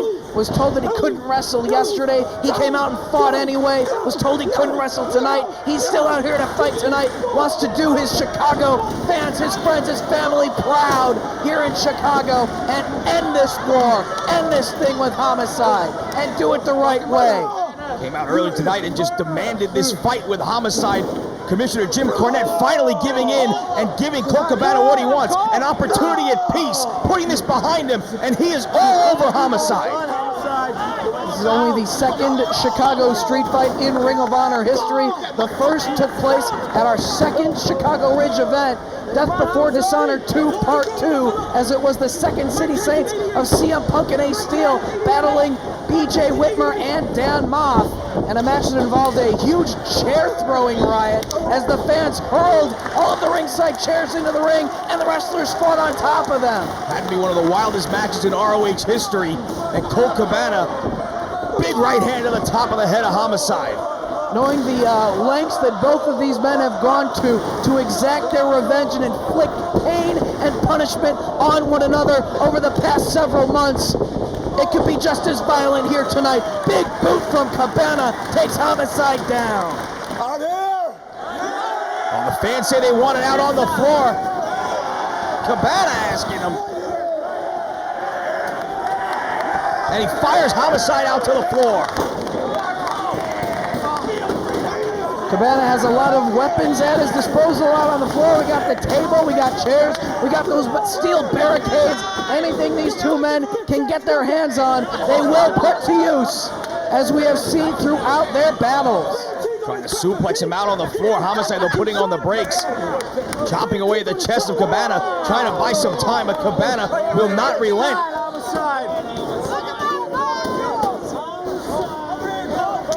Big right hand from Cabana. Making their way up the ramp here. Right hands from Colt Cabana. Just pounding away. Homicide trying to escape, but Cabana having none of it. Fires him back into the ring.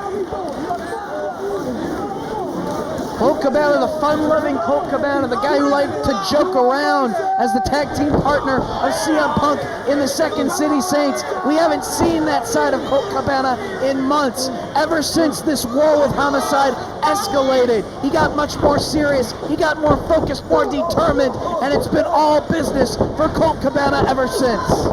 And it's Homicide taking him down to the canvas. Cabana shouldn't even be in the ring this weekend. The man's got a concussion, even worsened last night, but he's still fighting regardless. It shows how much heart he's got. Concussion, black eye, broken nose, none of that is going to stop Colt Cabana from finding peace here tonight in Chicago. And Homicide now just choking Cabana over that guardrail. Back at the night of tribute, a coat hanger utilized by Homicide, trying to choke the life, literally, out of Colt Cabana, put an end to his, not only his career, but his life.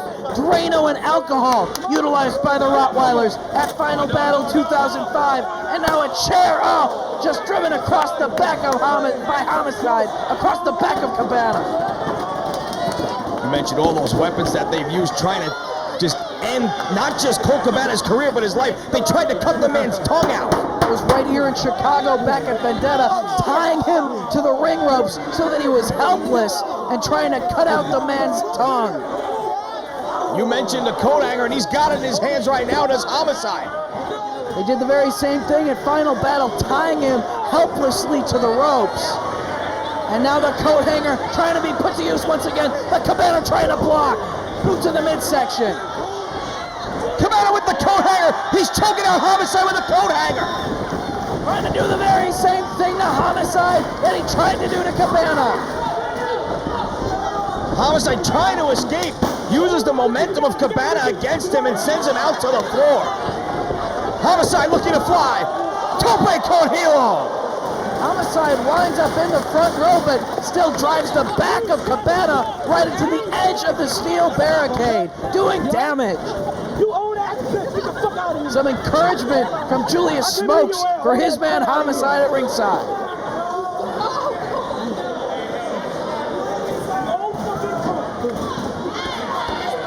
Homicide contemplating his next move, pounding away on Colt Cabana. See, that move took a little bit out of Homicide as he staggered around the floor for a second there, trying to figure out what he wanted to do. Now he's going to bring Cabana back into the ring, it looks like. Both men up on the apron. Oh, wait a second, he's going for the Ace Crusher off the apron of the floor. We've seen that in the past between these two before as well. Going for maybe a pile driver or a powerbomb off the apron, now butterflying the arms.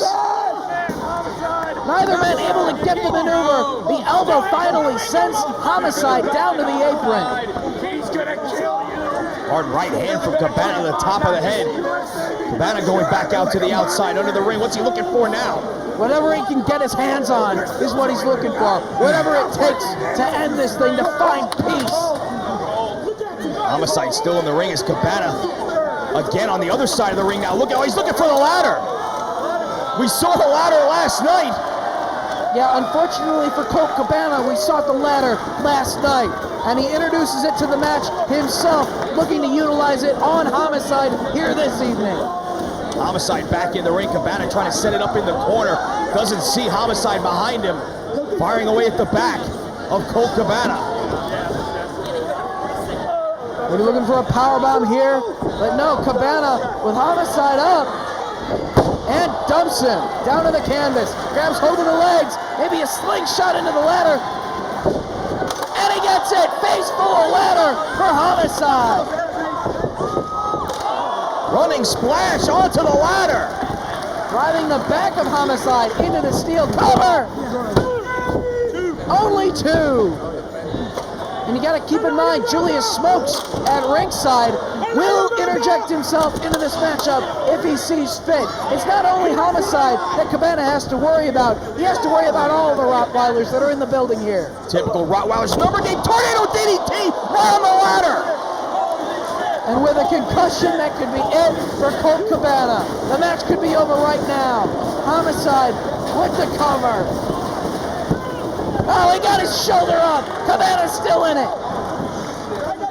Somehow Cabana able to get the shoulder up. His head just planted on the steel ladder. Again, they spill the action out to the floor. Just trying to ram the head of Cabana into the table, but he put on the brakes. Right hand by Cabana on the top of the head in a second. Rocks Homicide. Cabana now with a scoop. Or maybe looking for a powerbomb here, but sent to the ring post instead. And landing on the table. Colt Cabana on the table, Homicide in the ring. There's Julius Smokes. You said he was going to interfere, and interfere he is right now. Homicide on top.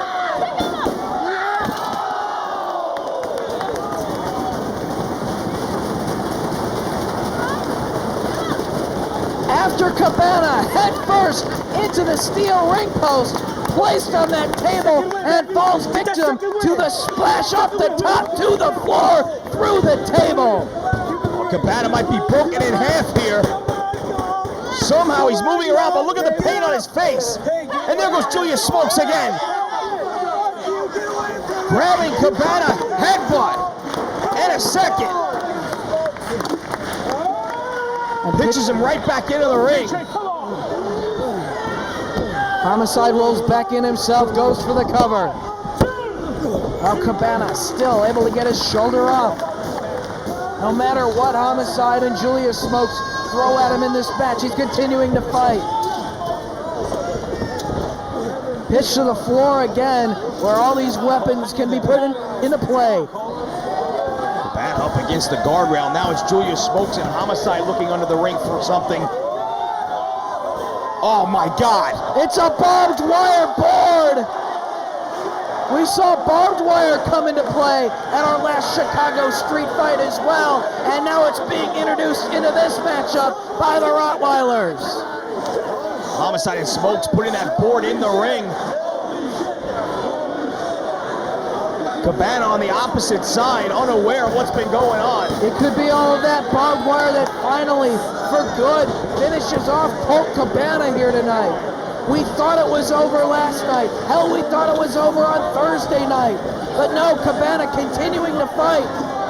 Will it take barbed wire in this ladder to finally end this war? Homicide connecting with that ladder on the top of the head. Cabana got the hands up, partially blocked it, but the damage still done. Again, Homicide with that ladder to the back of Colt Cabana. That barbed wire board on the opposite side of the ring. Homicide now setting the ladder up in the corner as he makes his way back over to Colt Cabana. I'm looking to suplex him onto that ladder. Cabana blocking.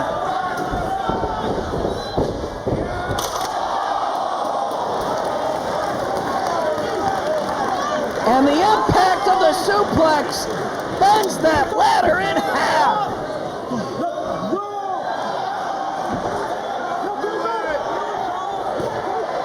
Cabana finally turns around and sees the barbed wire in the corner, asking Todd Sinclair where the hell it came from.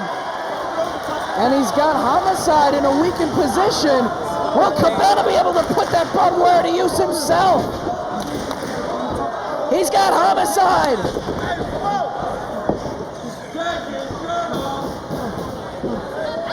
Oh, he's pulling the shirt up. Yeah, do a little bit more damage. Tear the flesh of Homicide with that barbed wire. He's got him up.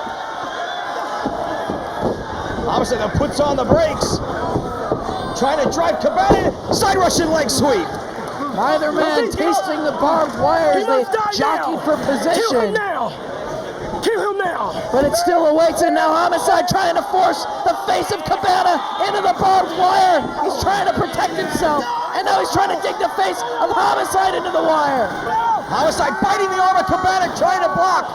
Just self-preservation on the part of Homicide, doing whatever it takes to prevent himself from being sent into the wire. Big boot to the side of the head of Cabana. And a slap right across the face. Cabana though getting fired up.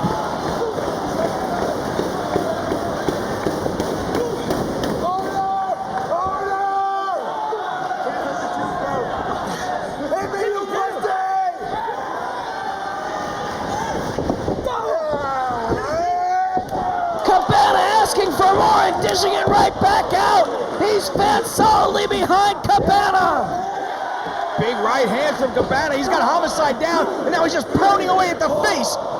Homicide trying to cover up. Cabana just flailing wildly now. Oh, wait, he's going to the boot. He's got the fork. That ghetto fork of Homicide. And Cabana has possession of it and can put it to use. Anything is legal in a Chicago street fight. Homicide back up. And the fork just driven right into the head of Homicide by Cabana. Smokes up, but Homicide in a world of trouble here. Oh, he's been busted open.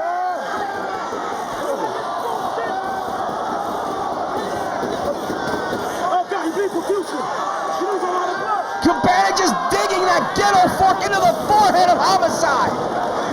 This vicious streak of Colt Cabana really coming into play here in Chicago in front of his hometown crowd, bloodying the face of Homicide.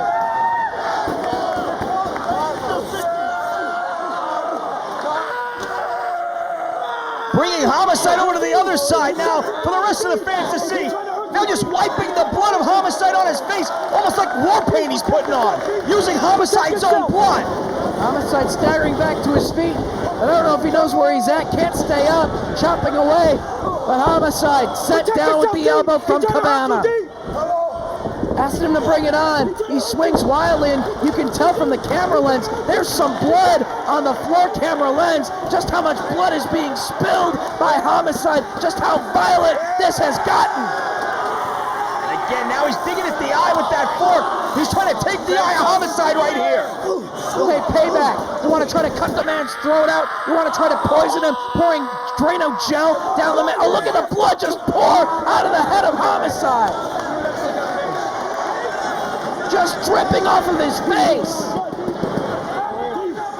Cabana staying right on him, though. Still looking to dish out some punishment. Homicide with the presence of mind, though, to pitch Cabana out to the floor. This war between these two men has never gotten this violent until tonight. Will it come to an end? Will Cabana find peace? Homicide going for more plunder underneath the ring. Julius Smoke's trying to give a little bit of assistance to him as Cabana, oh, not again, not again. He's got Drano gel again. Tosses it into the ring, and look at the face of Cabana. He's looking right at it. He sees it, and he goes right back into the ring. He doesn't care. They tried to kill him with Drano once before, and he goes right into the ring. Drano or not, Colt Cabana is going to end this tonight. He's going to get peace. Well, he's got to put a stop to them putting that Drano to use here tonight, and he beat him into the ring before he could get his hands on that bottle. Into the center of the ring they go. Goes to the eyes of Cabana. Holds on to the wrist. Cabana with him up on his shoulders now. TKO neckbreaker with the aid of the top rope.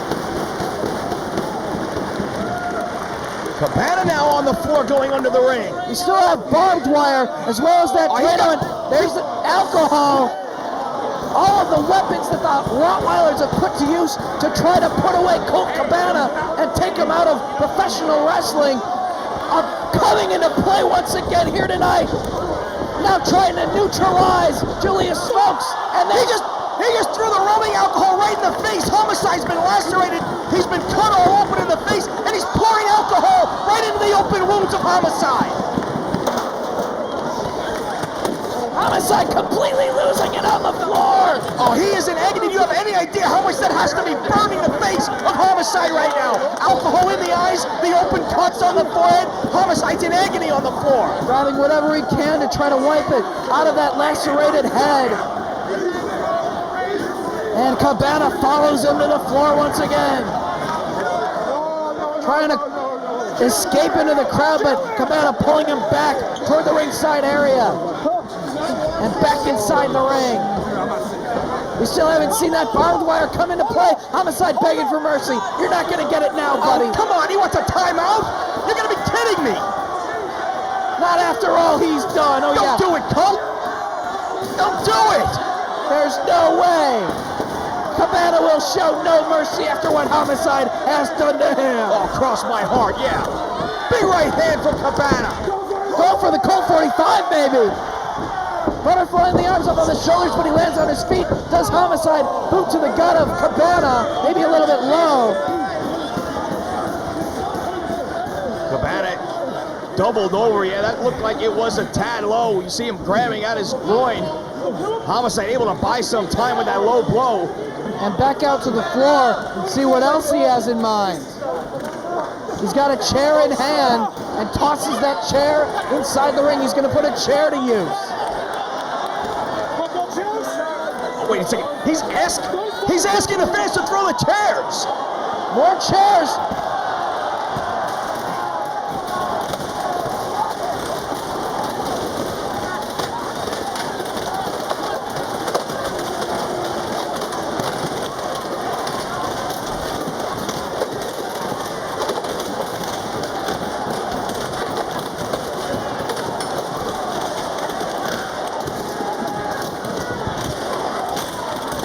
And just like Death Before Dishonor 2 Part 2 and the Chicago street fight, the fans have escalated the violence, helping Colt Cabana on this evening utilize their own weapons, the very chairs that they're sitting on in this matchup. 1,700 fans are in those chairs, and they are launching every single one of them, it looks like, towards the ring.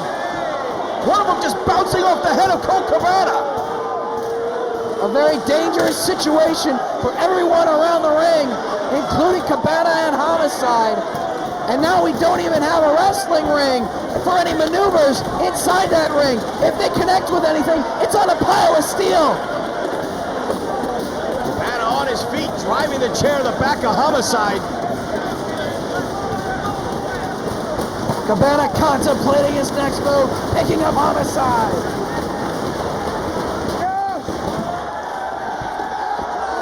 Has him in the corner, he elevates him to the top, setting him up. Right hand from Cabana. As Homicide placed on the top rope, we have a sea of chairs inside the ring. He's looking for a superplex here. He's all the way up top.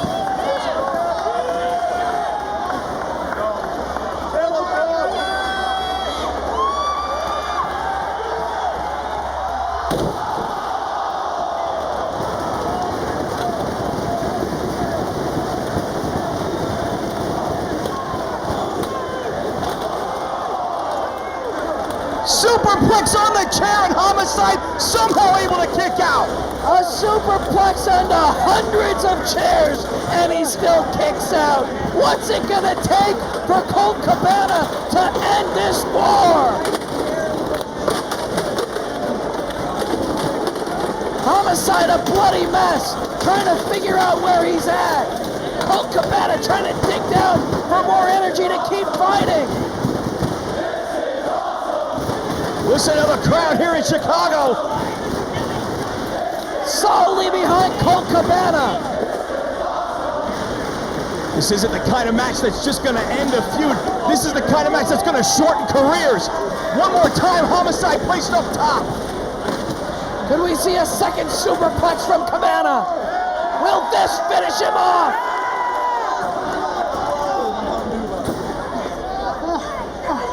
Trying to go for it, but Homicide attempting to block. Another low blow doubles up Cabana. Homicide on top, butterfly in the arms.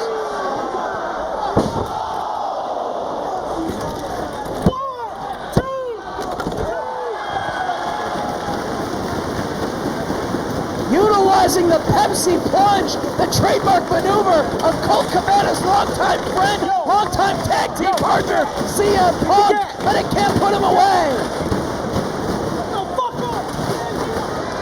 Just an insult to not only Cabana, but everyone here in the building in Chicago. Off comes the elbow pad. Lariat coming up, ducked by Homicide. Oh, he connects. Cabana kicks out. Cabana kicks out.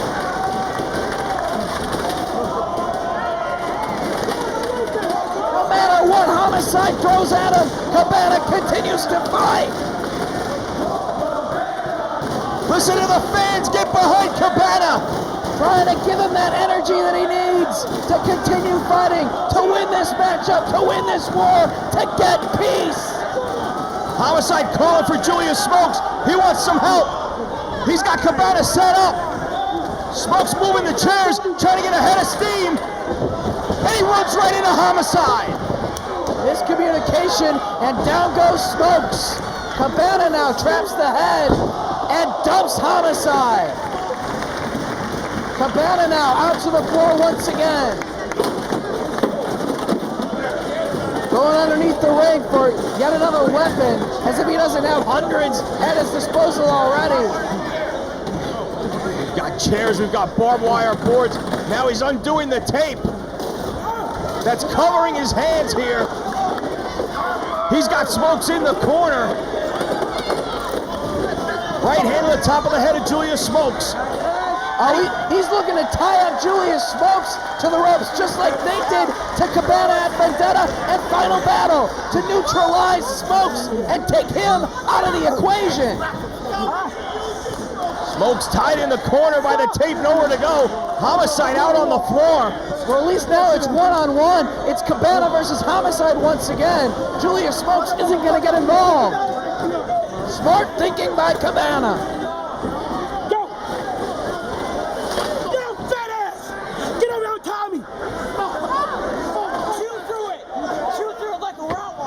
And now, going for the table is Cabana. What can he have in mind with this table? We still have the barbed wire board in the ring as well. In addition to several hundred chairs that looks like finally most of them removed from the ring. Smoke's still helpless, just like Cabana was. Cabana trying to drag that table into the ring. Well, he's got some sort of strategy. Let's see exactly what he has in mind. And meanwhile, on the other side of the ring, Homicide with a table of his own. And it looks like Cabana is setting up a table over that barbed wire board. Or right next to it. He is right on top, right on top. If one of these men goes through the table, they will go crashing into barbed wire as well as Homicide hurls one of those chairs right at the head of Cabana. Cabana still nursing that concussion. Up on the top. Homicide now going up. Oh no, Ace Crusher. Cabana fighting him off here.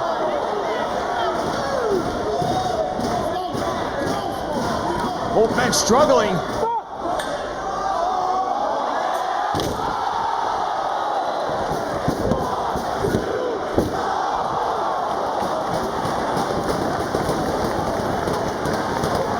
Super bomb through the table and into the barbed wire, but he kicked out.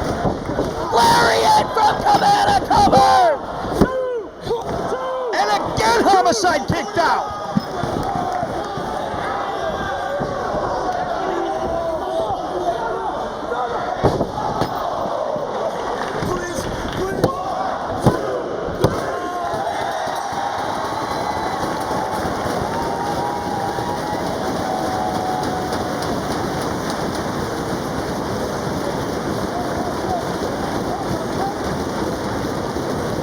The Colt 45 does it! A maneuver that Cabana has not utilized in quite some time. He has found peace. What a match! What a night! What a weekend! We'll see you at our 100th show for Ring of Honor.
to come to the aid of Samoa Joe, and we're ready for your main event. Who needs introductions?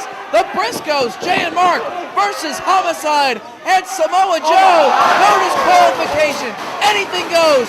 Balls count anywhere. Street fight here in Detroit. Yeah, Dave. Homicide and Samoa Joe versus the Briscoe brothers is a huge match anywhere. But you talk about a street fight. Anything goes. No disqualifications. Falls count anywhere. It's going to be absolute pandemonium in this matchup. A rematch from Glory by Honor 5 Night 2 in Manhattan.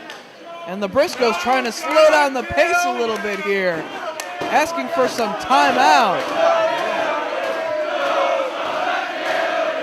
Samoa Joe trying to get some redemption on Danielson for the attack last night in Cleveland with the ROH World title. Jumped by the Briscoes.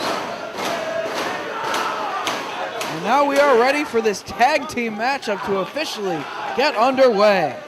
Well, we may have 2 men in the ring. We may have 2 men on the apron. But I've got a feeling, Dave, it's only a matter of time until things break down.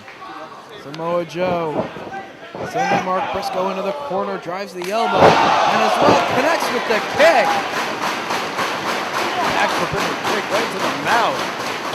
Mark Briscoe. Homicide almost hitting the cop killer on Jim Cornette earlier tonight. I don't even want to think about the ramifications for that if he were to do damage like that to Jim Cornette here in Ring of Honor. And I don't think Homicide would think about the ramifications. Homicide doesn't care. Homicide, a lot of times he can't help it. He's out of control, and that's what makes him so dangerous in a matchup like this. Falls count anywhere, no DQ, anything goes, street fight, whatever other things you want to add to the title here, Dave. It's just going to be craziness. It's getting crazy between Homicide and Jim Cornette as we get closer and closer to Homicide's world title matchup in Manhattan, December 23rd. It's all part of the road of Homicide. Cornette putting up roadblocks every step of the way for Homicide as we approach Manhattan, as we approach Final Battle 2006. And these roadblocks, Dave, they just seem to fire up Homicide to make him even more determined to make it to Manhattan in December and capture the Ring of Honor World Championship. Homicide has said that if he does not win championship gold here in Ring of Honor before the end of this year, he will leave. He will exit permanently Ring of Honor. And he will get that opportunity at Final Battle at the Manhattan Center. Samoa Joe now has Mark Briscoe.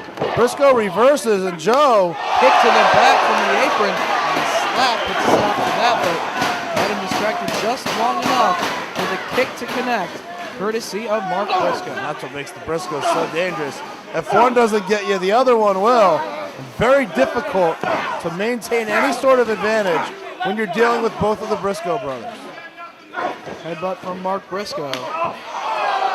Makes himself a little bit silly, headbutting Samoa Joe's head. Mark's got him hooked. Can he get the big man up?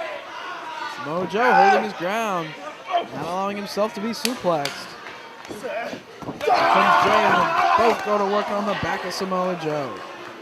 Double team suplex. And they've got him up. Delayed vertical suplex from both of the Briscoes. What teamwork here from the Briscoes. Dropping Samoa Joe down to the canvas. And you saw the look on the face of Jay Briscoe, as if it ain't no thing to suplex Samoa Joe. Well, both men working as a unit. That's what makes the Briscoes so dangerous. Getting very aggressive in the corner is Jay Briscoe. There brings Samoa Joe out of the corner. Slaps on the chin lock to wear the big man down. Meanwhile, talk a little bit of trash in the direction of Homicide. Putting down Samoa Joe with that chin lock. Trying to keep Samoa Joe on the mat, but Samoa Joe back up. Elbow to the gut. Now a series of shots to the midsection. Comes off the ropes, ducks under the leapfrog. Gets met with a perfect drop kick. And the Jay Briscoe drop kick knocks down Samoa Joe and allows Jay Briscoe now to once again go to the chin lock. High impact maneuvers from Jay Briscoe connecting with that drop kick, and again back to a hold, looking to wear him down. Got him down on the canvas now. As Todd Sinclair checks on the condition of Samoa Joe. Todd Sinclair credit for being able to maintain order this long. Yeah, it is no DQ in his falls count anywhere, but he's been able to turn this into a conventional tag team match. The question is how long it will remain that way before these four men just turn into a brawl once again. Samoa Joe breaks free off the ropes. And not going to allow another leapfrog from Jay Briscoe. Just dumps him mid-leapfrog, and in comes the Notorious 187. Homicide sends Jay Briscoe off the ropes. Back body drop takes him down. Kick to the gut for Mark Briscoe. Back body drop of Mark Briscoe onto Jay Briscoe. It's a Briscoe sandwich. An inadvertent senton right there. Stove! Elbow connects with Homicide, sends him to the floor. The sidesteps him. That's why they call it high-risk maneuver. Put his own bottom on the ground. Homicide just moved out of the way. It's a slap fight inside the ring between Mark Briscoe and Samoa Joe. Off the ropes. And sword to the floor, driving Homicide into the barricade. What an unbelievable move there. Fez press over the top rope to the floor.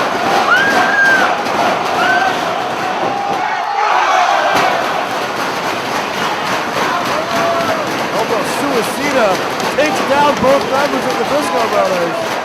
Mark and Jay crashing into the guardrail as Samoa Joe flies through the ropes and connects with that elbow.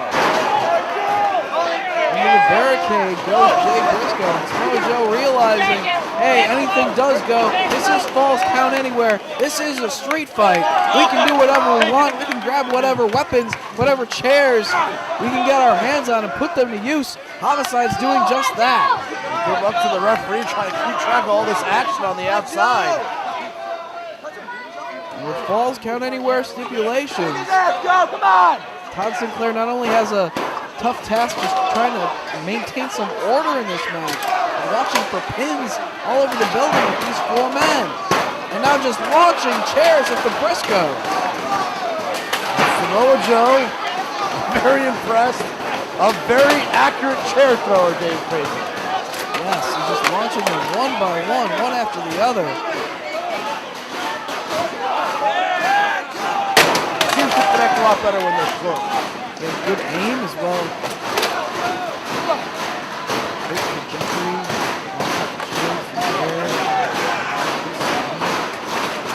Look at that. What aim from Samoa Joe. Just caught Jay Briscoe dead on. Swing the chair shot really well. Samoa Joe's great. Puts his asses in the seats. He just ate a chair shot himself. It's Samoa Joe. And the action spilling over the barricade here into the crowd. All four men amidst the sea of chairs. They're taking the action all over this building. And as much as I'm enjoying this crazy action, Dave, all over the place, I do not want to see the bill tomorrow for all the broken chairs. Samoa Joe still with a chair in hand. And Jay Briscoe feels the effects of that chair. Our cameramen doing their best to follow the action around this building. Homicide. Suplex right on top of the chair.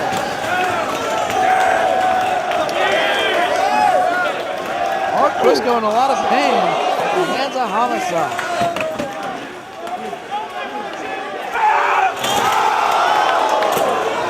The running start paid the price.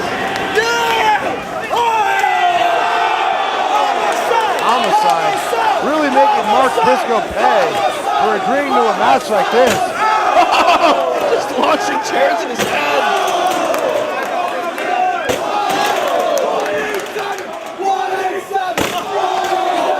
Homicide with very good aim as well. Not allowing himself to be outdone by Samoa Joe with the chair throwing. Several bullseyes there from Homicide straight to the head of Mark Briscoe. Samoa Joe just measuring Jay Briscoe, getting a running start it looks like. Ole, ole! Out of the chair comes Briscoe and just boots Samoa Joe. Now he's in the chair. Samoa Joe stunned.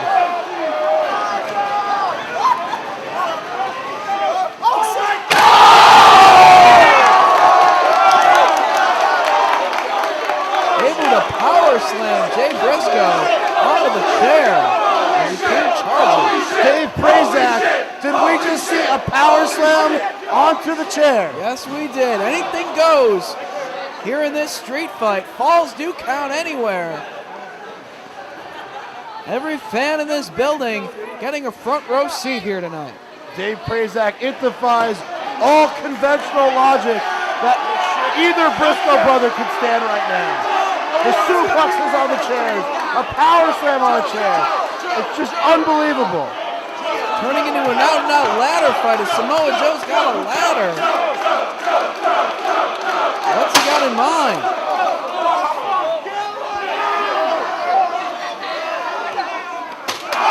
And the ladder driven into the sack region right there.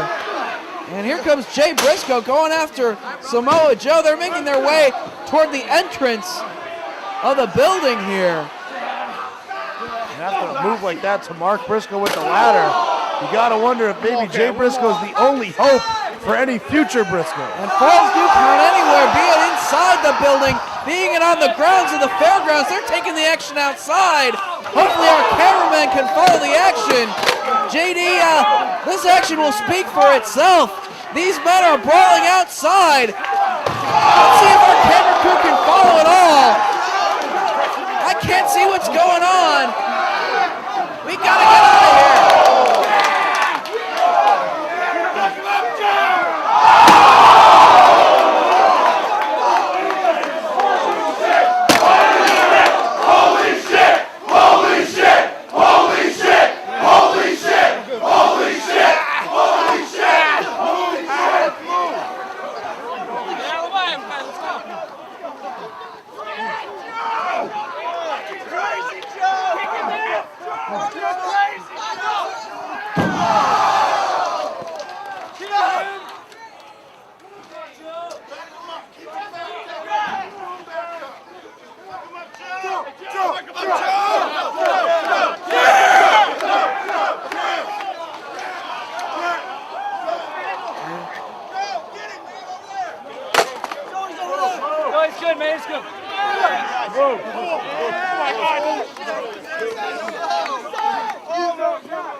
Got him now, baby.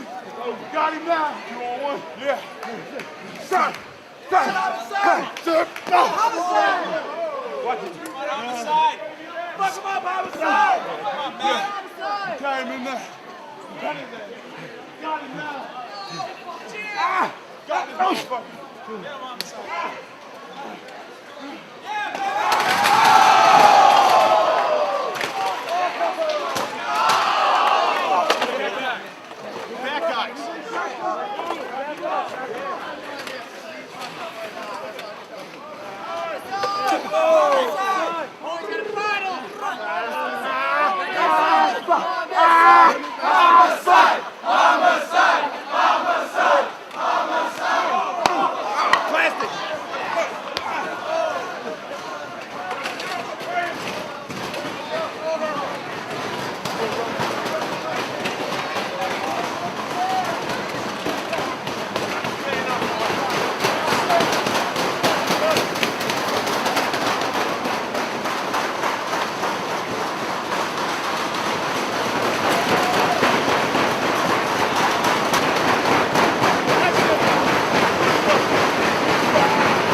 Washington, weighing 185 pounds,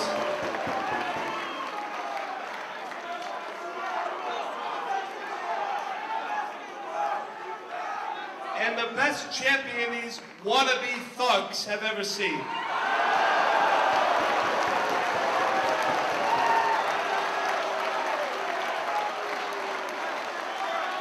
He is your Ring of Honor World Champion, American Dragon, Bryan Danielson!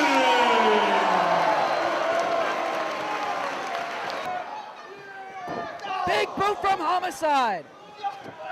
Danielson goes after the arm. He rolls through. After the arm once again. He's got the arm. Counter mutilation.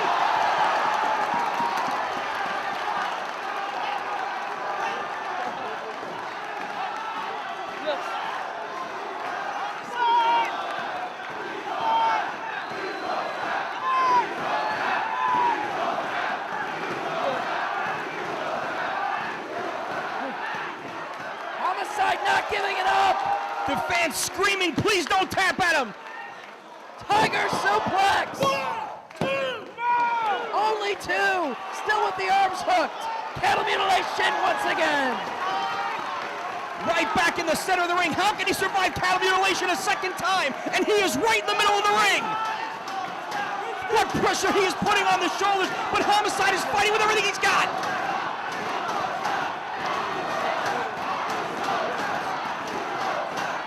Somehow he manages not to tap out. And then the elbows! Repeated elbows to the side of the head of Homicide. Will the referee stop it? Can Homicide continue? Danielson with the arms. Cattle mutilation once again. Oh, this could be it for Homicide. There's no way he can survive all of this. What fighting spirit from Homicide, not giving it up, hanging in there.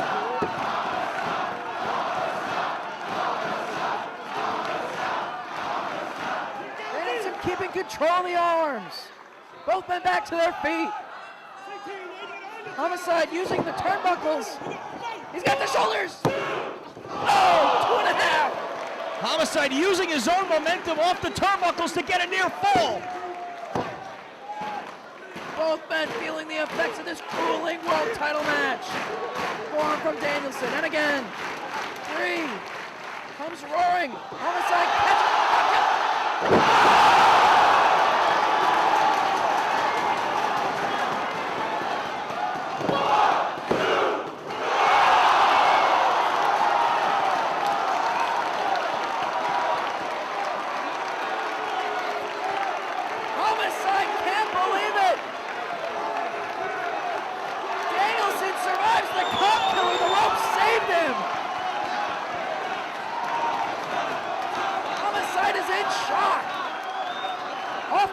Shirt, down come the shoulder strap. What's he doing?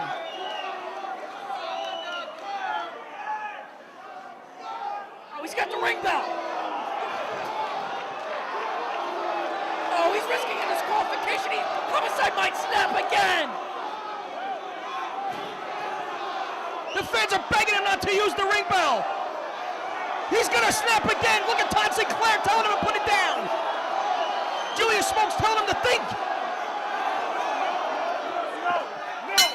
No. Todd Sinclair, thank God he took the bell away. Low blow. Small package.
the challenger, from Huntington Beach, California, weighing 270 pounds, Samoa Joe!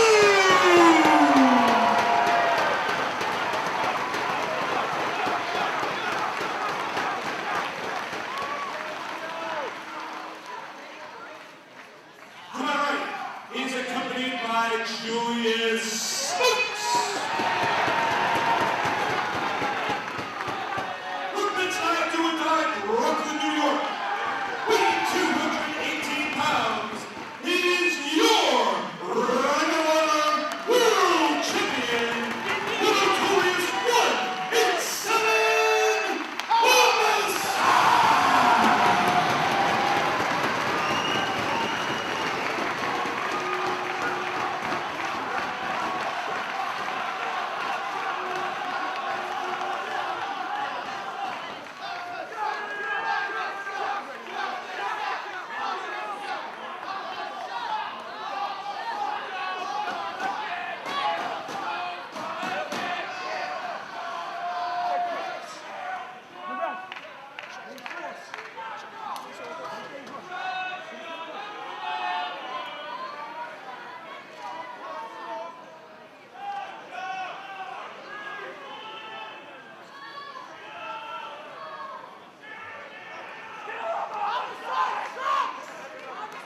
You a bitch ass wigger! We the best in the world! We the best in the world! We the best in the world! No, baby! No!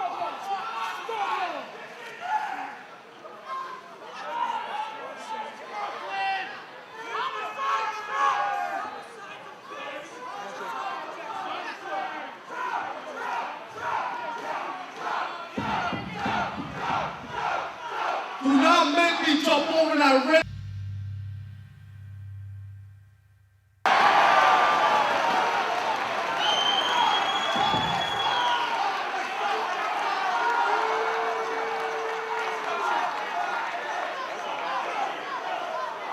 It's main event time here in Edison as the Notorious 187 Homicide is set to put the title on the line against former world champion himself, Samoa Joe, rekindling a rivalry that goes back to 2003 and 2004 here in Ring of Honor. That was a legendary feud back during Samoa Joe's title reign. The roles reversed now, though. It's the Notorious 187 Homicide looking to make the second defense of his newly won ROH World title. This is the wrong fucking company for that bullshit. Shut the fuck up. Homicide having some words for some fans that are getting on his case here. He needs to stay focused. This is for the title. And, Samoa Joe, having a legendary title run himself, certainly has his eyes on reclaiming that championship here this evening and making Homicide's title reign a very short one. And then locked up in the center, side headlock by Joe, right in the middle of the ring. Goes to work on the arm of Homicide. Full arm drag and twist. Homicide tries to roll his way through, takes control of the arm of Joe. Side headlock by the champ. Out of that side headlock, takes him down to the canvas. You know, things a little bit different here as they square off with the title on the line in 2007. Almost sort of a friendship between these two men after the events of the past several months. Of course, teaming up in those matches against the Briscoe brothers. So some respect shown between these two men. Not as much animosity anymore. As well as both being on the same side of that big feud against CZW. Teaming together for the betterment of ROH. Of course, Joe, in the middle of that issue he has with Pro Wrestling Noah. You saw that match last night he had with Nigel McGuinness. But that feud with Noah on the back burner right now. Joe has his sights set on regaining the world title. Whoever wins this matchup goes into the 50-year festival as world champion. It's all on the line for these two men, and Homicide right back to his feet after Samoa Joe sent him down. Feeling out process here in the early going. Of course, these two know each other very well, but neither man wants to make that early mistake to put them at a disadvantage against an athlete the caliber of either Samoa Joe or Homicide. So again, Homicide right back to the arm of Samoa Joe, cranking down that full arm drag and twist as Todd Sinclair looks in on the challenger. Both of these men can be considered icons of Ring of Honor. Homicide has been with the company from the very beginning. That hard, long road to finally earning a championship in this company. And now things getting a little heated between these two men. Like I said, there's a budding friendship, more begrudging respect between these two, but when the world title's on the line, friendships are out the window. You can sit down after a match or after the show with somebody and be their friend, but when you're in the ring and the title is on the line, the right to be called the best wrestler in the world, your friendships are out the window. There's only one thing that matters, and that's walking out with the belt. Greco-Roman knuckle lock, chest to chest they come. Samoa Joe with the height advantage here as well as the weight advantage, trying to power Homicide down to his knees, and he does. Just holding him in that position, but Homicide back to his feet and forced down once again by the power of Samoa Joe. Goes to the floor smartly to break that hold.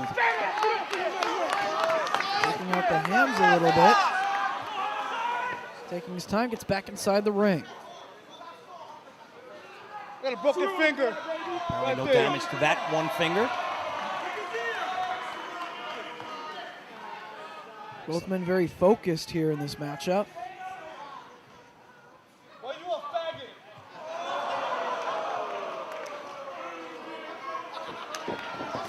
The man wanting to rush in there. Homicide quickly grabs the side headlock, though. Joe kind of hesitated for a second, and Homicide grabbed the advantage. Cranks down on the headlock. Joe on a knee in the center. Really wrenching down on that headlock. Joe back to his feet. Sends the champ off the ropes. Shoulder tackle. Homicide all the way out to the floor, but quickly back up. Bipasso off the ropes. He goes another shoulder tackle, and this time the champ goes down hard. Joe off the ropes. Homicide drops down. Joe up and over.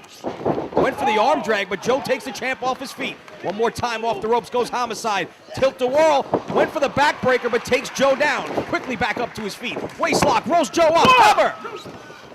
Near fall by the champ. Sweeps the leg, does Joe. Cover. Hooks the leg. Only able to get two, and just like Samoa Joe said, he was that close to being the champ for the second time. And Homicide realizes that, scoots out to the floor over the guardrail, looking to set the pace of this match as he needs to do, being the champion. He can't allow the challenger to dictate this match. Some advice from Julius Smokes at ringside. See the look of concern on the face of Homicide. He knows he was less than half a second away from walking out of here, the shortest reigning ROH World Champ in history. Taking his time, steps back through the ropes and back inside the ring. Joe looking extremely confident on the other side of the ring, as once again these two circle one another. Single-handed knock-a-lock. Nope. Homicide pulls away. You can't blame him. I don't know if he wants to match power one more time with Joe.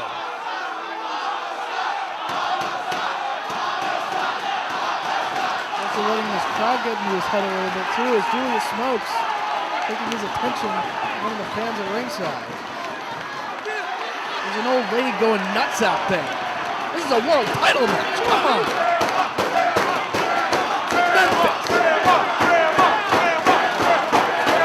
I'm gonna sit down. Oh, she's just daring J-Train to hop that rail. She's telling her to bring it. She's telling him to kiss that. Huh? Double yikes. Hey, there's a world title match in the ring. Yeah. And Homicide needs to stay focused on Samoa Joe. There's ever a threat to that world title, it's the man who held onto it for the longest reign out of any ROH world champion, Samoa Joe. 21 straight months as the champ. And he's looking to get his hands back on that belt. The belt that he made one of the most important titles in all of wrestling. And Homicide is trying to hang on to that belt any way he can, raking at the back of Samoa Joe. Joe staying on his feet, trying to walk it off. And Homicide, reversal of the Irish whip. Homicide out to the apron, ducks out of the path of Samoa Joe's attempts. Up top goes Homicide. Joe on his feet, but taken off with the head scissors. Quickly, both men back up. Homicide with a head of steam, runs into a power slam. Samoa Joe got all of that. Now just standing over Homicide. Headbutt right to the back. Just when it seems Homicide is getting ahead of steam, Samoa Joe quickly turns the tide in his favor. And the early going in this matchup is solidly in the corner of Samoa Joe as he is asserting himself now on the champ. Pulling Homicide out of the corner and driving him into the turnbuckles once again.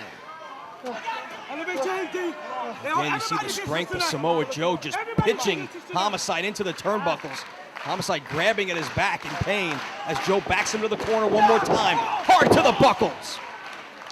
Just wearing out the champion, repeatedly sending him into the turnbuckles. Joe smartly not giving Homicide any time to recover here. Right back to work on the back and the rib cage of Homicide. Abdominal stretch right in the center of the ring and drives the point of the elbow right between the rib cage muscles. Homicide trying to hang in there. Trying to maybe inch his way toward the ropes if he can. Trying to break free of the abdominal stretch. Very difficult to move a man the size of Samoa Joe like this, but somehow Homicide able to inch his way to the ropes. Just as he looked like he had the ropes, Samoa Joe rolls him up. Cover! And he gets two. Another near fall for the challenger. Homicide fires away, right hand and a chop. Another right hand from Homicide. Backs Joe to the ropes. Joe fighting him off, hanging onto the ropes and driving the forearm right to the back of the neck of Homicide. Knee to the midsection, kick to the chest. Another kick to the rib cage. Homicide goes down in pain. Back up though. Samoa Joe stalks the champ. Backs him into the corner one more time. Irish whip. Homicide hits the buckles. Joe comes in, but gets caught with an elbow by Homicide. Caught him with that uppercut out of the corner. Took him off of his feet. Now Homicide standing over Joe, kicking away.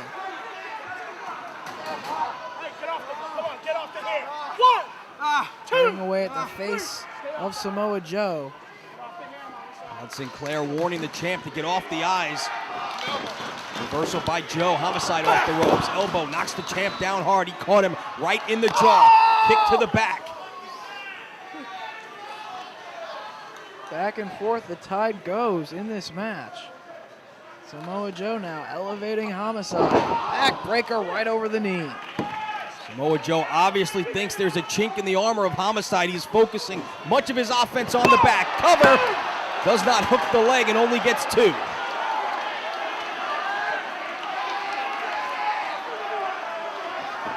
Nightmare brings him down. Having that chin lock, looking to wear down Homicide. Referee asking Homicide if he's had enough. Homicide trying to dig down for some extra energy, work his way back to his feet, and free himself from Samoa Joe's clutch. Repeated elbows to the midsection. Joe with a chop to the back. Homicide doubled over as Joe hits the ropes. Caught with that forearm shot. Sends him to the floor. Homicide looking to fly. Head of steam.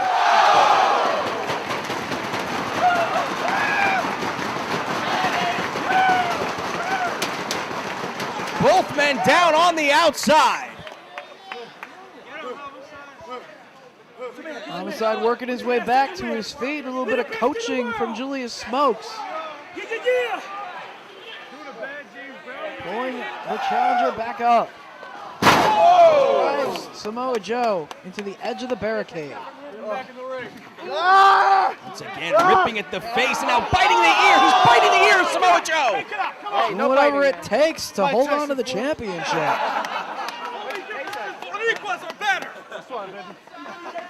Picks the challenger back up, but Joe puts on the brakes and drives him into the guardrail. Again, more damage to the back of Homicide right there by Samoa Joe.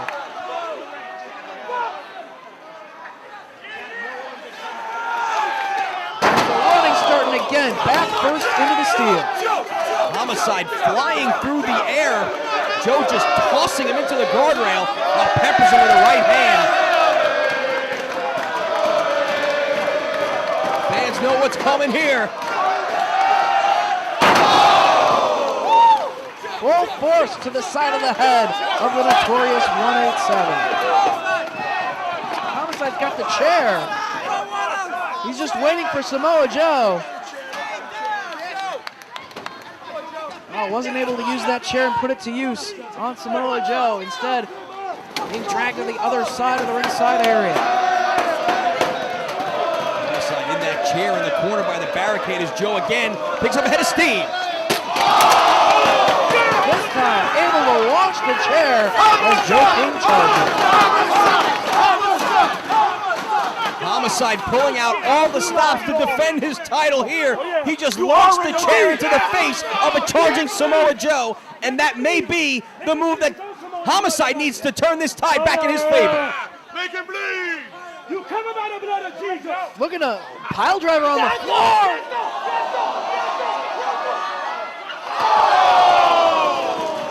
Drives the head of Samoa Joe into the floor! Unbelievable. I wonder if Samoa Joe's going to even be able to get back in the ring after that.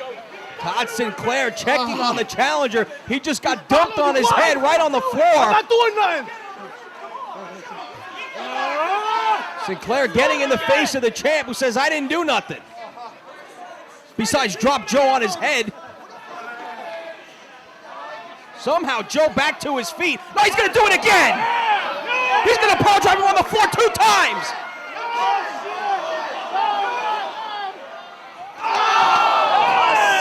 Pile driver on the floor. I don't know if Joe can recover from this. Homicide back in the ring. Back off! Don't call the match. Oh, call the match. Ah, Jesus, don't call the match. Sinclair asking Joe if he wants him to call the match.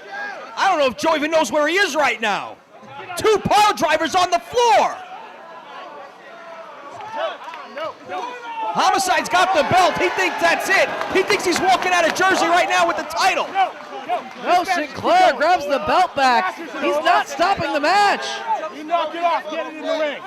Samoa Joe did not tell Sinclair to call the match. He's going to continue somehow. I don't know how much he's going to have left, though. 2 pile drivers on the floor? You're going to be kidding me. A whole lot of damage done to the head and the neck of Samoa Joe. Homicide brings it back inside. There's the cover. But he gets his shoulder up. How did he kick out? Unbelievable. Samoa Joe, 2 pile drivers out on the floor, and he kicks out. Firing away in the corner. ROH World Champion Homicide. Doing more damage to Samoa Joe. Irish whip reversed. Reversed once again. Homicide into the buckle.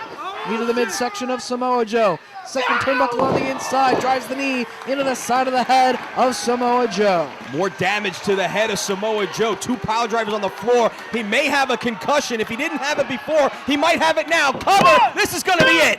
And again, he kicked out. Homicide can't believe it, taking issue with Sinclair's count. But he can't put Joe away. You don't hold the ROH World title for 21 straight months without being one of the gutsiest competitors in this sport. But how much does Samoa Joe have left in the tank?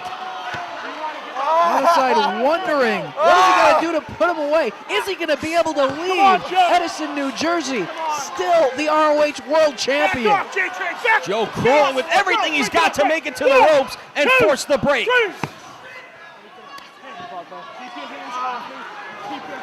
Homicide having words with Todd Sinclair in the corner. Then goes right back to Samoa Joe. The champion picks the challenger back up by the head, turns him around, and drops him down with a neck breaker. More damage to that neck. Cover. Again, he gets his shoulder up. Samoa Joe continues to dig down as Homicide takes control of this matchup, sends her to the corner. Comes charging. Going for the ST Joe, but Homicide to the second rope. Gets planted. Was able to avoid that move the first time, but not the second. Desperation move from Joe there. And now it's the champ who has to dig down. as Joe gets back to his feet. Staggers over to Homicide, picks him back up. Clubbing shot to the back, sends Homicide to the corner. Big right hand to the small of the back, rocks the champ. That's illegal. Samoa Joe with Homicide, but Homicide firing away at the side of the head, trying to soften him up and block the attempt, but atomic drop from Samoa Joe, up on the shoulders, torture racked. More damage to the back of the champ. Samoa Joe trying to break Homicide in half and take the ROH World title home. Right in the center of the ring. Homicide not giving it up. Going to the eyes to break the hold and does. Chop to the chest by the champ. Homicide off the ropes. Caught by Joe, spinebuster. Cover! 1, 2, no! Homicide gets the shoulder up. Samoa Joe in control right here, still feeling the effects on that neck, but whatever Homicide has tried, he's not able to put Joe away. He was able to survive Chris Hero last night, but can Homicide last and hold on to this title against such a fierce competitor as Samoa Joe, looking for the muscle buster now. Sets him up top and drives a right hand to the jaw. Can he get it? Homicide fighting him off, headbutt from Joe. Joe climbing up with him. Never mind the muscle buster, looking for a superplex it looks like. Homicide fighting him off with shots to the midsection. One time to the face. Both men up. DDT! That's gotta be it. If Homicide can cover him, that's gotta be it. But he doesn't have the energy to follow up with an immediate cover. He's been so worn down by Samoa Joe thus far. Joe with a glassy look in his eyes, almost doesn't know where he is, it seems. Struggling in the corner, trying to even get to his feet. Homicide in the far corner, using the ropes to get up as J-Train gives him some encouragement. Homicide charges, running forearm in the corner. Nowhere for Joe to go. Big boot to the face.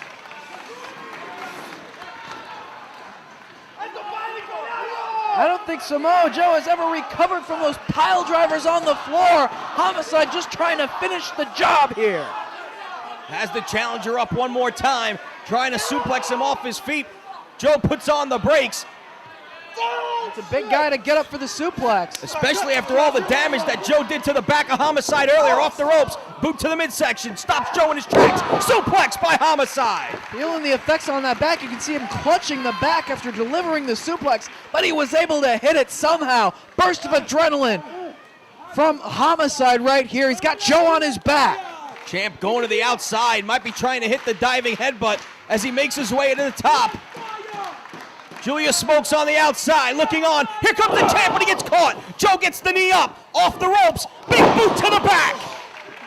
Joe with a head of steam, senton splash. That's it, we're gonna have a new champ. Cover! Homicide able to kick out. Samoa Joe with Homicide. Powerbomb. Gets two, holds onto the legs. Modified Boston Crab. Oh, is Homicide going to be able to take this? More damage done to the back. Samoa Joe sitting down very deep. Julius Smokes is worried, and he should be, because Samoa Joe just locked in the STF. Who is the biggest icon in ROH history? Is it Homicide? Is it Samoa Joe? Who's going to leave Edison wearing the title? Homicide struggling, trying to crawl the ropes, but he is very far away, and Joe is cranking back on the hold. Doing whatever he can to inch toward those ropes, trying to extend the leg to reach that bottom rope. Can he make it? He does. And Samoa Joe getting frustrated, but still feeling the effects on that neck. Those two pile drivers on the floor did a whole lot of damage. Samoa Joe's trying to shake it off, but it's still bothering him. You can see it slowed Joe down considerably, but he definitely has the advantage here. He's got the champ down, needs to stay on top of him here. That neck of Samoa Joe is still a huge weakness at this point in the match, just as much as the back of Homicide is. Homicide face down on the canvas. His title reign very much in jeopardy here as Samoa Joe picks him back up, shoves him into the corner. Joe just stalks the champ now. Knife edge chop to the chest. Right hand to the face. The champ's in trouble. This match could be one big move away from either man winning. A big move to the back of Homicide or a big move to the neck of Samoa Joe. Homicide went for the headbutt, but it had more damage done to him than any effect on Samoa Joe. Right back to his feet, another headbutt, no effect whatsoever. You don't headbutt a Samoan? There's a headbutt from Joe that rocks Homicide in the corner. He headbutts you twice. Homicide trying to pull himself up. Hanging on in the corner, Joe's gonna bring him out. To the buckle he goes. Head of steam from Joe, nobody home. His knee hits the turnbuckle and Joe gets crotched on the top rope. Homicide now, trying to take the advantage. Hard chop to the chest, and the champ's gonna climb up top. All the way up he goes. Top rope. Joe firing away. Shades of do or die. Joe on the top. Big right hand from Homicide. Ace Crusher! That's gonna be it. Cover! 1, 2, he kicked out! Samoa Joe gets the shoulder up. High impact maneuver to the neck of Samoa Joe. The Ace Crusher off the top. Off comes the elbow pad. He's thinking about that lariat. Joe back to his feet. Homicide off the ropes. Head of steam. Nobody home. Both men go for the lariat and connect. Neither man goes down though. The lariat ended the 15-month title reign of Bryan Danielson. It earned him the world title. Can he hit it on Joe? Another Ace Crusher. Joe to his knees though, he doesn't go down. Lariat! Joe gets staggered. One more time off the ropes. Lariat and again, Joe refuses to go down. Homicide head of steam, lariat from behind, and Joe is in serious trouble. Lariat, he's got him, he's got him! He got him! Here is your winner and still Ring of Honor World Champion, the Notorious 1-7, Homicide! Homicide retains the title. Begin without proper ring introduction. Morishima not one to stand on ceremony. He obviously has his eyes firmly set on the world title, and he is wasting no time by attacking the champion on the rampway. DDT on the floor. This match has not officially begun. They're just brawling out on the floor. A DDT on the floor on the concrete by Morishima. He made his Ring of Honor debut last night in a very hard-hitting match against Samoa Joe. And here on his second event for ROH, gets a world title shot thanks to securing the contract through Pro Wrestling Noah. He is taking full advantage of that open contract. Homicide in shock, it looks like, in the corner. Obviously was not prepared to be jumped as he was making his way to the ring. It's never happened here in a world title match before. Todd Sinclair now just finally calling for the bell, and we're going to have the official start to this matchup, but Homicide's in bad trouble.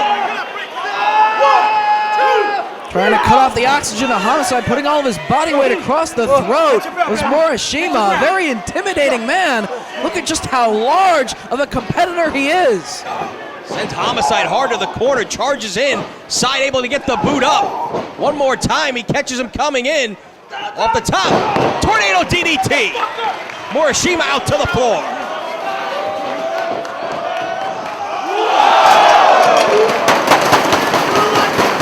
Homicide hits the tope con hilo, taking Morishima down to the floor. Julius Smokes looks very pleased. And now Homicide with the title belt. Handing it to Todd Sinclair. And we were talking about last night during Morishima versus Samoa Joe about how Samoa Joe has always been one of the most intimidating, largest individuals in ROH competition. And Morishima made Samoa Joe look small. And you know, he's even more agile than Samoa Joe. And now he's taking on a man considerably smaller than Samoa Joe in Homicide, but he is your world champion. Take nothing away from Homicide. He's making his fourth defense of the world title. He won in Final Battle 2006 from Bryan Danielson, ending Danielson's streak of and he's finally, it seems, Homicide getting back into the flow of this matchup after being jumped on his way to the ring. Able to attack the head of the challenge. challenger. The gates of hell! You welcome to America! You cocksucker! Smoke's putting the bad mouth on Morishima. You know, ever since the very first Ring of Honor event, Homicide has been known as one of the toughest individuals that you will find. His element is brawling, and it was Morishima that started this thing on the floor, and Homicide is at home out on the floor, using whatever he can get his hands on to do damage, and now he's getting even more fired up, even more serious, realizing his title is on the line. Clothesline from Smokes on the floor, stuns Morishima. Doing whatever it takes to walk out of Philadelphia, still wearing the ROH World title. Homicide's not a guy you have to invite to the fight. He's lived his entire life fighting on the streets of Brooklyn, and this is no different to Homicide just because there's a belt on the line. He sends the challenger crashing into the guardrail. This kind of match is right up Homicide's alley. Not your typical ROH World title matchup. This isn't going to be a 60-minute Mac Classic. This is going to be two guys beating each other to a bloody pulp, probably. Morishima again hits the steel.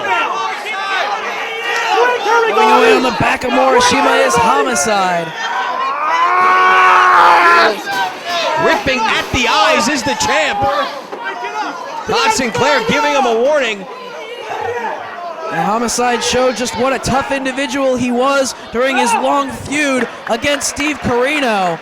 That blood feud between those two men that came to a conclusion right here in Philadelphia. Driving a knee to the forehead of the challenger. Don't forget the blood feud he had with Colt Cabana. He practically tried to kill that guy. Morishima off the ropes. He just runs into him. Double clothesline. He ran right through both of them.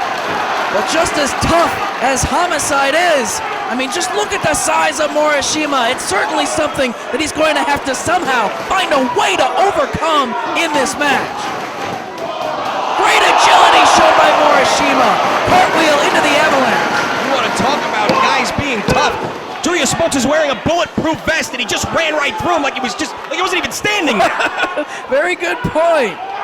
And now cutting off the oxygen to Homicide, putting all of his body weight across the back of the head and the neck of Homicide with the second ring rope across his throat. And now Morishima planting him with a body slam. Using the ropes for leverage and driving both boots, 290 pounds right across the chest of the ROH World Champ. Not holding the ropes, so he does not have to break.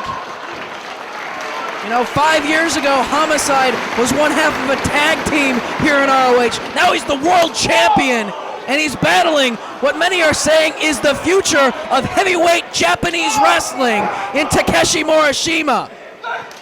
Doing whatever he can, trying his best to fight off this man. Look at Homicide is one of the heaviest hitters here in ROH, and he hit Morishima with everything he had. I mean, he's taken down Samoa Joe. He's taken down guys left and right on the ROH roster, and those blows barely had any effect on Morishima. Morishima with great momentum off the ropes just bowls over the world champion. Morishima with the cover. Homicide able to kick out at 2. Of course, Morishima known for the backdrop driver, dumping his opponent right on their head and neck. Homicide is going to have to do whatever he can to try to avoid that maneuver from Morishima during this match. We saw a taste of it last night. He was able to execute it on a guy like Samoa Joe, 280 plus pounds. So you know the guy can hit it at any time from anywhere. Another cover and another near fall for the challenger. Got Homicide back to a standing position, sends him into the ropes. Sunset flip, can he take him over? No! All of the body weight of Morishima on the chest of Homicide, but his shoulder rolled up off the canvas. Homicide may be dealing with broken ribs right now at this point. Morishima really wrenching back on that rear chin lock. Trying to wear down Homicide. Of course, Homicide likes to put a variety of different maneuvers to use. The cop killer, a maneuver that, Homicide's a great wrestler, but I don't think he can get a guy the size of Morishima up for the cop killer. But his lariat has been very vicious in professional wrestling, and the lariat might be Homicide's best bet at putting Morishima down. That's how he defeated Samoa Joe in the title defense. Snapmare by the challenger once again takes the champ off his feet. Now the head scissors once again trying to suck the oxygen out of Homicide. Sound strategy on the part of the challenger. He spent the early part of the match trying to batter Homicide from one side of the building to the other. Now they're back in the ring. He's slowed down the pace and he's trying to cut off the oxygen. Referee checking out Homicide's condition. Still shaking his legs. He still has some life left in him. Trying to reach toward those ropes to force a break. Morishima still with the head scissors applied. But Homicide not giving it up. It took nearly 5 years for Homicide to win that title. Everything he had to go through here in ROH to finally become the world champ. He is not going to give that belt up without one serious fight. And he's able to crawl on the ropes and force the break. Morishima stomping away on Homicide as Julius Smokes trying to fire up his man. Encourage him back to his feet, and that's exactly what he did. Back to his feet, but a shot from Morishima takes him right back down. One open hand strike sent the champ to the canvas. Smokes again join with Morishima. I don't even know if he can understand what he's saying. Morishima with Homicide. Into the buckle he goes. Charges in with the elbow. Off the ropes, Homicide blocks it. Ace Crusher! High impact maneuver from the champ. Cover! And Morishima able to get the shoulder up. Homicide back to his feet. Waiting for Morishima to get back up. He could be thinking lariat right now. This is how he beats Samoa Joe. 2 lariats, cover! He kicked out! How did he kick out? The lariat to the back of the neck. The lariat from the front. And he kicked out. Homicide nursing that bad shoulder, that nagging injury to his own shoulder. He's got to be questioning himself right now. What else does he have to do to put this big foreigner away? Scooping a hard slam from Morishima drives the champion to the canvas. He absorbed 2 lariats from Homicide and popped right back up. And now the big man is making his way to the outside, climbing up to the top. Todd Sinclair looking on. Smokes has a hold of the ankles, trying to slow the big man down. Right hand from Homicide, and the champ follows him up. Sinclair's gonna let this go. He saw the interference, but he's not gonna let the world title end on a technicality like that. Morishima up top, superplex from the champ. What a show of strength by Homicide, superplexing Morishima to the canvas. And you'll notice Morishima's nose is bleeding once again. Oh, gets his shoulder up on the cover right there. He had his nose busted by Samoa Joe last night, and Homicide has re-aggravated that injury, a potential broken nose suffered by Morishima. Something that as this match goes a long way could cause problems for Morishima as far as being able to breathe and catch his breath the longer this match goes. But right now, Homicide is perched on the top. The challenger stumbles to his feet. Homicide ready to fly, and Morishima just caught him like a small child. Right into a bear hug and launched overhead by Morishima. The world champ came off the top, and Morishima caught him like he weighed like a bag of feathers. He didn't even weigh anything, and then threw him halfway across the ring. Both competitors feeling the effects down on the canvas. Double count administered by senior official Todd Sinclair. Both men struggling to get to their feet as Sinclair continues to count. Whoever wins this matchup is going to take on BJ Whitmer next week. Off the ropes goes the champ. Flying butt attack. Sends him to the canvas. Morishima now with a head of steam. And again, he looks to make his way to the outside. Homicide put a stop to what Morishima had in mind just a moment ago. We've seen the agility of Morishima against Joe all the way up top.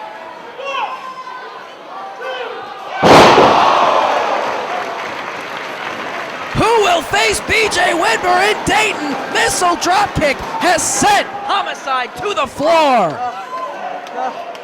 The champ feeling it out on the outside as Morishima back to his feet. He's trying to take you out. It's almost like he saw the blood start to flow from his nose, and this guy kicked it into another gear. Now just standing on Homicide. 290 pounds on Homicide. Nowhere for him to go. Tasting his own blood and getting even more aggressive is Morishima. Picks the champion back up and sends Homicide off the ropes. Homicide ducks the elbow off the ropes, ducks the clothesline. glancing blow off that kick. He collected with a drop kick. Morishima didn't even move. Another drop kick, like again, he just swatted him away like he was a child. Drop toe hold sends him down to the canvas, and a handful of hair from the champ. Neck breaker. He's got Morishima on his back now. Homicide looking to take a chance. Going up top. Senton off the top. Cover. And again, the challenger able to get the shoulder up. Only 2 for Homicide. Feeling the effects on his own back, but he does have the challenger down. The crowd starting to get behind Homicide as he's back to his feet. Morishima still on his back, and the champ is going to bring him back up. Backs him to the center of the ropes and sends him off. Reversal by Morishima. Side slam. Morishima puts an end to Homicide's offense right there with one maneuver, driving him into the center of the ring. The second or third time in this matchup that Homicide has started a bit of a flurry of offense, and one vicious, hard-hitting move from the challenger stops all that momentum right in his tracks. And once again, Homicide is in big, big trouble, and the 290-pound challenger... Oh, backdrop driver. Homicide sees it coming. Elbows to the side of the head of Morishima. Going after the arm. Biting away, it looked like, for a second as he drives him to the canvas, and then locks in the STF.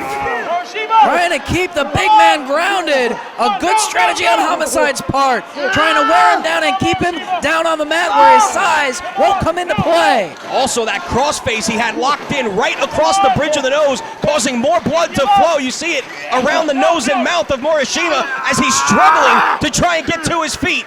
But the champion really has this locked in. Really pulling back on the face lock here as Morishima trying to reach toward the ropes. See Homicide grinding away at the nose of Morishima, who is very far from the ropes right now. Homicide decides to release the hold and go with a different strategy, but he did wear down Morishima with the STF. Still on his back as Homicide out to the apron, going up top once again. Homicide gonna take a chance here as he climbs to the top. Thinks he has Morishima in position on his back as Homicide's perched up on top, taking his time, ready to pounce, but he gets caught with a Hurricanrana, does Morishima. Off the ropes, Homicide went for the lariat and got caught. Backdrop driver! Morishima unable to go for a cover right away. Homicide dumped right on his head. Morishima trying to get his bearings. He finally realizes where he is, goes for the cover, and Homicide gets the shoulder up. That split-second delay right there by Morishima gave the champion a chance to get the shoulder up and save his title for the time being. Back to their feet they go. One more time, the waist lock by Morishima. Homicide drives the elbows to the head. Overhead chop. No effect on Morishima. Forearm shot. Another backdrop driver. Homicide trying to sit down and block the attempt. Elbows to the back of the head. Big boot. No effect on Morishima. A second. Still on his feet. Morishima refuses to go down. Homicide off the ropes. Morishima blocks it. Backdrop driver.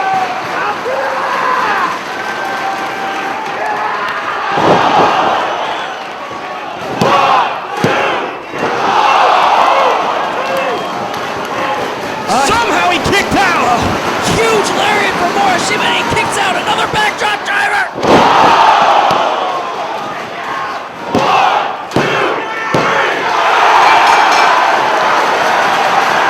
Finish your winner and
I stand corrected. They're representing Ring of Homicide.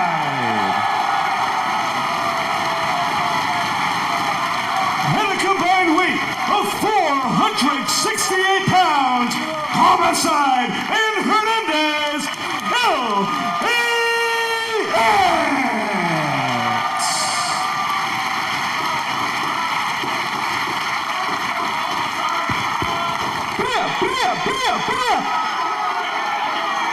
It's good to see y'all, for real, that's real talk. It's good to see y'all. Briscoes, give me a second. If this is a ring of homicide, that's right. Julius, come on, you homes!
It is main event time here in Edison, New Jersey.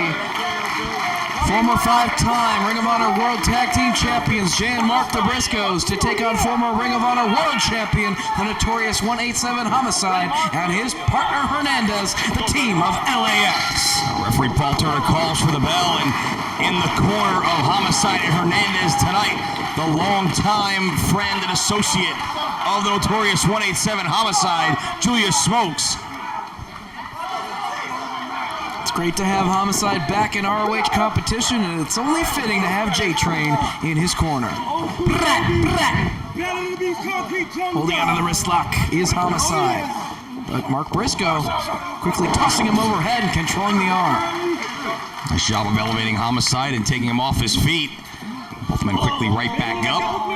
Mark continuing to control the left arm, takes him off his feet yet again, grabs the head scissors.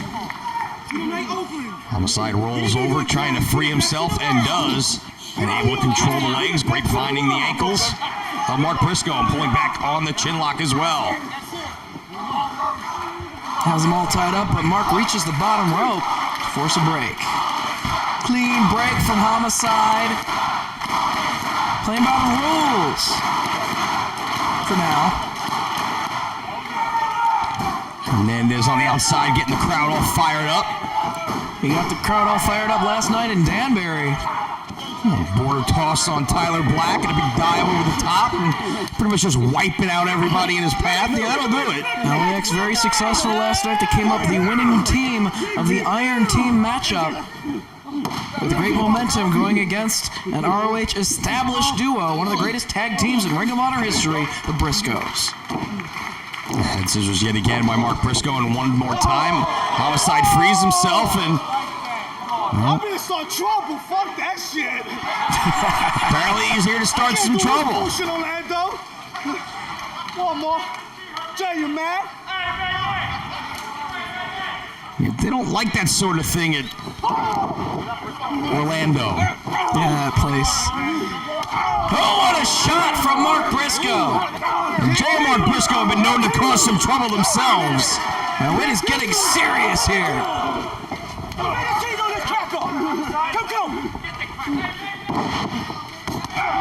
Hard kick to the back. On face lock by Homicide on Mark Briscoe. Homicide backed into the corner, and there's the tag to Jay. Stomping away on the midsection. Brings Homicide out of the corner. Really cranking down on the front chancery. Trying to maintain control here. Homicide trying to wiggle free, but the front chancery is still cinched in and held by Jay Briscoe. Trying to force Jay back towards his corner maybe so he can tag in Hernandez. And that's exactly what he does after taking Jay off his feet. And the big man tags in. Remember when Hernandez came to Ring of Honor as part of the Texas Wrestling Academy? That was a long time ago. With Rudy Boy Gonzalez. And he is a much more skilled wrestler and much more powerful here in 2008. And certainly having Homicide as your partner doesn't hurt much either. Jay Briscoe sent to the ropes by Hernandez. Pulls him over with the shoulder tackle. He is an absolutely massive individual. Just catches Jay Briscoe. Jay able to land on his feet though, avoids the clothesline. Leaping forearm, can't take Hernandez off his feet though. Does have him staggered though. Makes the tag, back in comes Brother Mark. Double team work coming from the Briscoes. Not so fast. I thought. Double clothesline from Hernandez. There's an old saying in basketball that kind of applies here to Hernandez. You can't teach size. That's right. Delayed vertical suplex, showing off the power right here. And Jay coming in to try to help his brother, but there's Homicide tying him up. It's not looking good for the Briscoes right now. Continuing to hold Mark Briscoe upside down. What a display by Hernandez, and Homicide topples him over. Suplex connects. Hernandez with the cover, but Mark with enough to kick out. Somehow, with all the blood rushing to his head, able to realize his shoulders were on the canvas and to get him up as quickly as possible. Homicide back in. Headbutt to the rib cage. Mark Briscoe. Very tough competitor, hits very hard. You have to watch out for the cop killer. Mark landing on his feet. Sends Homicide in the ropes. And a head scissors takes Mark down. And all the way out to the floor he goes. Here comes Homicide. Tope con hilo. Trademark Homicide with the dive.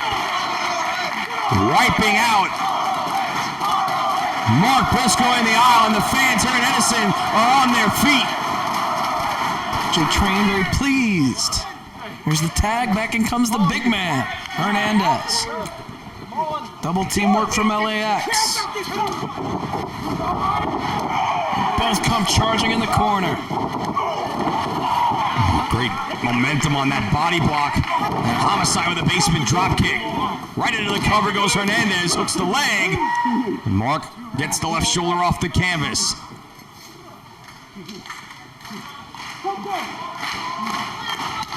Chop across the chest of Mark Briscoe, and again. Hernandez just looking to wear him out. Control the head. He is absolutely the perfect complement inside the ring to Homicide. Homicide has the speed, the technical skill, the quickness, and Hernandez just the size and sheer brutality and raw power. They complement each other so very well. Back senton while stretched over the knees. Cover. And Homicide smartly had his eye on the corner of the Briscoes. Was able to avoid Jay as he went to break up that pin attempt. Trapezius hold cinched in by Homicide. Oh, the pain from Mark Briscoe right here, but he's hanging in there and trying to reach toward his brother Jay to make that tag. And Homicide realized how close he was and pulls him back to the center of the ring. Takes him down with the clothesline. And yet another tag to Hernandez. Great job on the part of LAX, utilizing frequent tags, normally a hallmark of the Briscoes. Right into the bear hug goes Mark. Overhead belly to belly. Another display of the strength of Hernandez. Can't keep him down for three.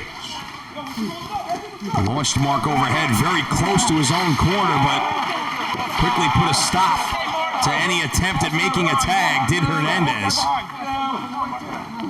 Backs all the way toward the ropes. Gets his boot across the bottom rope to force a break of that hold.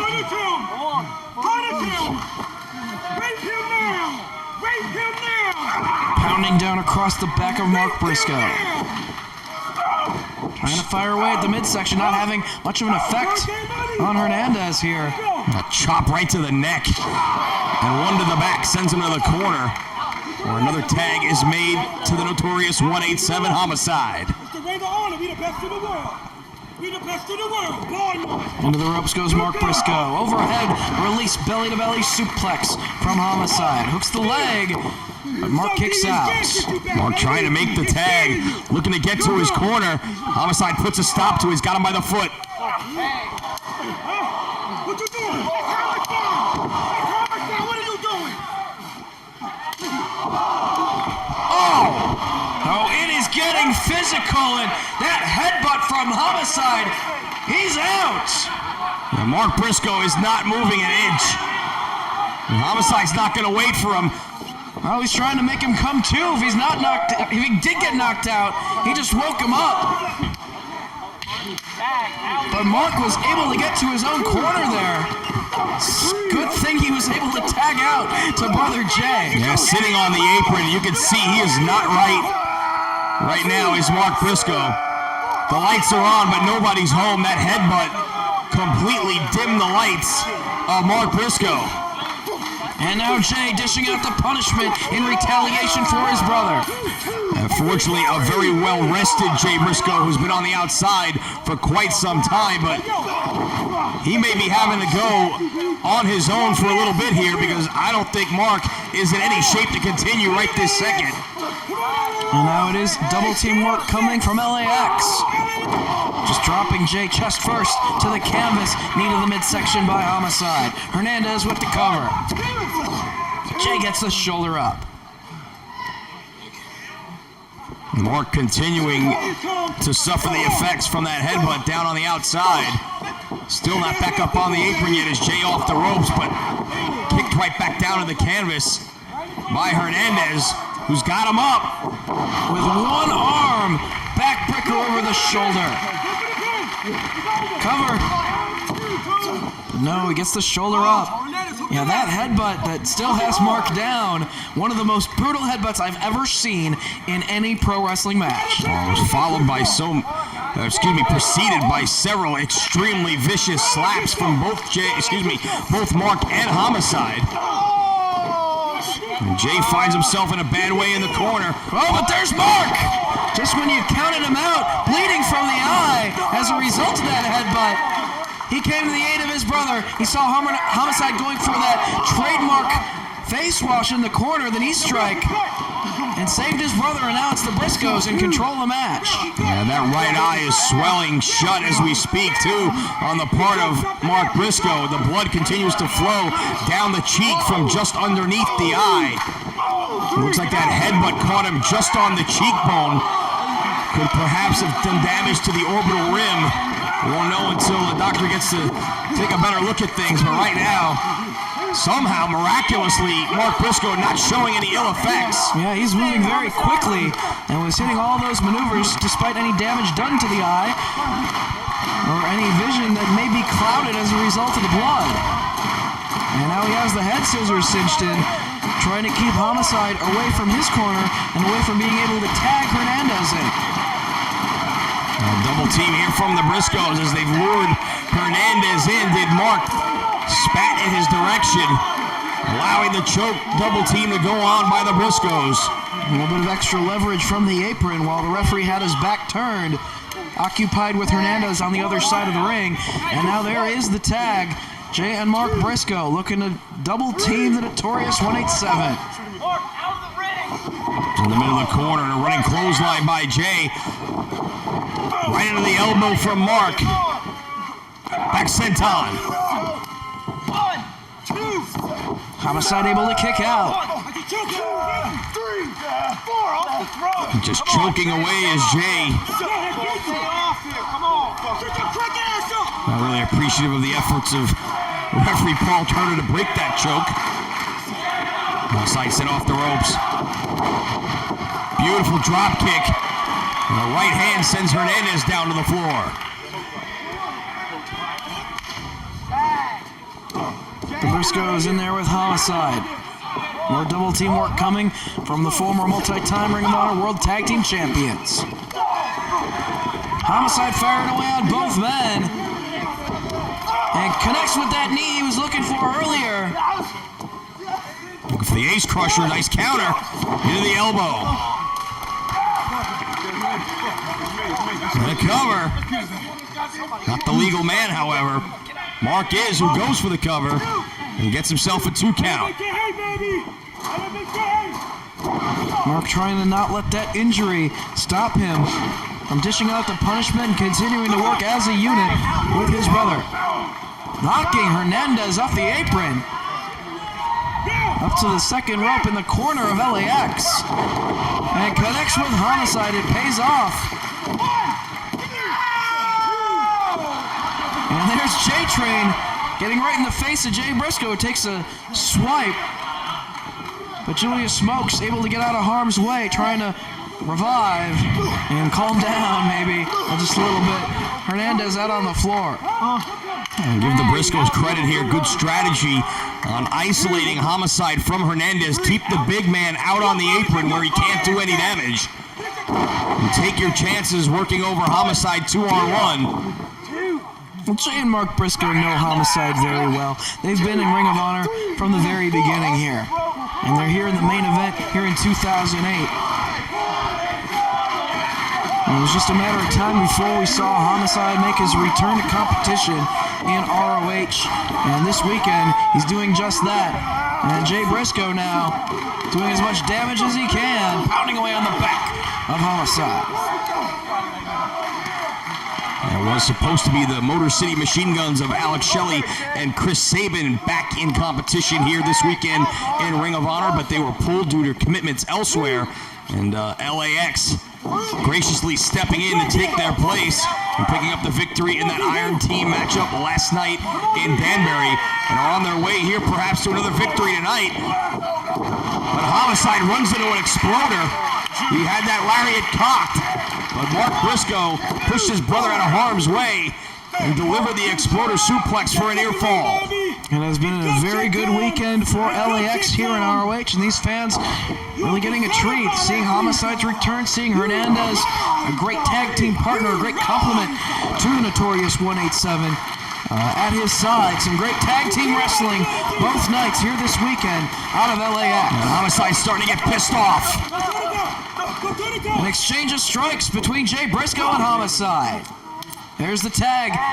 Brother Mark is the legal man, but Homicide trying to fight off both of the Briscoes. Trying to get to his corner and make the tag to a fresh Hernandez. Boot to the midsection, though, stops that momentum. There's the tag. Blind tag was made. I don't know if the Briscoes realized it. Hernandez soaring over the rope. They do now if they didn't before. Double clothesline from Hernandez. Chopping away on the Briscoes. Mark off the ropes. Huge backdrop. Had him up in the lights. Takes his attention to Jay. Huge beel. Usually we see the Briscoes doing the beeling. But now it's Hernandez launching both Jay and Mark all around that ring. Suplex for Jay. Hernandez back to his feet, though. Runs into the boot of Mark Briscoe. Poised on the second to fly. And caught in midair by Hernandez. Right into a powerbomb. Another great show of the power possessed by Hernandez. But the quickness of Jay Briscoe on display. Avoids the splash. Connects with a super kick. Burst to the throat by Homicide. He's got Jay Briscoe. Into the ropes he goes. Jay puts on the brakes. Homicide slides to the floor. Jay Briscoe off the ropes he comes. And wipes out Homicide with the dive. Hernandez surveying the situation himself. Could be looking to fly. Waiting for Jay Briscoe to get back to his feet. Off the ropes with a kick from Mark Briscoe. Cuts him off. And Mark comes charging. Wipes out Homicide. Things looking very good for the Briscoes here. They've got Homicide down, but Hernandez inside the ring looking very frustrated. Realizing firsthand just what the Briscoes can do in tag team competition. Here comes Hernandez. Lands on his feet.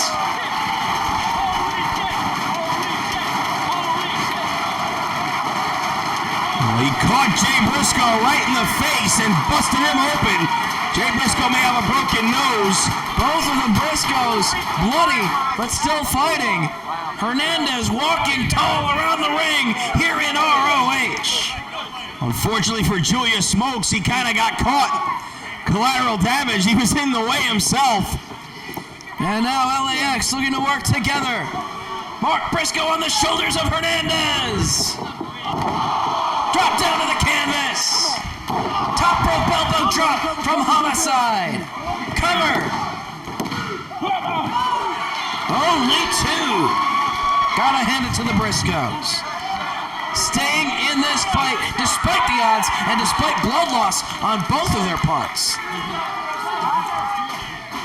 Homicide looking to maintain control. Dragon screw hangs on to the leg of Mark Briscoe. Step over. STF. Submission predicament right here. Will Mark Briscoe be forced to give it up? Takes a whole lot to ever make Mark Briscoe give it up in professional wrestling. Hernandez with Jay Briscoe, bear hug cinched in. Mark reaches the ropes to force a break of the STF. Hernandez squeezing the life out of Jay Briscoe. All four men in the ring. This one's starting to break down. Clothesline from Mark. Homicide out to the floor. Mark able to free his brother from the clutches of Hernandez. Mark firing away forearm shots on Hernandez in the corner. Double team work coming from the Briscoes. Hernandez into the buckle. Clothesline from Mark. Jay comes charging. Forearm strike.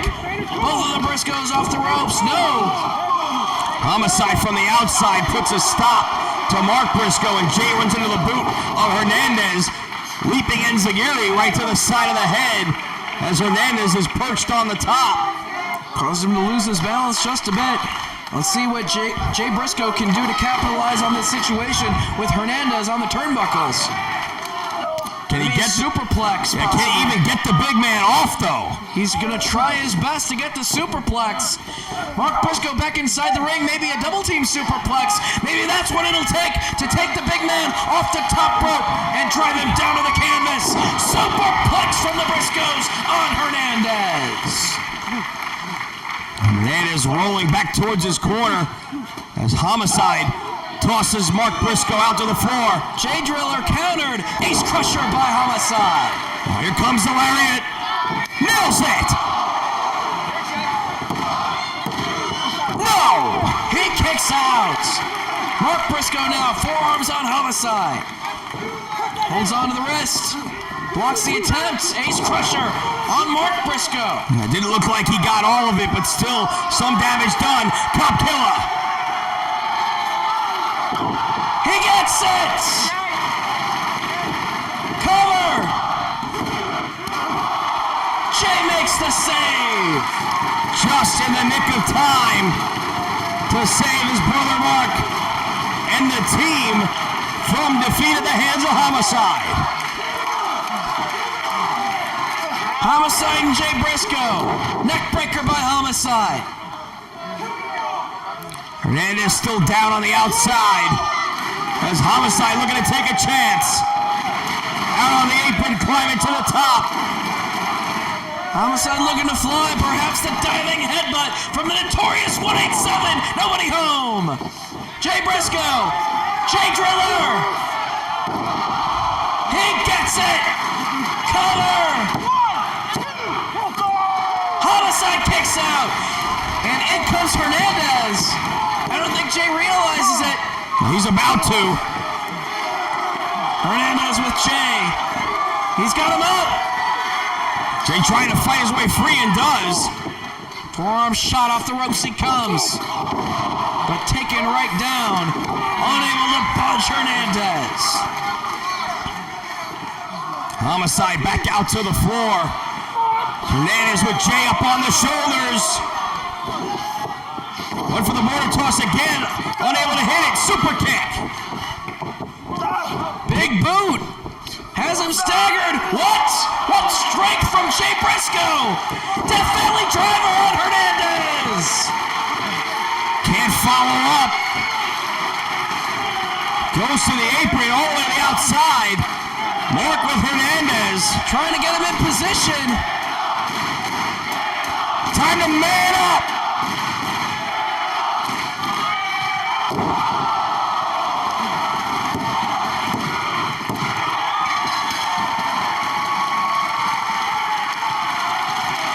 Here are your winners, the Briscoes.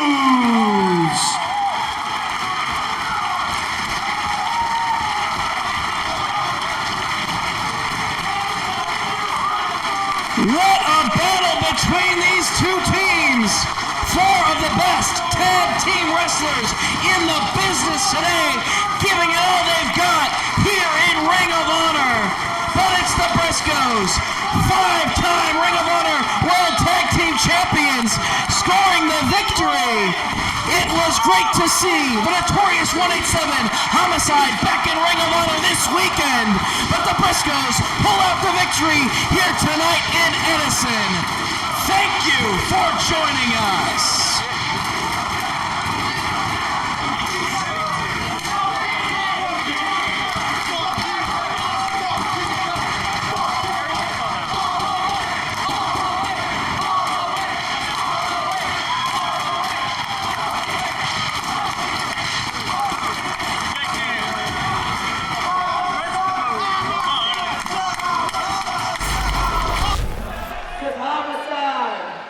Homicide, tonight I'm going to beat you at your own game, the Barrio Street Fight. A Homicide, guys like you, they don't deserve to be world champions. A guy like me was born to be a world champion.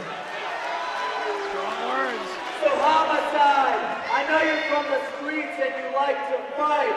Well, tonight's your chance to prove you're as thug as you say you are. Does anything goes.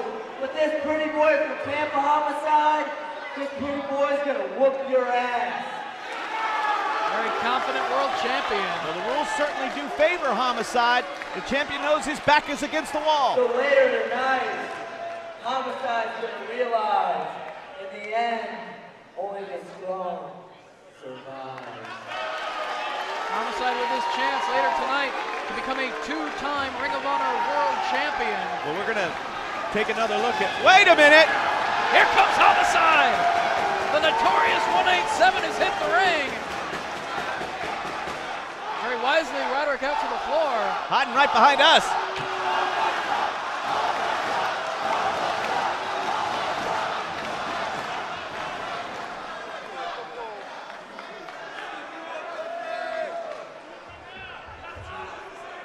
I'm not waiting for tonight. Let's do this right now. Homicide doesn't want to wait. Right here, huh?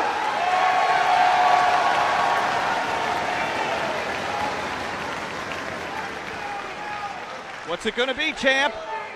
Truth conferring with Roderick Strong. Homicide's ready to go inside the ring. Truth telling him not right now.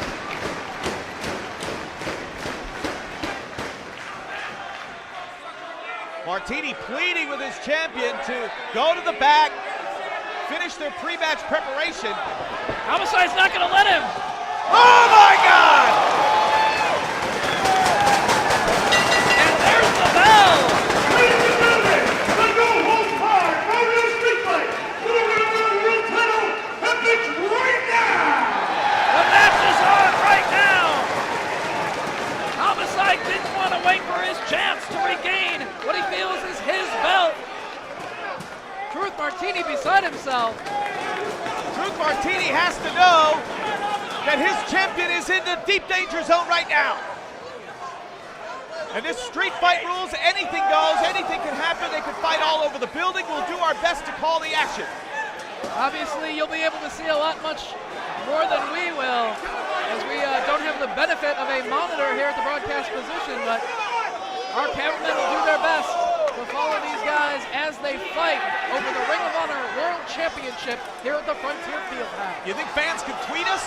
Let us know what's going on? Yeah, make sure you use that ROH9th hashtag if you're on Twitter discussing the event here this evening. I'm real Kevin Kelly. Who are you, Dave? Dave Prazak. Dave Prazak.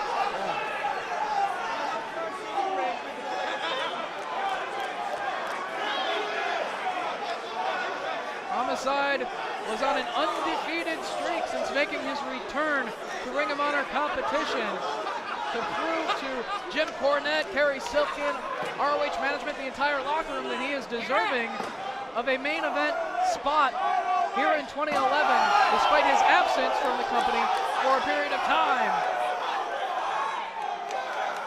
He was able to put away everybody he stepped in the ring against as an opponent to prove that he was worthy of a shot. Jim Cornette granted him this opportunity here at the 9th anniversary event in Chicago to regain the ROH World Championship. Well, Sinclair is doing his best to keep up with Roddy and with Homicide, who are now fighting their way back up the ramp, it appears. Roderick trying to get back toward the ring. Homicide with chair in hand. It's all legal.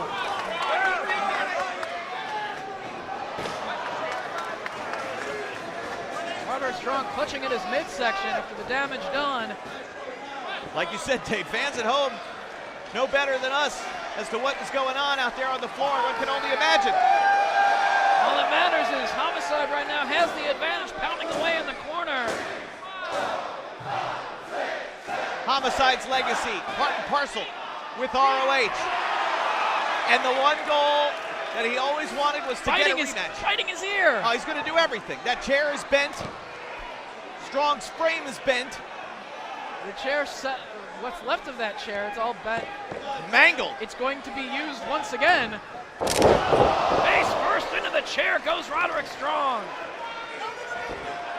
Don't hit the ref. You need the referee to count to three. You need the referee. Don't hit the ref, Homicide.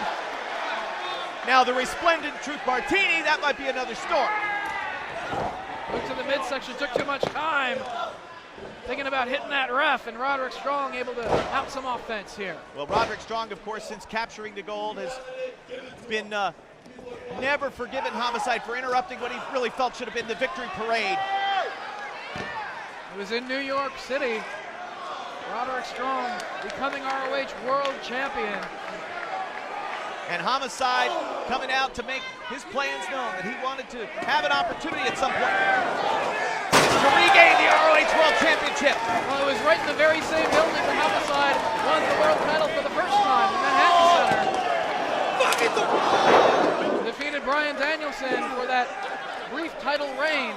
Eventually lost it to Takeshi Morishima in Philadelphia, but he never had an opportunity to get that belt back. This is his rematch of sorts, his next opportunity to become a world champion and regain that title.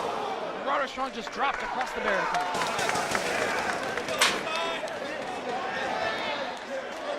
Now, chair brawl in the ring. Weapons, anything goes here in the Barrio Street Fight. Live on internet pay-per-view from Chicago Ridge, Illinois, as Homicide is run spine first into the unforgiving apron. Roderick looking to do some damage to the back. Oh my goodness! Against the edge of the steel ring frame, just holding the back of Homicide. Roderick loves to pick apart the back of his opponents for a submission victory with the stronghold, the Boston Crab. How much damage was done right there to Homicide's back? Just in case it wasn't enough, it looks like he's trying to send him into that barricade again.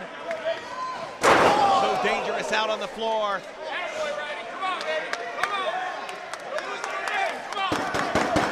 Roderick Strong. Homicide firing back though.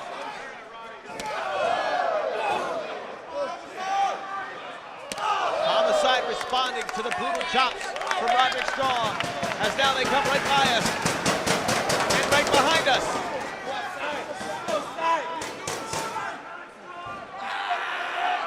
Just trying to bend the back of Homicide across the barricade. More pressure put on that injured body part. Homicide, you wanted the Barrio Street Fight. Even in a You street wanted the fight Barrio setting like Street this, Fight, now Roderick we got it. has a strategy, focusing on one body part, using everything that he can to do damage to the back of the Notorious 187. Hitting the turnbuckle hard and collapsing.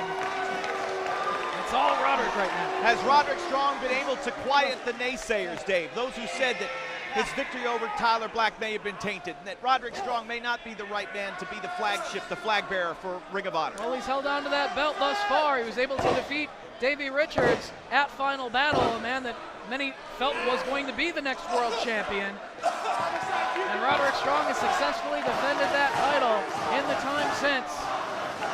Successful title defenses over Christopher Daniels, Davey Richards that you mentioned, Jay Briscoe, and El Generico as well. And now something that he hasn't been in the middle of since becoming world champion, a street fight like this, and he has the advantage. Homicide notorious for being one of the most violent men in professional wrestling, and he is now at the mercy of the world champion. Homicide part of a riot at an anniversary show. That's right. He's exchanging shots here. Homicide is fighting like he knows that his title future hangs in the balance. Drop kick connects from Roderick Strong. We have that steel chair propped up in the opposite corner of the ring. Always got to keep your eyes on Truth Martini, who now slides a chair in. Make this 3 chairs now in the ring. Homicide without the benefit of someone to hand him weapons in a match like this here tonight. Well, Homicide's always been his own man. He's always had friends and he's always had partners. But at the end of the day, it's about Homicide. He's felt underappreciated. He's felt outnumbered at times, but I think that's the way Homicide likes it. But now he's in a lot of trouble. You never know when a Rottweiler might be hiding in the shadows somewhere to come to the aid of Homicide, maybe give him a helping hand. Yeah, and Homicide's always had a few friends in his back pocket, in a boot somewhere. He's had forks in his boot from time to time to carve his opponents. Roderick choosing not to use the chair draws the boos from the fans in attendance. Moving some furniture around now gives Homicide opportunity to get back on his feet. The elbow knockdown perhaps could give Homicide an opportunity to get back and fight. Chairs in 3 corners of the ring right now. Vertical suplex from Roderick Strong. No disqualifications, no countouts. Anything goes. Todd Sinclair is in there to determine a winner via pinfall, submission, or knockout. Oh, now wait a minute. Oh, the 3 amigos. Yeah. Rubbing it right in Homicide's face. This crowd, Chicago, tells you exactly what they think about that series of moves. Roderick trying to get in Homicide's head.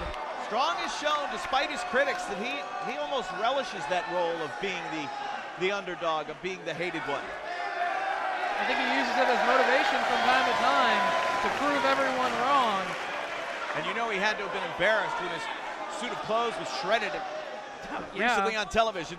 You don't rip a man's clothes off on national television and not expect some retaliation, and that's what Roderick's doing right now. Well, all 4 corners have chairs in them. Strong avoids it. Overhead release belly-to-belly suplex. Key maneuver right there for Homicide. A clutching at his back that Roderick has picked apart. Oh my, yeah. Homicide was dropped across the steel frame of the ring, sent into the barricade. His back has been brutalized. Chairs in the corner and look out! Roderick pays the price. Homicide pointing to the second.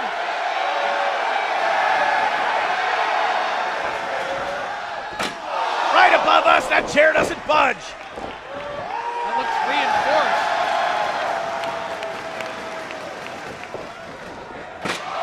Oh my! That one had EMT written on the back of it. Hopefully we won't need them at the end of this match.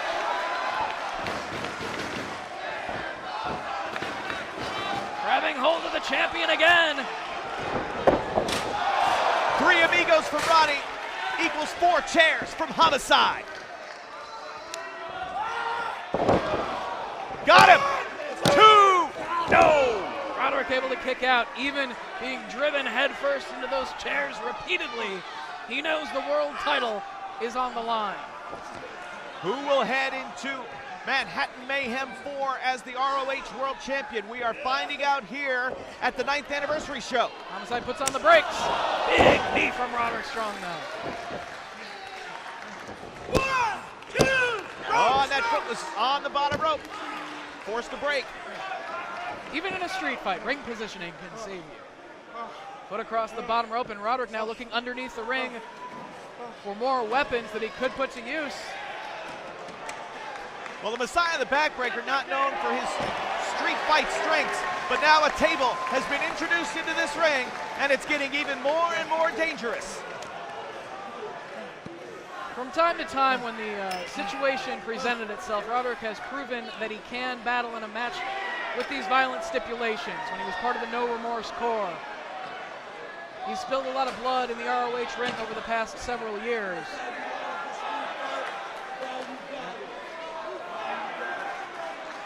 Emphatic words from Truth Martini, and now looking for a Gibson driver into the table, possibly. No way.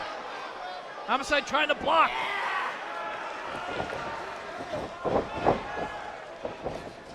Swinging DDT into the table. Cover.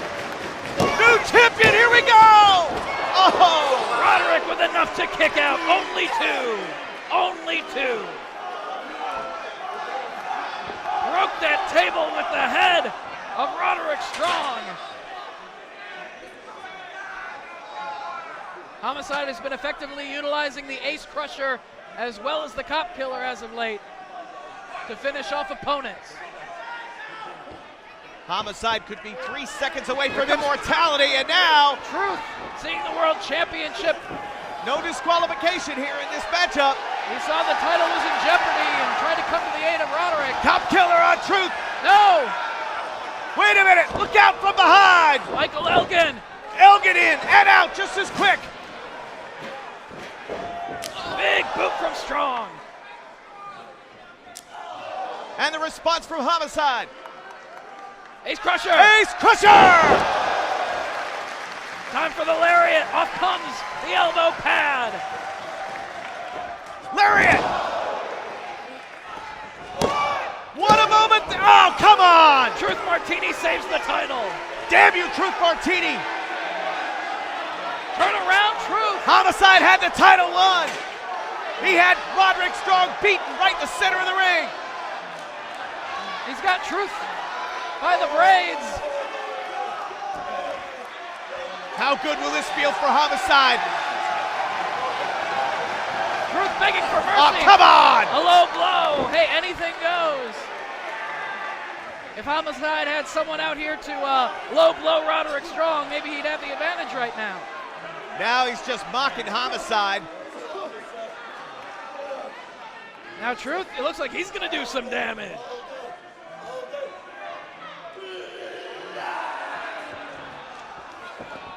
Ace Crusher! Ace Crusher for Truth Martini! Oh, the sick kick! That gave Roderick some time to recover in the corner. Backbreaker! Across the knees! 1, 2, 3. Got him! Still the world champion. Here is your winner, and still Ring of Honor World Champion, Roderick Strong!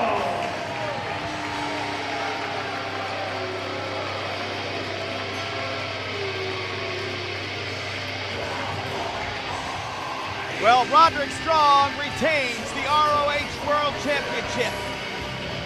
But this match will not be known without controversy. Homicide, within an eyelash of becoming a champion for the second time. The interference of Truth Martini played a huge role in the outcome of this matchup. But Roderick did a very good job of silencing his detractors once again and proving that he is worthy of holding the Ring of Honor World Championship.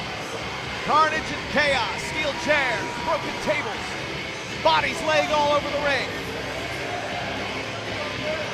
With Michael Elgin at his side, the House of Truth, though Truth Martini might be the worse for wear right now, It's a good night for the House of Truth. They worked as a unit to ensure that Roderick Strong retained the World Championship in the street fight against Homicide.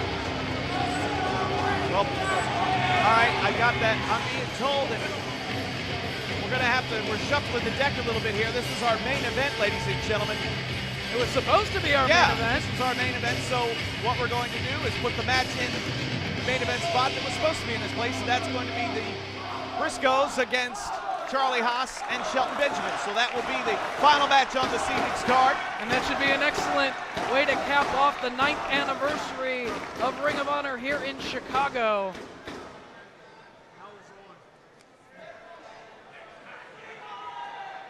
Homicide unsuccessful in regaining the title tonight. Everything that Homicide has been through, all the wars and all the years, 16 years. And the rage boiling over now. You gotta think he'll have another opportunity at some point in the future. But will he? What does that change mean? What does that change mean going forward? Homicide will be a true test for Jay Lethal. This match is number 1 ball. Introducing first, wrestling on a bedside, do or die, Brooklyn, New York. Weighing 212 pounds, the Notorious 187 Homicide. Every time we bust, shackled up like a nut, going 50 up on 50, G'd up in the feet up, creased up in some dickies. Like the label out of Houston, sneaky like the. All right. No.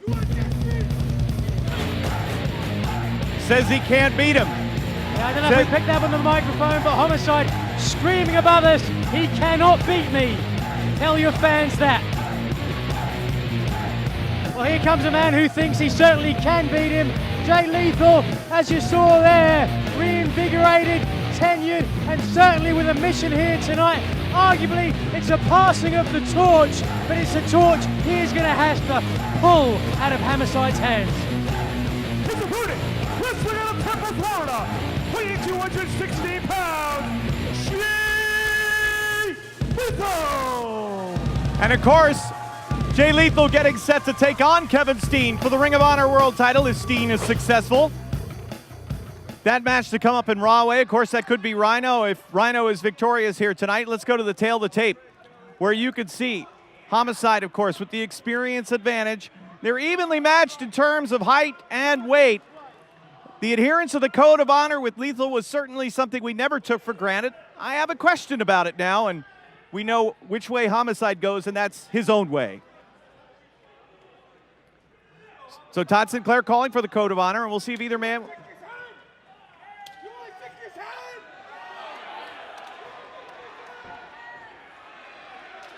Well, Homicide full of vigor in this one. Really got something to prove. Oh.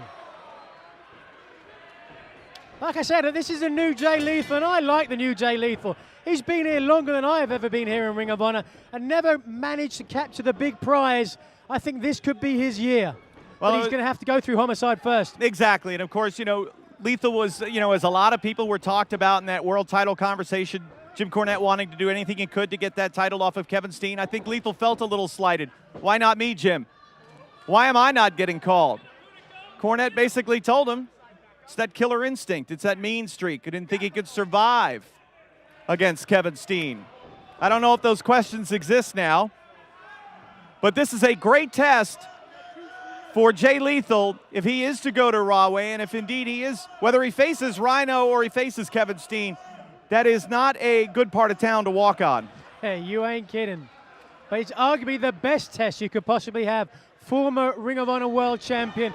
And as we heard at the beginning of the match here, Homicide really feels almost slighted. He feels certainly that there's no way Jay Lethal can beat him here today. Arguably, he thinks maybe he should be the one getting that title shot. Well, it's right here in this very building, 9th anniversary event. Homicide had what many thought was a great opportunity to become a two-time Ring of Honor World Champion against Roderick Strong. But Homicide was nursing a lot of injuries at the time. Didn't really tell anybody. He was way less than 100%. No excuses, but that's the facts. And opportunities only come around so often.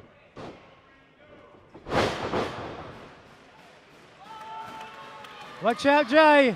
Homicide likes to fly.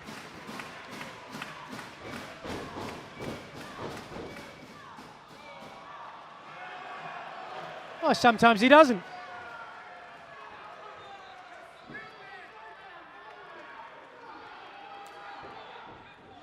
Oh! Lethal catches him, though. Oh, right into the ring post. I can tell you from personal experience, that isn't fun.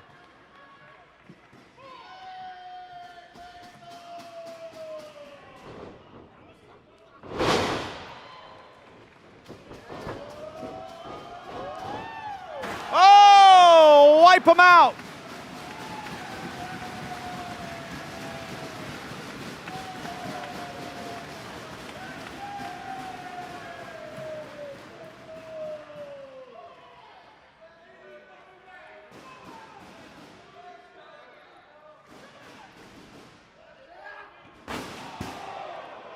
Hard into the barricade. Goes Now, the Notorious 187. We're seeing shades of that killer instinct we talked before, Kevin. Aggressive, just keeping on the onslaught. Sinclair pulling the chair away from Homicide.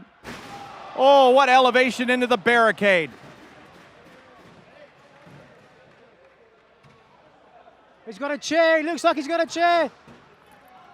Sinclair doing his best to pull it away from him.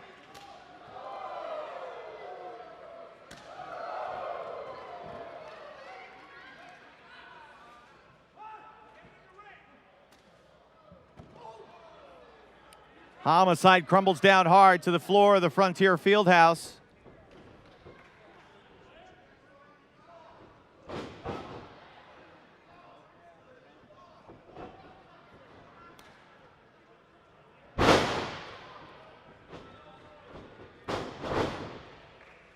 Lethal sliding leg drop. Not quite a 2 count. So Homicide said Jay Lethal can't beat him. Was it mind games or prophecy? We'll find out. Can Lethal continue to show his newfound attitude, his burgeoning aggressive streak, and take the measure of a former Ring of Honor World Champion? Oh, big mistake. Oh, man. Right above us. And now Lethal.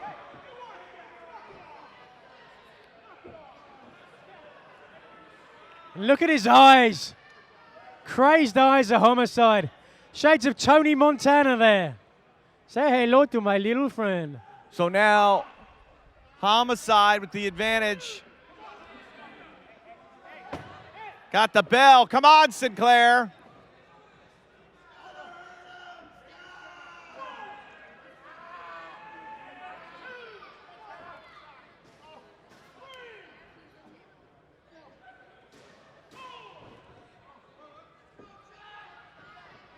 Uh-oh, things are breaking down here. Oh, the bell's in the ring. Hey, hey, hey, hey. You know what they say? What the hell? Use the bell. I don't know.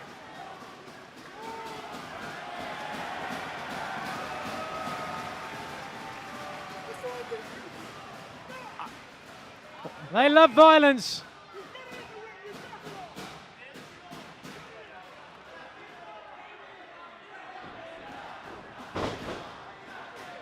And all that skullduggery gave Jay Lethal the chance to recuperate.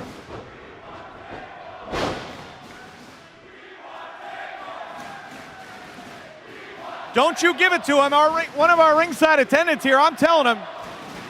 Don't get any bright ideas.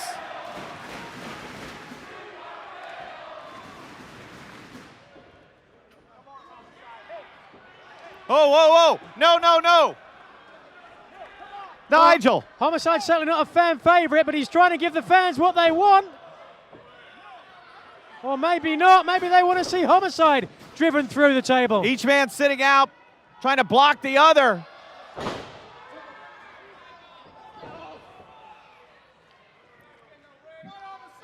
Homicide now stepping on that table. Oh, this is very, very dangerous. Pile drivers are illegal. Pile driver. Homicide knows the pile driver's illegal.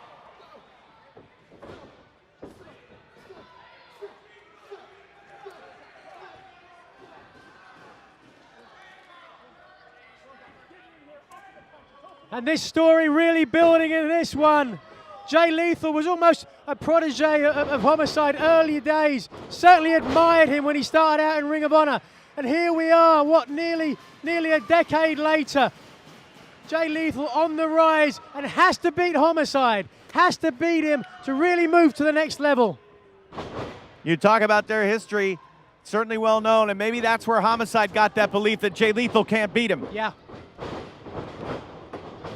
Oh! Huge collision. Both went for the crossbody at the same time. It almost looked as though Homicide's knee caught Jay Lethal low there.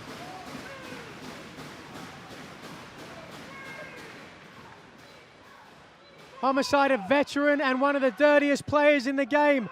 Ask Colt Cabana, he's still got the taste of Drano in his mouth. Ask Steve Corino, who can only hear out of one ear because of Homicide. Ooh. Oh.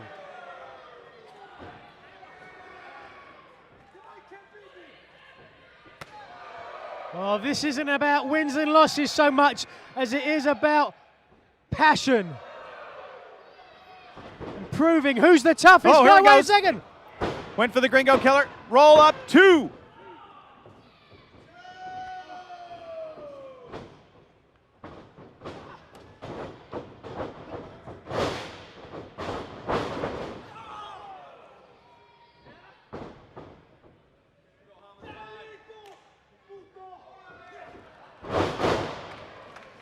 Big tornado out of the corner. 2.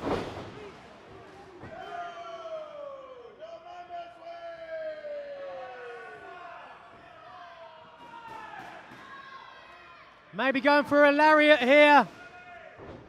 Yeah, didn't get it. Lethal combination perhaps from Jay Lethal. Homicide counters.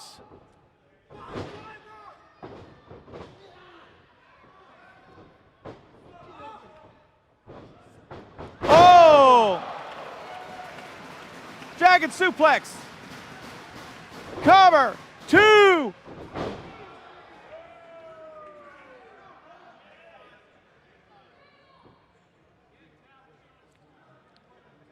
So this match is taking its toll on both men. You can see it. It's etched on their faces. Look at Homicide, though, Nigel. He almost seemed energized as he started to roll up to his feet. There's a lot of emotion involved in this one for Homicide. Nasty knee right to the back of the head.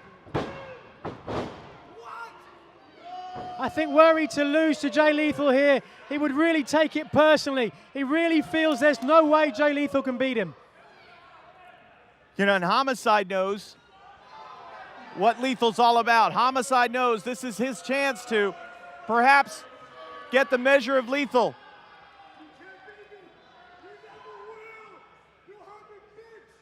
Oh. Tilt the wall backbreaker. Here we go. Going to the top. Hail to the Homicide's already up, though. Homicide's on his feet. Right above us. Man, this is dangerous.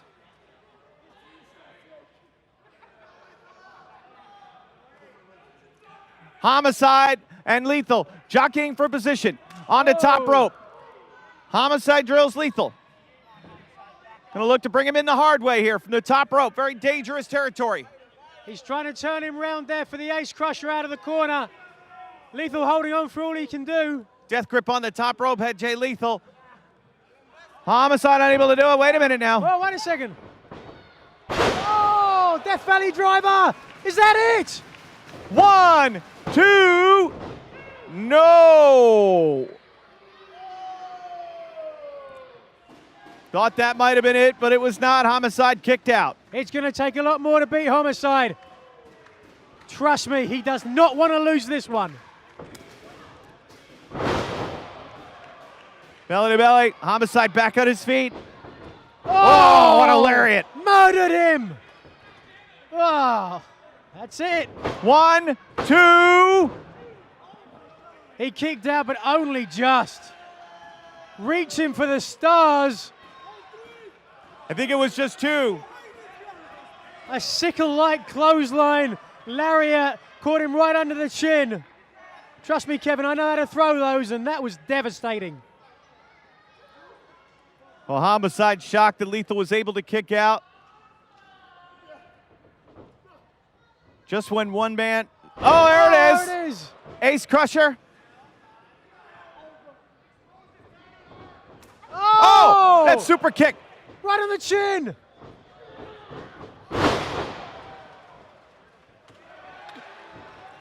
Now down.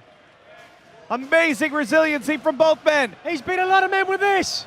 Hail to the king. Get it! Cover him! Well, that's a mistake in my book. He should have gone for the cover there, but maybe he's got something better in mind. Yes! Lethal combination. This'll do it. The move that won him the television No! Just two, but straight away again. There's the killer instinct of Jay Lethal. Not giving him chance to recuperate. 1, 2, and no! Still no. Look at Homicide's face. He's shaking his head. No! You can't beat me, he says.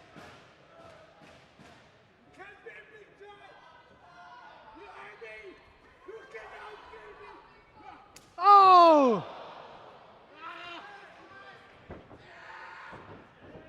Oh! 1, 2, no!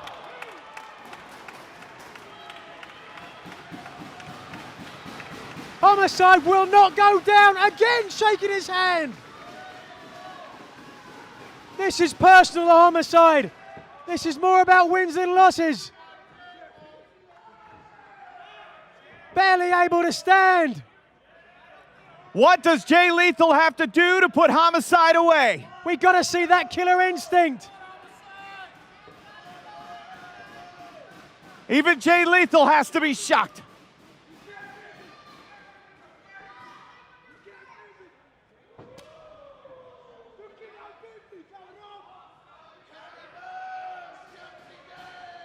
Oh, no. Killer instinct, Jay. Killer instinct.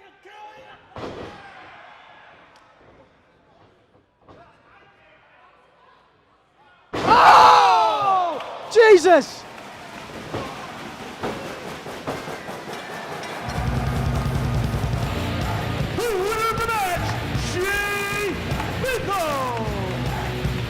Well, if you wanted a killer instinct, that was it. Homicide damn near dead in the middle of the ring.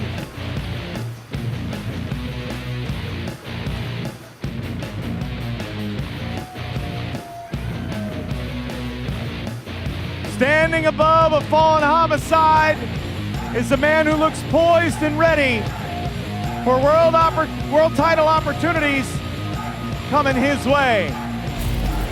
It's bad when Mark will tell you that, I don't know about my brother Jay, he's a couple chickens short. So the tail to tape obviously shows the tag team experience edge for the Briscoes, but there's no denying what Homicide and Kingston bring to the match, bring to the fight, bring to whatever. Sometimes I want to say, what a dangerous tag team. I'm looking at Homicide and Eddie Kingston, and they have danger written all over, but then you look to the other side, and you see Mark and Jay Briscoe, another dangerous tag team. When these four guys clash, man, everybody better take cover. Who's the first? Who's going to throw the first shot? There's a lot of talking. Homicide with that usually disgusting look on his face.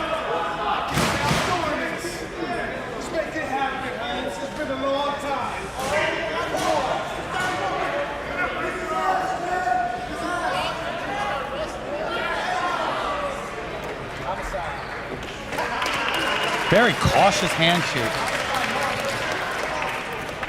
Why could hang out? Go! Hell no, chicken!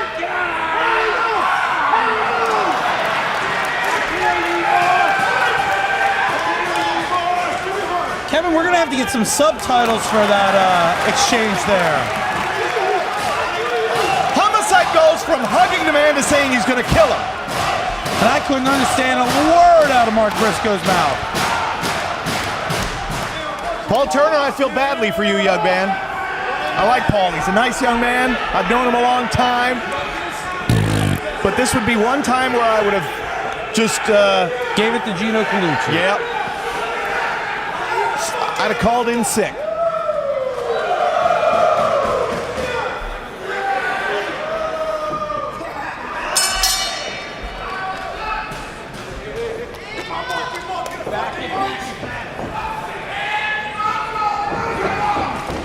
Homicide always bothers me by the way he just can't stay still.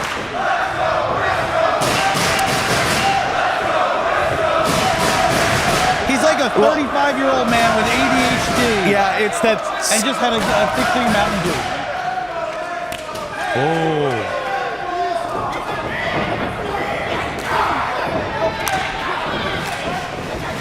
Redneck Kung Fu against Street Thug. I tell you, this is one I've been looking forward to because we've sat here ringside. We've seen a lot of violent matches over our time, but I think this has all the earmarkings, all the formula to get nasty really quick. Yeah, I'm ready to come out of my seat real quick too. Yeah, I'm on the back pedal right now. Oh no! Crash and burn! And it's off to the races!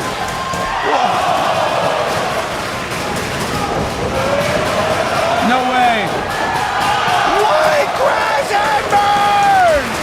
Woohoo! All right, Kevin. I love you to death, but if they come my way, I'm running. Adios. Is that because he's Spanish? No.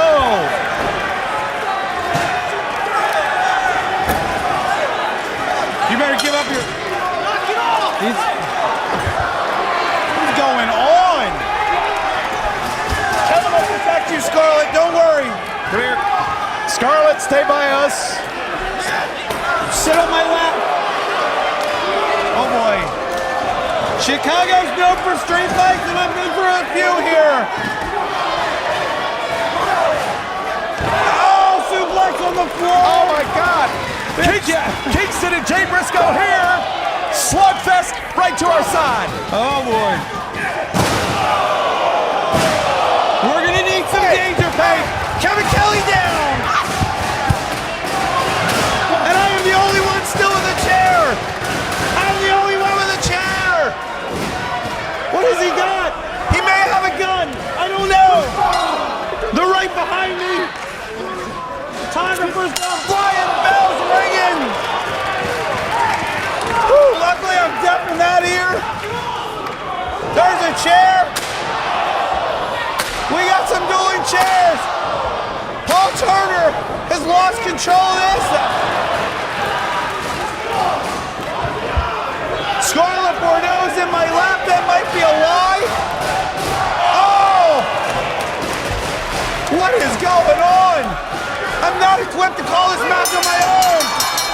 Paul Turner calls for the bell, and that's the smartest thing that he could do. Woo! This broke down quick. Good call. Good call. Go. Get people out there. Let's call. Both teams have been disqualified. This is a no contest. Again, in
brought an abrupt end to this tag team matchup, but now it's a no DQ war in Chicago Ridge. Kevin, we're going to need that 150 bump up and pay for the hazard that's going around us. That's what we get, right? I don't have that in my contract. You need Beta Scott. You got Beta Scott's number? Here comes Homicide. Hang on, he's got Jay Briscoe's belt. He just became the world champ. Oh, watch out. There's 250 for not putting your hands up. It's hard to hurt a head like that.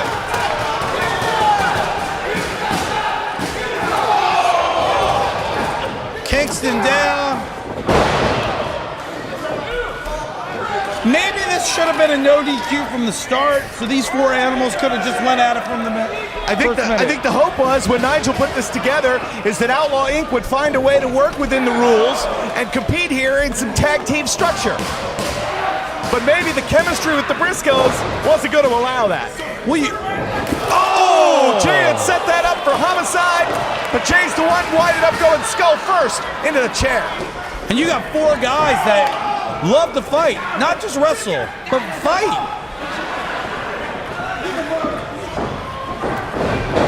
Oh! It's no DQ. That's legal. Mark staggers back to the corner. Homicide, front chancery on Jay. Kingston slides a chair in as now Homicide and Jay go out to the apron. Watch out. Oh, whoa. Caught him in the shoulder a little bit.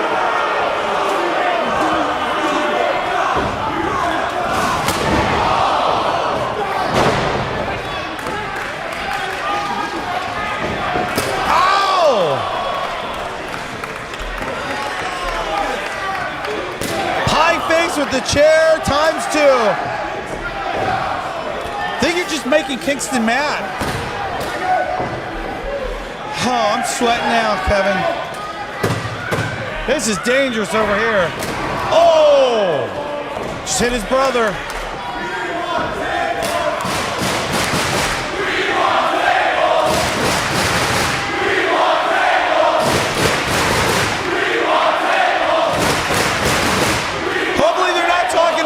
Table.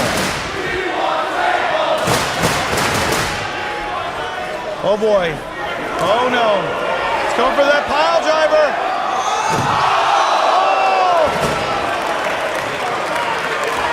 Oh! The table wins again. The table always wins. No matter what. Oh boy.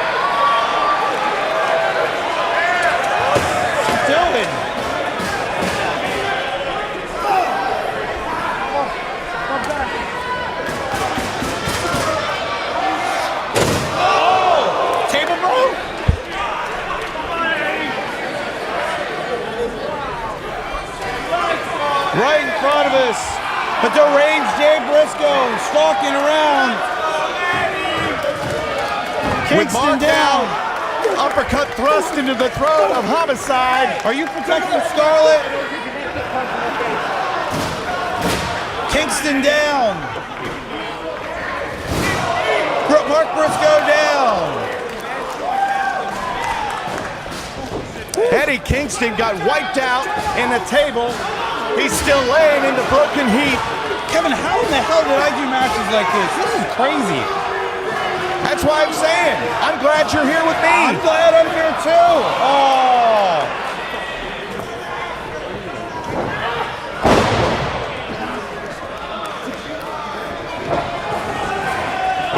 Two suplexes.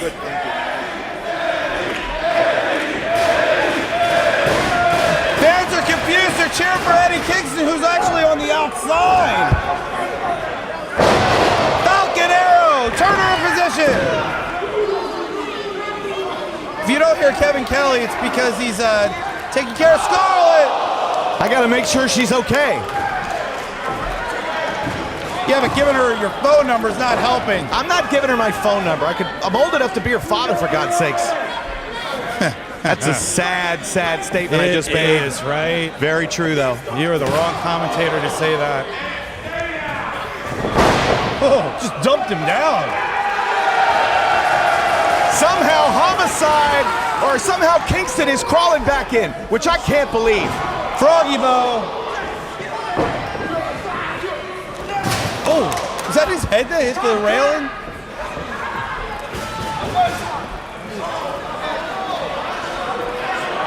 Not too many athletes Kingston size can do this. Unbelievable. Homicide, flying headbutt. This could do it. 1, 2, they have done it. No.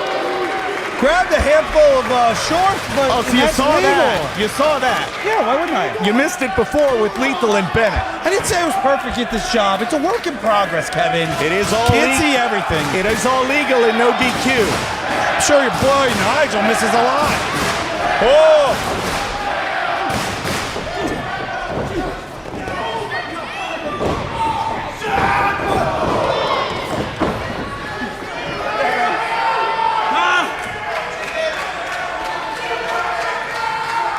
Mark Briscoe to the top.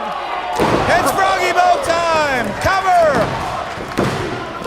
Homicide in to break it up. Kingston calls away to the corner. My microphone's gone. Almost rendered useless. It's not the tool, it's the mechanic. Oh.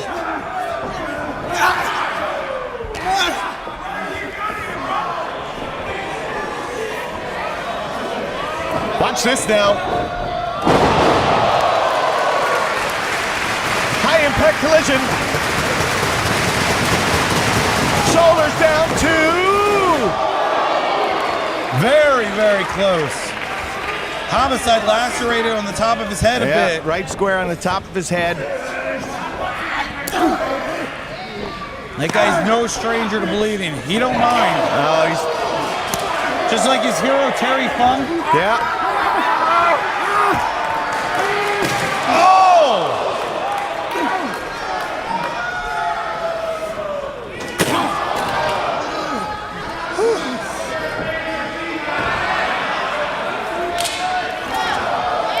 Jay and Homicide on the floor.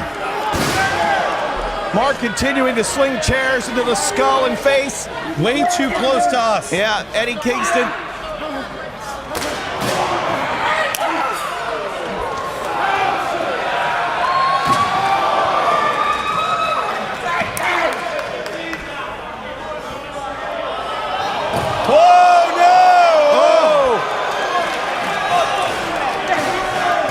Mark, show some compassion. Show some compassion, please.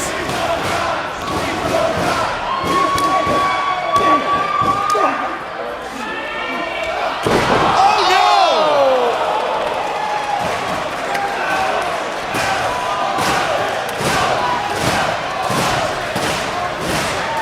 Kingston setting him up for the back fist.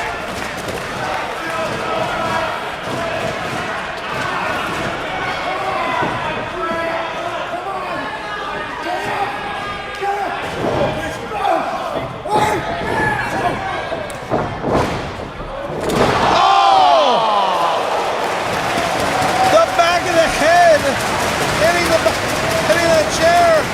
Cutter. Ace crusher right there. This might do it. Could it be? Oh, so close.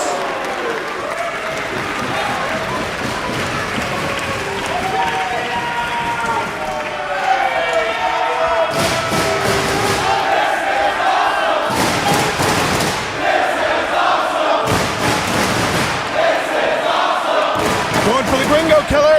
I find that offensive.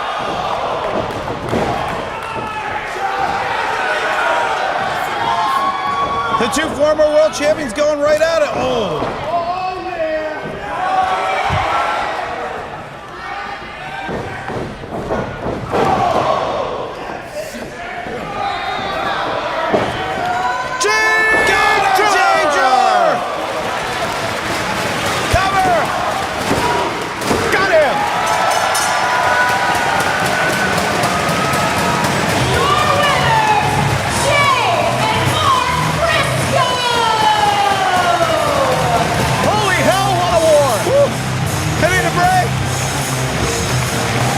this. Take the second half of the show off. It's not funny. I'm sorry. It's not funny. There they are, the Briscoe brothers.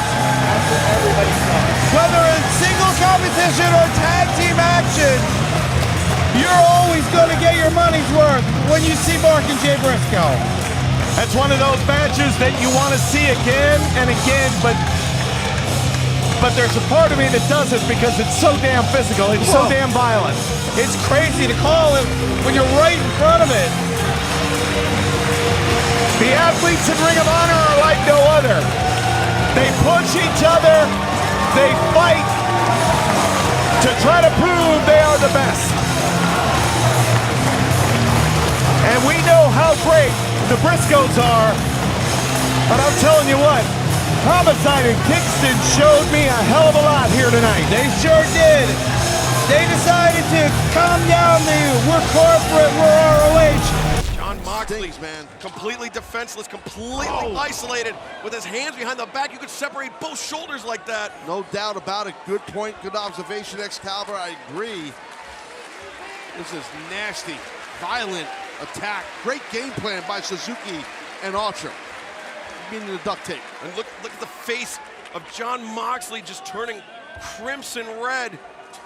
Oh, so disrespectful. I don't think Suzuki's gonna like that very much.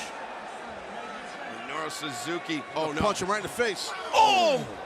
Just a right-handed now. Suzuki biting the head of Moxley. That's what you have to do sometimes. Just bite someone's forehead off. Arch, right on. The punishment continues unabated. Kingston's on the outside, can't defend himself or his helpless partner. Yeah, Kingston was driven through that table earlier in this match.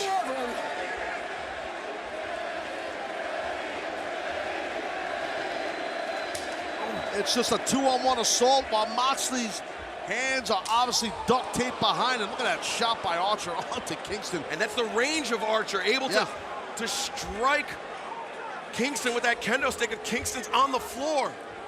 Suzuki and Archer having fun. Oh, Moxley escapes out, headbutts. Smart. Back. Oh, but the kick to the midsection. And again, biting the head is Minoru Suzuki. Again, all legal. Oh boy. Here's Eddie. Kingston. Oh. The Mad King, the Enziguri. He staggered Suzuki with it. Oh, the bump to the eyes. Well done there by Kingston. And machine gun chops in the corner. Kingston chopping down the Murder Hawk monster. He's wearing down Archer, is Kingston. Oh, nice exploder by Kingston. But you see Suzuki positioning himself behind Kingston's back. Watch your back. Suzuki's got him lined up. Oh, the sleeper.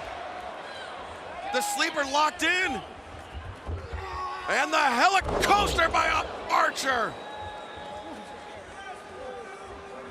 Suzuki-gun has just dismantled, destroyed Kingston and Moxley.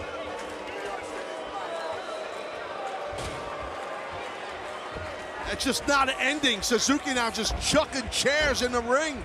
What a wild main event. What a wild way to cap off Rampage Grand Slam. If I had to take a guess, Mox and Kingston is kind of regretting this whole decision. I think you might be right, Ricky. Look at Moxie's out of it, and Kingston's about can barely to stand. Kingston's right. Kingston's about to be out of it. Oh no. The chairs back to back. Oh man. Oh no. Archer. Oh my God. Don't do this, guys. Don't do this. Wait a second. What the hell was it? What? Hold on a second. Wait, no. Homicide. Homicide? Homicide. That said homicide on a ramp.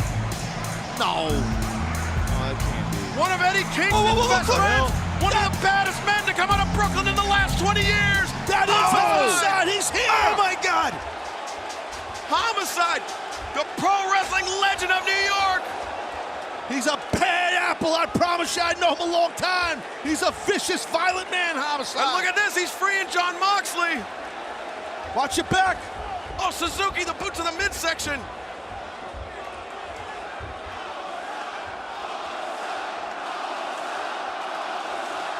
Well, actually, right now, Suzuki took care of Homicide. Ooh! But look at this, Moxley. Even though he's been freed, I think he's trying to sucker in Suzuki. He's gonna go God style. Oh yeah, Suzuki just found out the hard way. Oh, paradigm shift.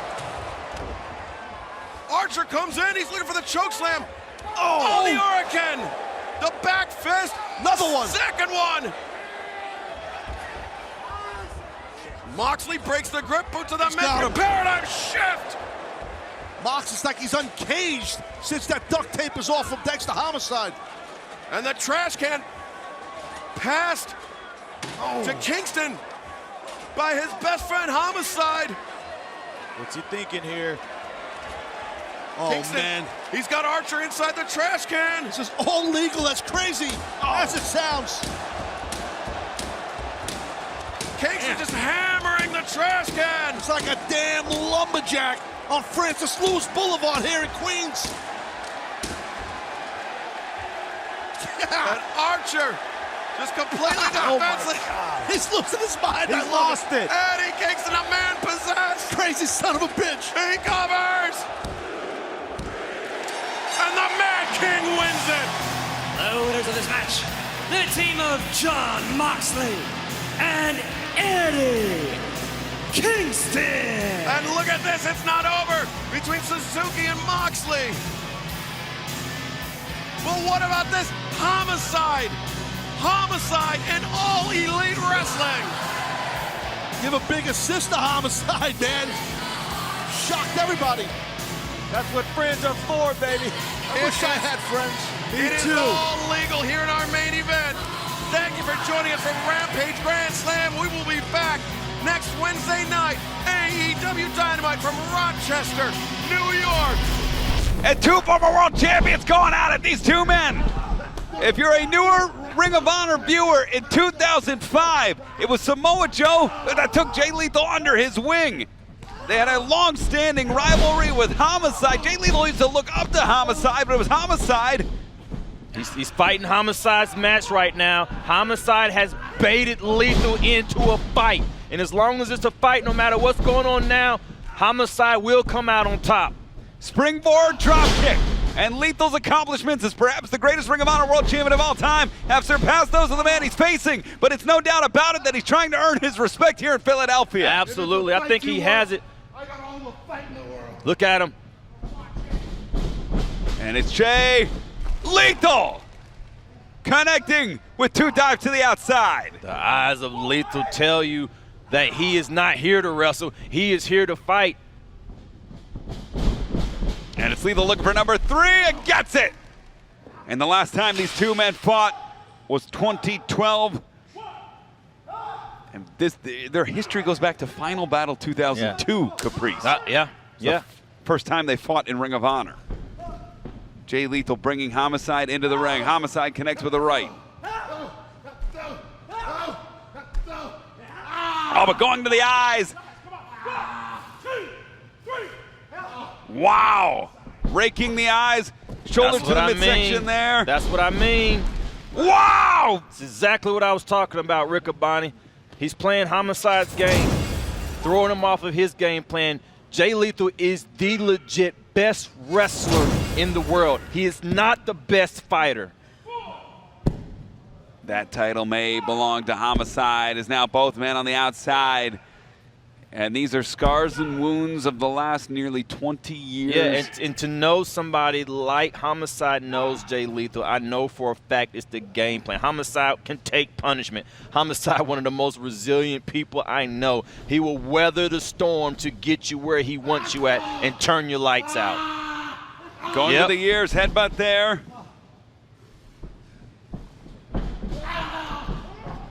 Big right hand, it's Homicide, returning fire. Homicide has been fighting since elementary school. This is nothing to him. But it's Lethal, firing back with a shot of his own in our main event here. Big time shot to the midsection there.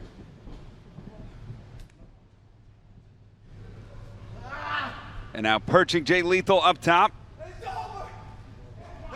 Shot to the midsection here, looking for the cutter. Lethal trying to fight his way out of it. Homicide down to the mat. Nobody home for Lethal. And Homicide. Double leg takedown, looking for the figure 4 here. Oh. Looking for the weapon. He's got a fork. Yeah. He's like, what is that?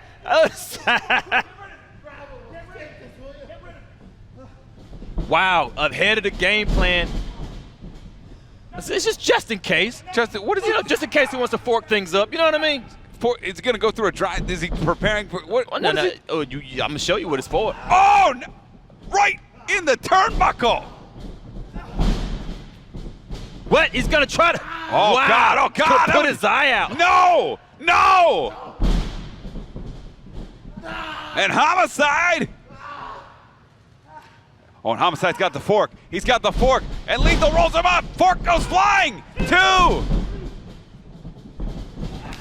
Catch Locked the ride. in. Homicide. T-bone. 1, 2. Woo. Just a 2 count there. Todd has the fork. And Todd, I believe, disposed of the fork. He forked it out. Fork now on the outside. Homicide has always hated Jay Lethal. Jay Lethal has looked up to Homicide in the past.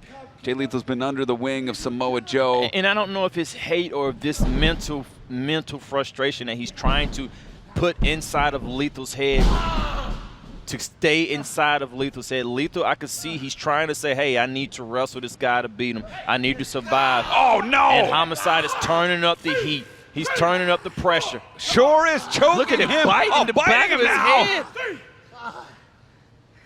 Disgusting before COVID, and now, jeez. Yeah, you think about it more, right? Oh, yeah. Live TV on the club.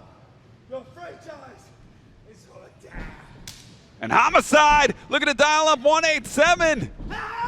If he drops him on this, it's ice out. Oh, there we go. Super kick.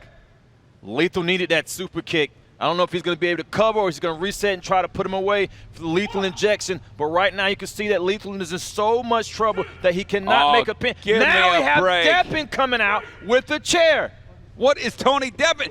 And that's Dutch. What? What the hell's Dutch doing here? Okay, now I got my... Lethal didn't see anything yet. And Lethal injection. Plants Homicide. Lethal didn't see the distraction. Definitely didn't see Dutch. That's what he needs to get to win. The winner of this match, Jay Lethal. And clad all in white, Dutch is out. I take it back. This the Ring of Honor I love. Yeah. His partner, wrestling at a Bed-Stuy, do or die, Brooklyn, New York. Weighing 218 pounds, the Notorious 187 Homicide! QT looks like he's seen a ghost! There's a 187 Ghost Ringer body! Wow! In the Hammerstein Ballroom, the man had defeated Bryan Danielson to become the Ring of Honor World Champion. Has come home once again. Welcome back, Homicide. It just looks good on you. Oh. And this is a bit of a Rottweiler reunion. I didn't want to be the first to say everything about it, but now that you're saying the Rottweilers are here. Well, QT goading Rocky Romero. This is a reunion? QT and Homicide. And I remember 2012, 2013, when it was Homicide, QT, and tag team action against one another. QT had a similar look then as well. It was a different QT, though. That was a young QT. This QT is different, man. He's got a little swag on him, has some experience on him, got a little money now. That's right, and he will remind you. TV star, movie star. Yep. A lot of mainstream publicity. Just ask him, he'll tell you. Hammerlock into the drop toe hold. Homicide now into the front face lock. An amateur ride, but it's QT grabbing a hold of the wrist now into the hammerlock of his own. You can't take away from wrestling ability that QT Marshall has, man. And it's definitely showed at Final Battle. Well, when we think of Homicide, oftentimes we think of maybe a brawler, as you see an inside wrist lock, but QT continues the body lock here. Yeah. The brawler is kind of the main gift he has, but Homicide is a great wrestler. It's almost like a pitcher with 2 or 3 pitches, 2 or 3 strikeout pitches. And I think sometimes the brawler comes naturally because you come somewhere like New York, Bed-Stuy, and all you use for fighting, and you can bring it in there, and you're not afraid of using that. Tell you what, I was in Bed-Stuy once in my life. We had a college baseball game there. I'm listening. And you have to be tough to survive Bed-Stuy. I want to see how you was gonna go. Ooh. Oh, look at that going to the ear there! Whoa, homicide! Ooh, is that part of his ear? What was that? He missed catering, okay? And now into the corner, Rocky Romero in. Rocky, former Ring of Honor World Tag Team Champion in his own right. Double shoulder tackle. Tell you what, man, sometimes these well-oiled machines, you don't always have to be together for the grease to still be there. And Rocky now, Irish whip, QT into the ropes. Smartly. Well, that was Rocky's fault right there. Shot him into that corner, the same side that Solo was on, and QT saw it and stayed there. Or was it his fault? Aaron Solo, a man who has been under the wing of Rocky Romero. Rocky none too pleased that Aaron really kind of turned his back on him to associate himself with QT Marshall. Oh. We've seen them go at it before, man. This is teacher versus student.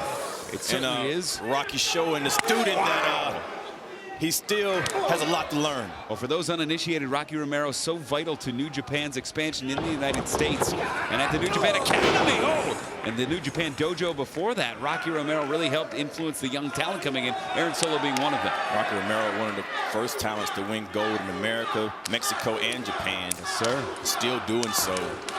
Most of his gold in tag team divisions, so it's tag team specialist here. But selling out in Arena Mexico as recently as a few weeks ago. Big rights there. That's what you do if you Asuka. Yeah. Look at that, ducks the clothesline, the speed, Rocky Romero. Beautiful Hurricanrana sends QT to the outside. Watch from behind. This is not Lucha Rules. Not Lucha Rules, Aaron Solo. You can't come in. Ooh. And now Irish whip. Aaron Solo up and over. And Rocky trying to get this crowd alive. Sold out Hammerstein Ballroom coming to their feet.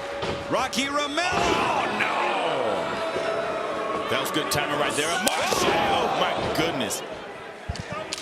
You can't take away from Marshall, man. Always thinking outside the box, planning ahead. There you see Homicide calling out to his partner. The Rottweiler's so vital. He's calling out to his partner, but he's so far away. And I think Solo's going to try to keep Rocky in this corner here. Oh, come on, Marshall. In the jaw. When you think back to the Rottweilers, I think of J-Train, I think of Ricky Reyes, I think of everybody, tag mate, that really helped propel Homicide to the world title. Oh, come on. It's almost like Ring of Honor's version of Freebirds. Yeah, and they ruled things here. I mean, no doubt about it. Tag team champions, world champions. I mean, it's what you did, man. They did it their way. Absolutely. And QT just taking his time, soaking it in. Oh, that's what you're supposed to do, man. You can't rush these things, especially when you have a veteran like Rocky in there. You can't rush anything. You have to think about what you're doing because Rocky's always dangerous. Into the corner. Yeah. Big boot. Big boot staggers QT. And Rocky, sure. Oh, got it. Planned that. Great timing on that. Now, normally Rocky would go for the pin of that Shiranoi, but he knows he needs to make a tag and absorb the damage. Tag is made to Homicide, and it comes Aaron Solo. And if Rocky's tagging you in, that's because he knows he can trust you. Oh! And Homicide. Both kick in the midsection. Look at Aaron Solo. Face lock here. Oh, Homicide with the counter. I don't think Solo did his homework, Rick. Holding on. And Homicide. Shout out to the heavens there, cover. 2. And it's Homicide in control with Solo now. Oh. He likes that Uranagi. He likes a couple of things out of that position. He's patient, though. This Homicide, these years of experience now, he's more patient than before. Belly to belly, but a QT sensing danger for safety, breaks up the cover there. Tell you what, man, if QT's coming in that fast, breaking up pins, he already feels that Solo's in danger. And QT, it's Solo. Nice combination. Backdrop neck breaker here. Look at that cover. 2 and Rocky. Here's the real test, man. Here's the real test now. Damage control. And QT sending Rocky to the outside. High impact move that Homicide too, to see how he can come back from. He's still on his feet. I like it. And the knee, it's Aaron Solo, second rope on the inside. Big boot from Homicide. Wait a minute. Where the cops at? Oh no! Homicide, watch out, Solo! Oh, kick to the midsection, QT. I think QT protected a Solo there, man. Says a lot. It certainly, oh, QT don't protect nobody. And Rocky sending QT out. Turn around, QT. Got a surprise for you. Rocky! Whoa! Up and over the barricade. Front row. Oh, and Cutter from Homicide. Homicide's gonna try to put it away. Yeah. Certainly is.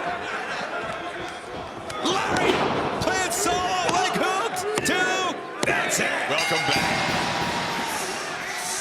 The winners of this match, the team of Rocky, Romero, and Homicide. Rocky, Homicide. A bit of a Rottweiler reunion in the Hammerstein. And you said it, the operative word is trust. Yeah. What a return for Homicide. I wonder what Homicide thinks about Jericho being king of New York. Yeah, I'm sure he has some choice words. A salute to the Ring of Honor ring. The company that Homicide and Rocky Romero helped build from the ground up. In the very structure, the very building just upstairs where Homicide captured the Ring of Honor World Championship from Bryan Danielson in one of the most memorable matches in Ring of Honor history. Tonight in the Hammerstein, it's Rocky Romero and Homicide picking up the victory against QT Marshall and Aaron Solo.